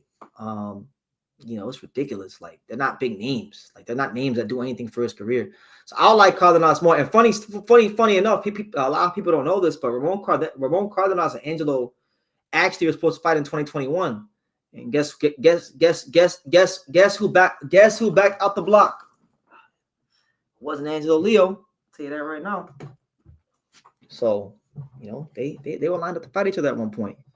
I like that fight, man. Ramon Cardenas is a beast. I got a lot of respect for him as a fighter. I saw him fight live when I was down there in South Florida, and he went in there and he lit up that Mexican guy he fought. He looked a devastating knockout. You know, he dropped Inoue. I was there when he dropped Inoue. He beat Brian Acosta. He's a damn good fighter. You know, shouldn't Leo fight Ali to get the mandatory done? Oh, you mean like, I hear you. Like, he's gonna have to fight Ali at some point. He just fought his mandatory. He just fought his mandatory in May, which got pushed back 2 times through no fault of his own, right? Because he was supposed to fight Kameda in February. It got pushed back to March, and he had to fight. Then he wanted to fight him in May because of the Kamedas. Now he's supposed to get a voluntary because he's never had a voluntary defense in his entire boxing career ever, right? So he's supposed to get a voluntary. Finally, somewhat of an easy fight. Nope, can't do that. They're trying to switch out Lirata Diamani with an undefeated guy in the rankings. So he's really fighting another mandatory for his voluntary, technically. And then he'd have to fight Alim again. So basically, he'd have to fight 3 mandatories, pretty much. 3 straight mandatories, pretty much. Because this guy they're trying to switch him out with is like a mandatory type of opponent. Straight up. Undefeated guy. Good fighter, you know? Because some fighters in boxing, they get a chance to pick and choose cans. Angelo ain't one of them guys, even though he's champion. Or is the monster exposing how lazy the boxers are at the highest level and not really challenging themselves like they should? I think Canelo and the monster are exposing boxing in their 30s. Canelo and Inoue have a crazy fan base, and they can just fight as much as they want because they don't deal with a lot of the problems that a lot of fighters have to deal with. But what I will say is this: no. He's just that great. It's not about fighters being lazy. There's a lot of good, great, hardworking fighters. You don't think these guys fighting Inoue aren't working their ass out to try to beat him? They all are because they understand what's at stake. It's just that he's that great. Like, let's not demean him. I heard Hernandez, who fought Nakatani, is Inoue's sparring partner during the Goodman camp. Can you get some info on that? Yeah, he's been in camp with them before. Inoue sparred so many Mexican fighters. It's ridiculous how many Mexican fighters he sparred. I haven't watched Leo. Is he good? I only watched him against Fulton, which, by the way, you know, that's the go watch Venado Lopez. Go watch Mike Planilla. Go watch Eduardo Baez. Go watch Cesar Rocky Juarez. Go watch any one of them 4 fights. You'll see. Pick any fighter, contender, or current champion and have them win 4 times 1 year, and you'll be saying that he's a beast of a fighter. But to defend the undisputed titles 4 times in 1 year is maddening. We are spoiled. I agree. I appreciate. Like I'm not like look. I'm not taking it for granted. There's a reason why Naoya Inoue is right here on my YouTube set on this magazine. He's above my damn TV screen. I love the guy. I think he's truly like special. I'm gonna miss him when he's gone because. These top fighters don't do what he does. Inoue opponents are getting paid too much. They get nice and comfy after the paycheck is agreed. Nobody's risking anymore. Let me see. Is that a fair assessment? I don't know if that's a fair assessment because, I mean, Onita Donaire, he hasn't gotten comfortable. He's still taking on the best guys, and he got 2 Inoue paydays. Ramon Cardenas has only had 1 fight. He got a crazy knockout his last fight. Who else is there? Who else has Inoue fought? Yi Jun Kim just made a guy damn near shit himself his last fight with a knockout he got. So he's not resting on his laurels. I think the only guy that really applies to is Stephen Fulton, honestly, if we're just being honest.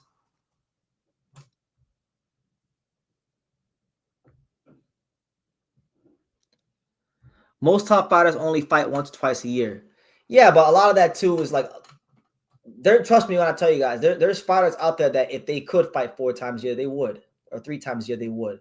A lot of it too is money. Like sometimes the fighters that would fight 3 or 4 times a year, they got promoters that don't really pump the money in their career to get them 4 fights. Because remember, all this is money, guys. All this is money. All boxing is money. Inoue is a megastar with a whole country behind him, so he can fight whenever, whoever he wants. But not that like he's not like not every fighter has that luxury. A lot of fighters, with 99% of fighters, even if you're champion, they say, you know what? You fight this guy, you take it or leave it. We're not getting big fights because maybe the promoter may not. Sometimes the promoter may not believe in you enough to invest the money to put the big fights on. It happens. You guys be shocked at how much it happens in boxing. BT, I never got to ask you about Dave Benavidez's performance against Anthony Yarden. Does your opinion on the Bivol fight change? I mean, he did what he's supposed to do against Anthony Yarden. Beat the shit out of him because he's better than Anthony Yarden. Anthony Yarden has all stamina. As far as him versus Bivol, a lot of people they like to say, now with all these guys retiring like Canelo and Crawford, Joshua getting older as well. Who's going to be the face of boxing? Honestly, for me, my number one answer is Dave Benavidez. Like, that's a guy that's built to be the face of boxing. Like, if you want to have that conversation. Bivol is a master boxer. It's hard to pick against Bivol. Honestly, I don't even feel comfortable picking against Bivol because that's like creme de la creme, top shelf. But I think David's the goods, man. I think David could do it. I think David will beat him. But I'm not confident about that, to be honest with you, because that's how good Bivol is. Bivol. I never thought Artur Beterbiev would ever lose a fight in his boxing career. And Bivol. I mean, depending on who you talk to, some people think Bivol beat Beterbiev twice. Ali fought 3 or 4 times a year. Sometimes you have to grind, and this whole money talk happened when Floyd pushed the narrative that money management is key. Not how much money, but how you spend it. No, but what happens a lot of times too, I'm gonna tell you guys what happens.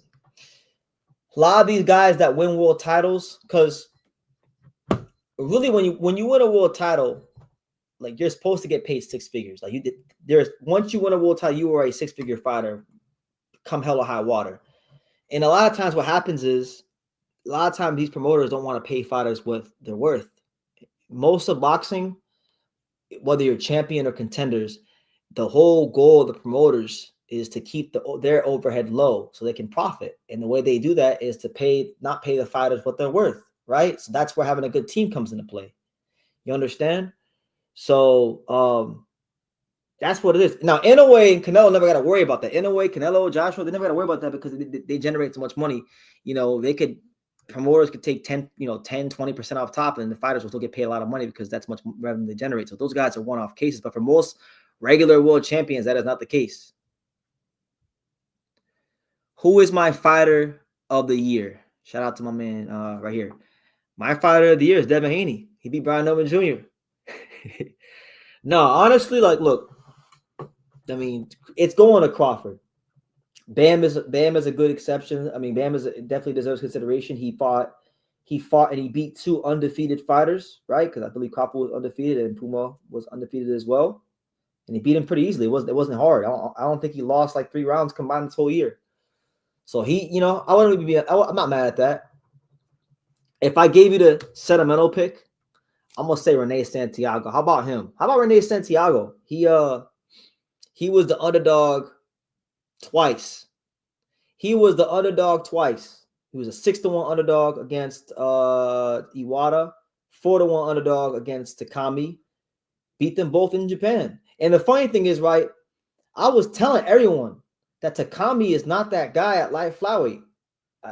There's only one guy at light flyweight from Japan you need to be talking about.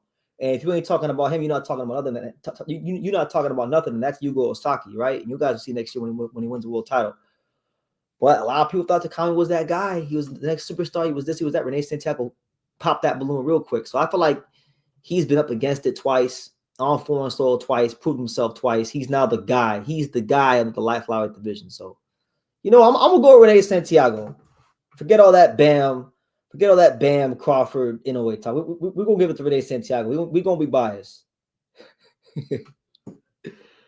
Who's the fighter of the decade? The decade's not complete yet. We're just now in 5 days, we'll be halfway through. Oh, Shakur. Oh, my man Shakur. He says British fighters get worse by the day. By the way, Shakur, shout out to you, Shakur. Good to see you, champ. Hope all is well. Thank you for tuning in. I can't believe it, guys. I can't believe it. I've actually been on here for 4 hours. I did not think that I would even stay awake this long for this damn live, but I did it. You guys done kept me awake. Junto Nakatani getting plastered by this Mexican dude and then getting robbed, getting a robbery, get decision. That got me awake. You know, shout out to this coffee right here. This live has been powered by what's in this cup right here. So that's crazy. It's almost 11 a.m. So you look, it's 10:45. I'm gonna stay on to 11 a.m. I'm gonna give you guys 15 more minutes. So you guys get your questions in, ask what you want to ask, hit the like button, subscribe. We're trying to get as close to 90,000 as possible before this year ends. And we're gonna get to 100,000. It's a big year, a lot of big things planned. You know, we're going to the Matias fight next month with Dalton Smith. We're going to the Xander fight with Abbas Bro in Puerto Rico. We'll be at Angelo Leo's next fight with whoever they decide to have him fight next in February. I'll be going to camp with him soon too after the Xander fight, after I cover that fight. And then after that, you know, at some point, you can expect to see me back in the land of the rising sun. So it's going to be a real eventful 6 months. And I just hope you guys continue to support and show this channel some love.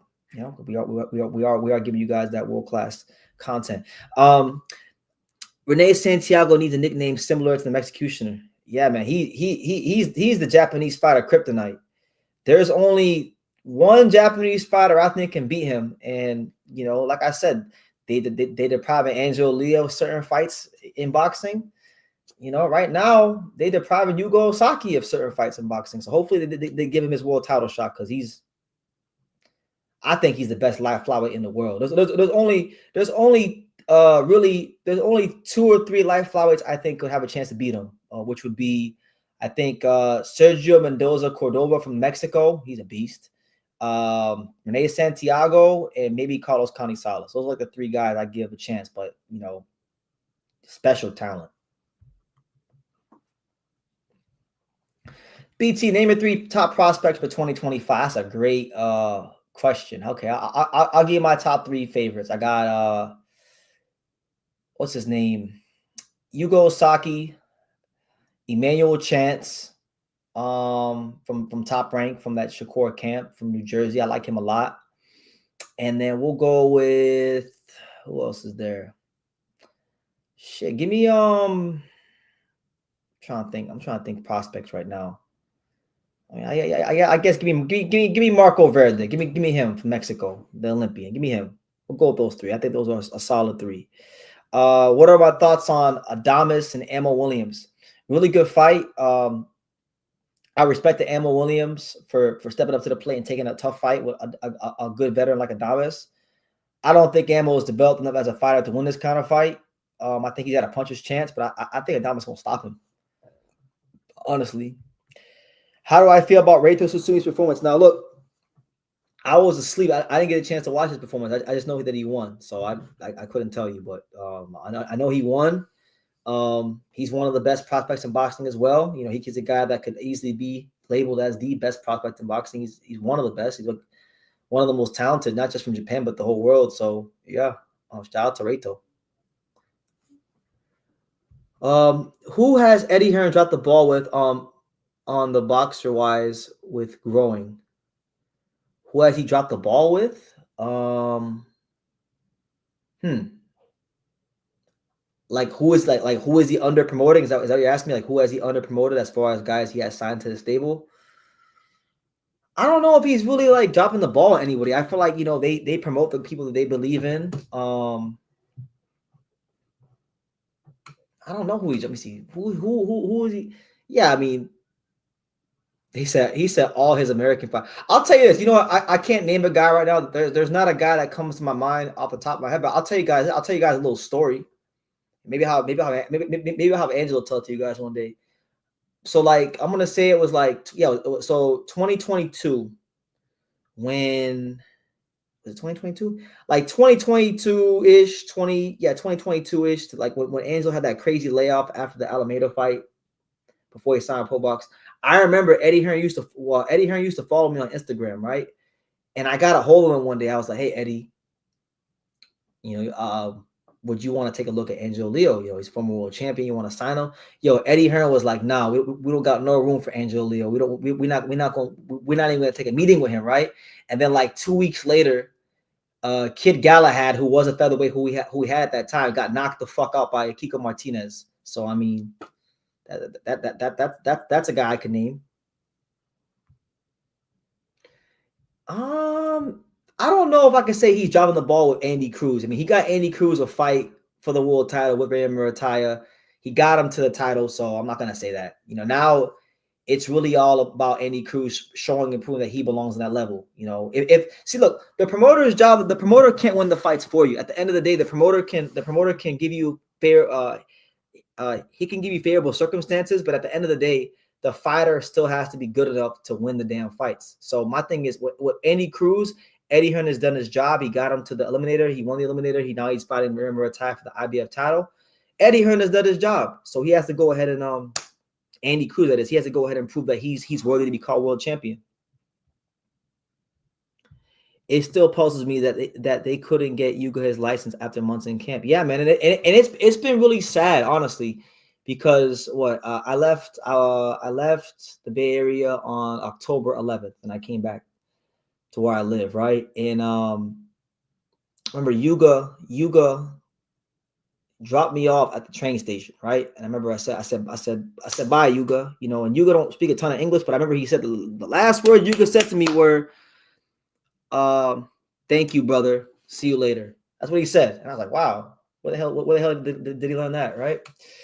And ever since that day at the train station, you know, he dropped me off, and then like Yuga hasn't talked to me at all. Like he's been on Instagram, he's been seeing my messages. I messaged him like once or twice. He ain't really talking to me no more. And he ain't talking to nobody that he was really working with before. So I mean, I know he's still training in Japan. I know where he's training. But he seems really distraught about boxing. And I don't blame him.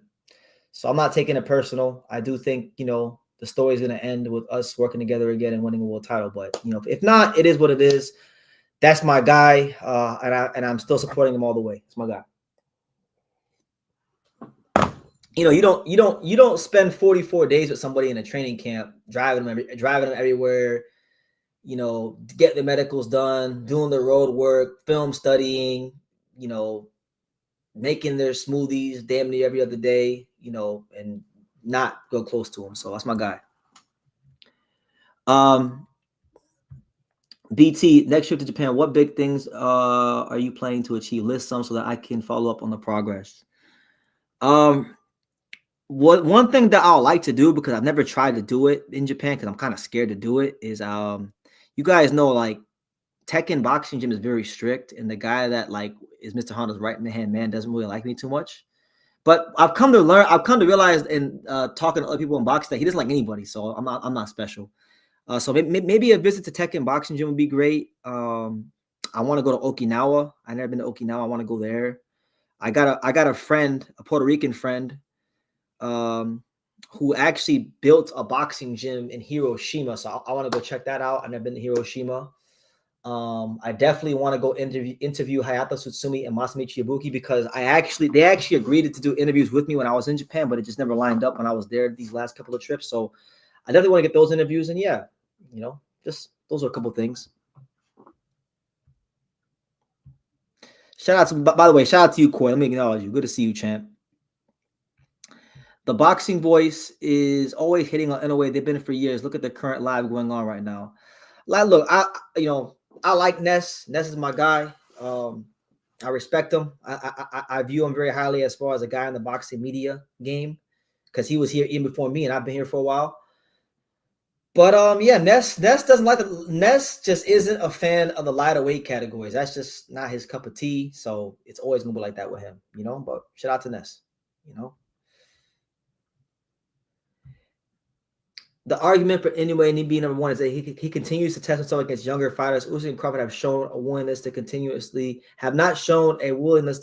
defend their titles. Listen, man, we gotta go ahead and give fighters credit for being active. He just did some shit that hasn't been done since Larry Holmes.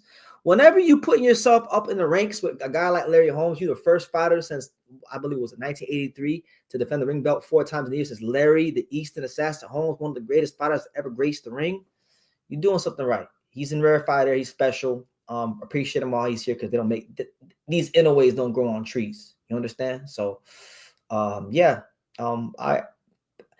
I got no problem with him being number one. There's been points in his career where I've actually had him number one.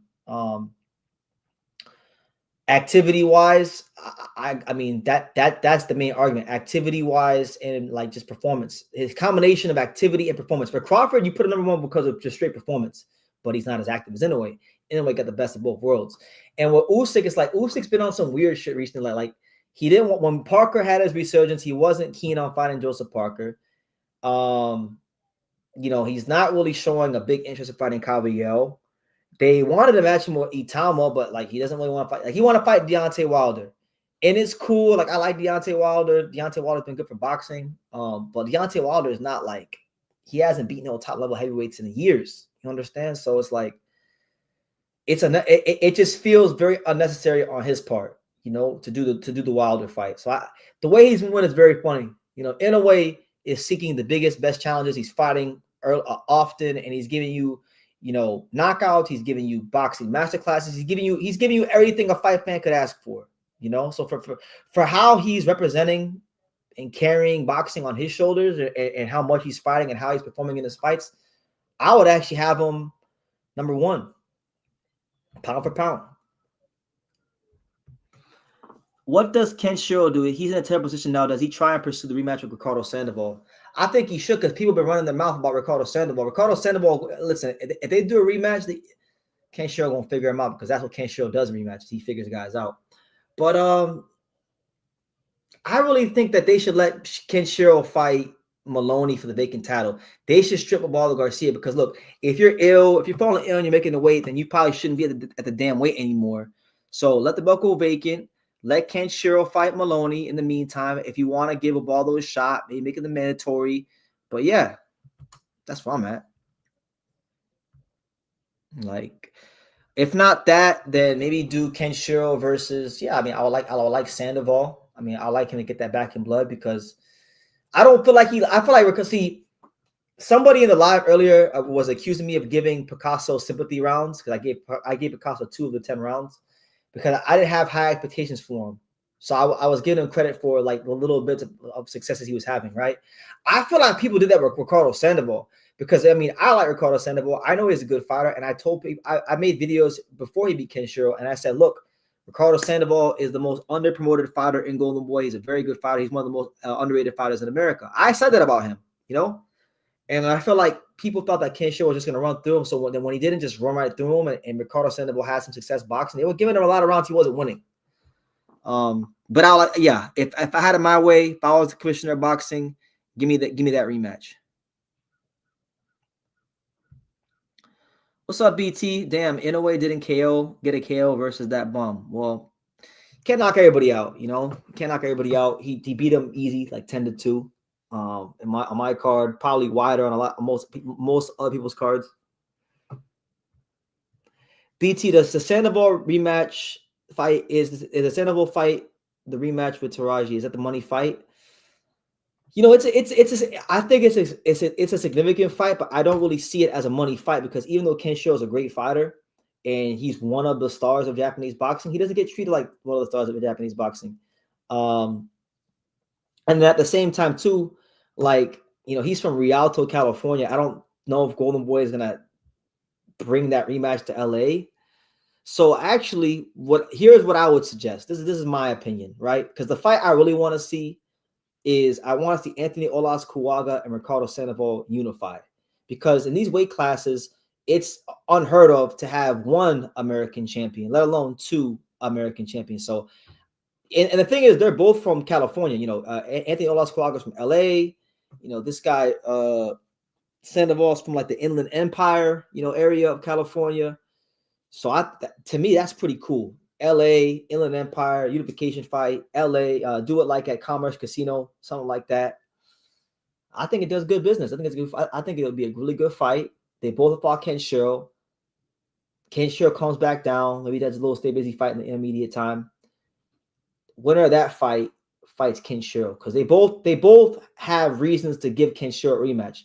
Sandoval barely beat him, right? And then Olas Kuwaga got knocked out by him on short notice, right? In a lighter weight category. So that's my idea. That's my suggestion in regards to Kenshiro.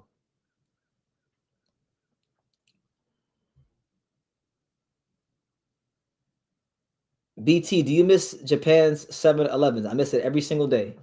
I miss having my grilled mackerel hot in the microwave. You know, with my Coca-Cola. That's the true school special. Grilled mackerel and Coca-Cola. As funny as it sounds, like that's what I like to have. No, I need to see Yabuki versus Sandoval, but there's no way that happens versus so as Olas Kuwaga. Listen, man. Listen, Yabuki, yeah, he's from Japan, but he's not like he don't got that Mr. Honda money behind him. Like these dudes is not touching Yabuki with a 10-foot pole unless they have to, because Yabuki is really punching like that. Yabuki will send you to the morgue. You know, every fighter I've ever interviewed that's fought him, like Seigo Yuriakui, Kenshiro Taraji, every fighter that I've talked to that's ever fought this guy, all say he's the hardest guy that has hit them. And it's showing. Straight up. La Princesa Olas Kuwaga. I like his story so much. I liked how he entered the game of boxing. One of his friends thought that he was very cocky and invited him to the gym, and he spanked everyone. Yeah. And you know, when he fought Kenshiro on short notice, they chucked him in the deep end. Kenshiro was supposed to fight Jonathan Bomo Gonzalez. Bomo Gonzalez got injured, pulled out with an injury or whatever. And Anthony Olas Kuwaga, I think at the time, had 4 or 5 pro fights. And he fought Kenshiro. Got balls down to his ankles. Became champion as being some pretty good fighters. But guys, look, on that note, I think I'm going to go ahead and wrap this thing up. I'm very tired. I still got to shoot my my post-fight review video, and then I need to get some much needed rest. So look, thank you guys for making this another special Inoue live. Not sure when the next live will be, probably tomorrow. I got to go hit up my boy Rick Laser and see if he wants to come on tomorrow. But listen, you guys take care. Be blessed. So stay tuned for all the content coming on True School Sports. Thank you to everybody who hit the like button and super chatted and subscribed and all that good stuff. And yeah, like I say in every single one of these videos, y'all know the rest. I won't even say the outro. I'm too tired for that shit. I'll see you guys next time.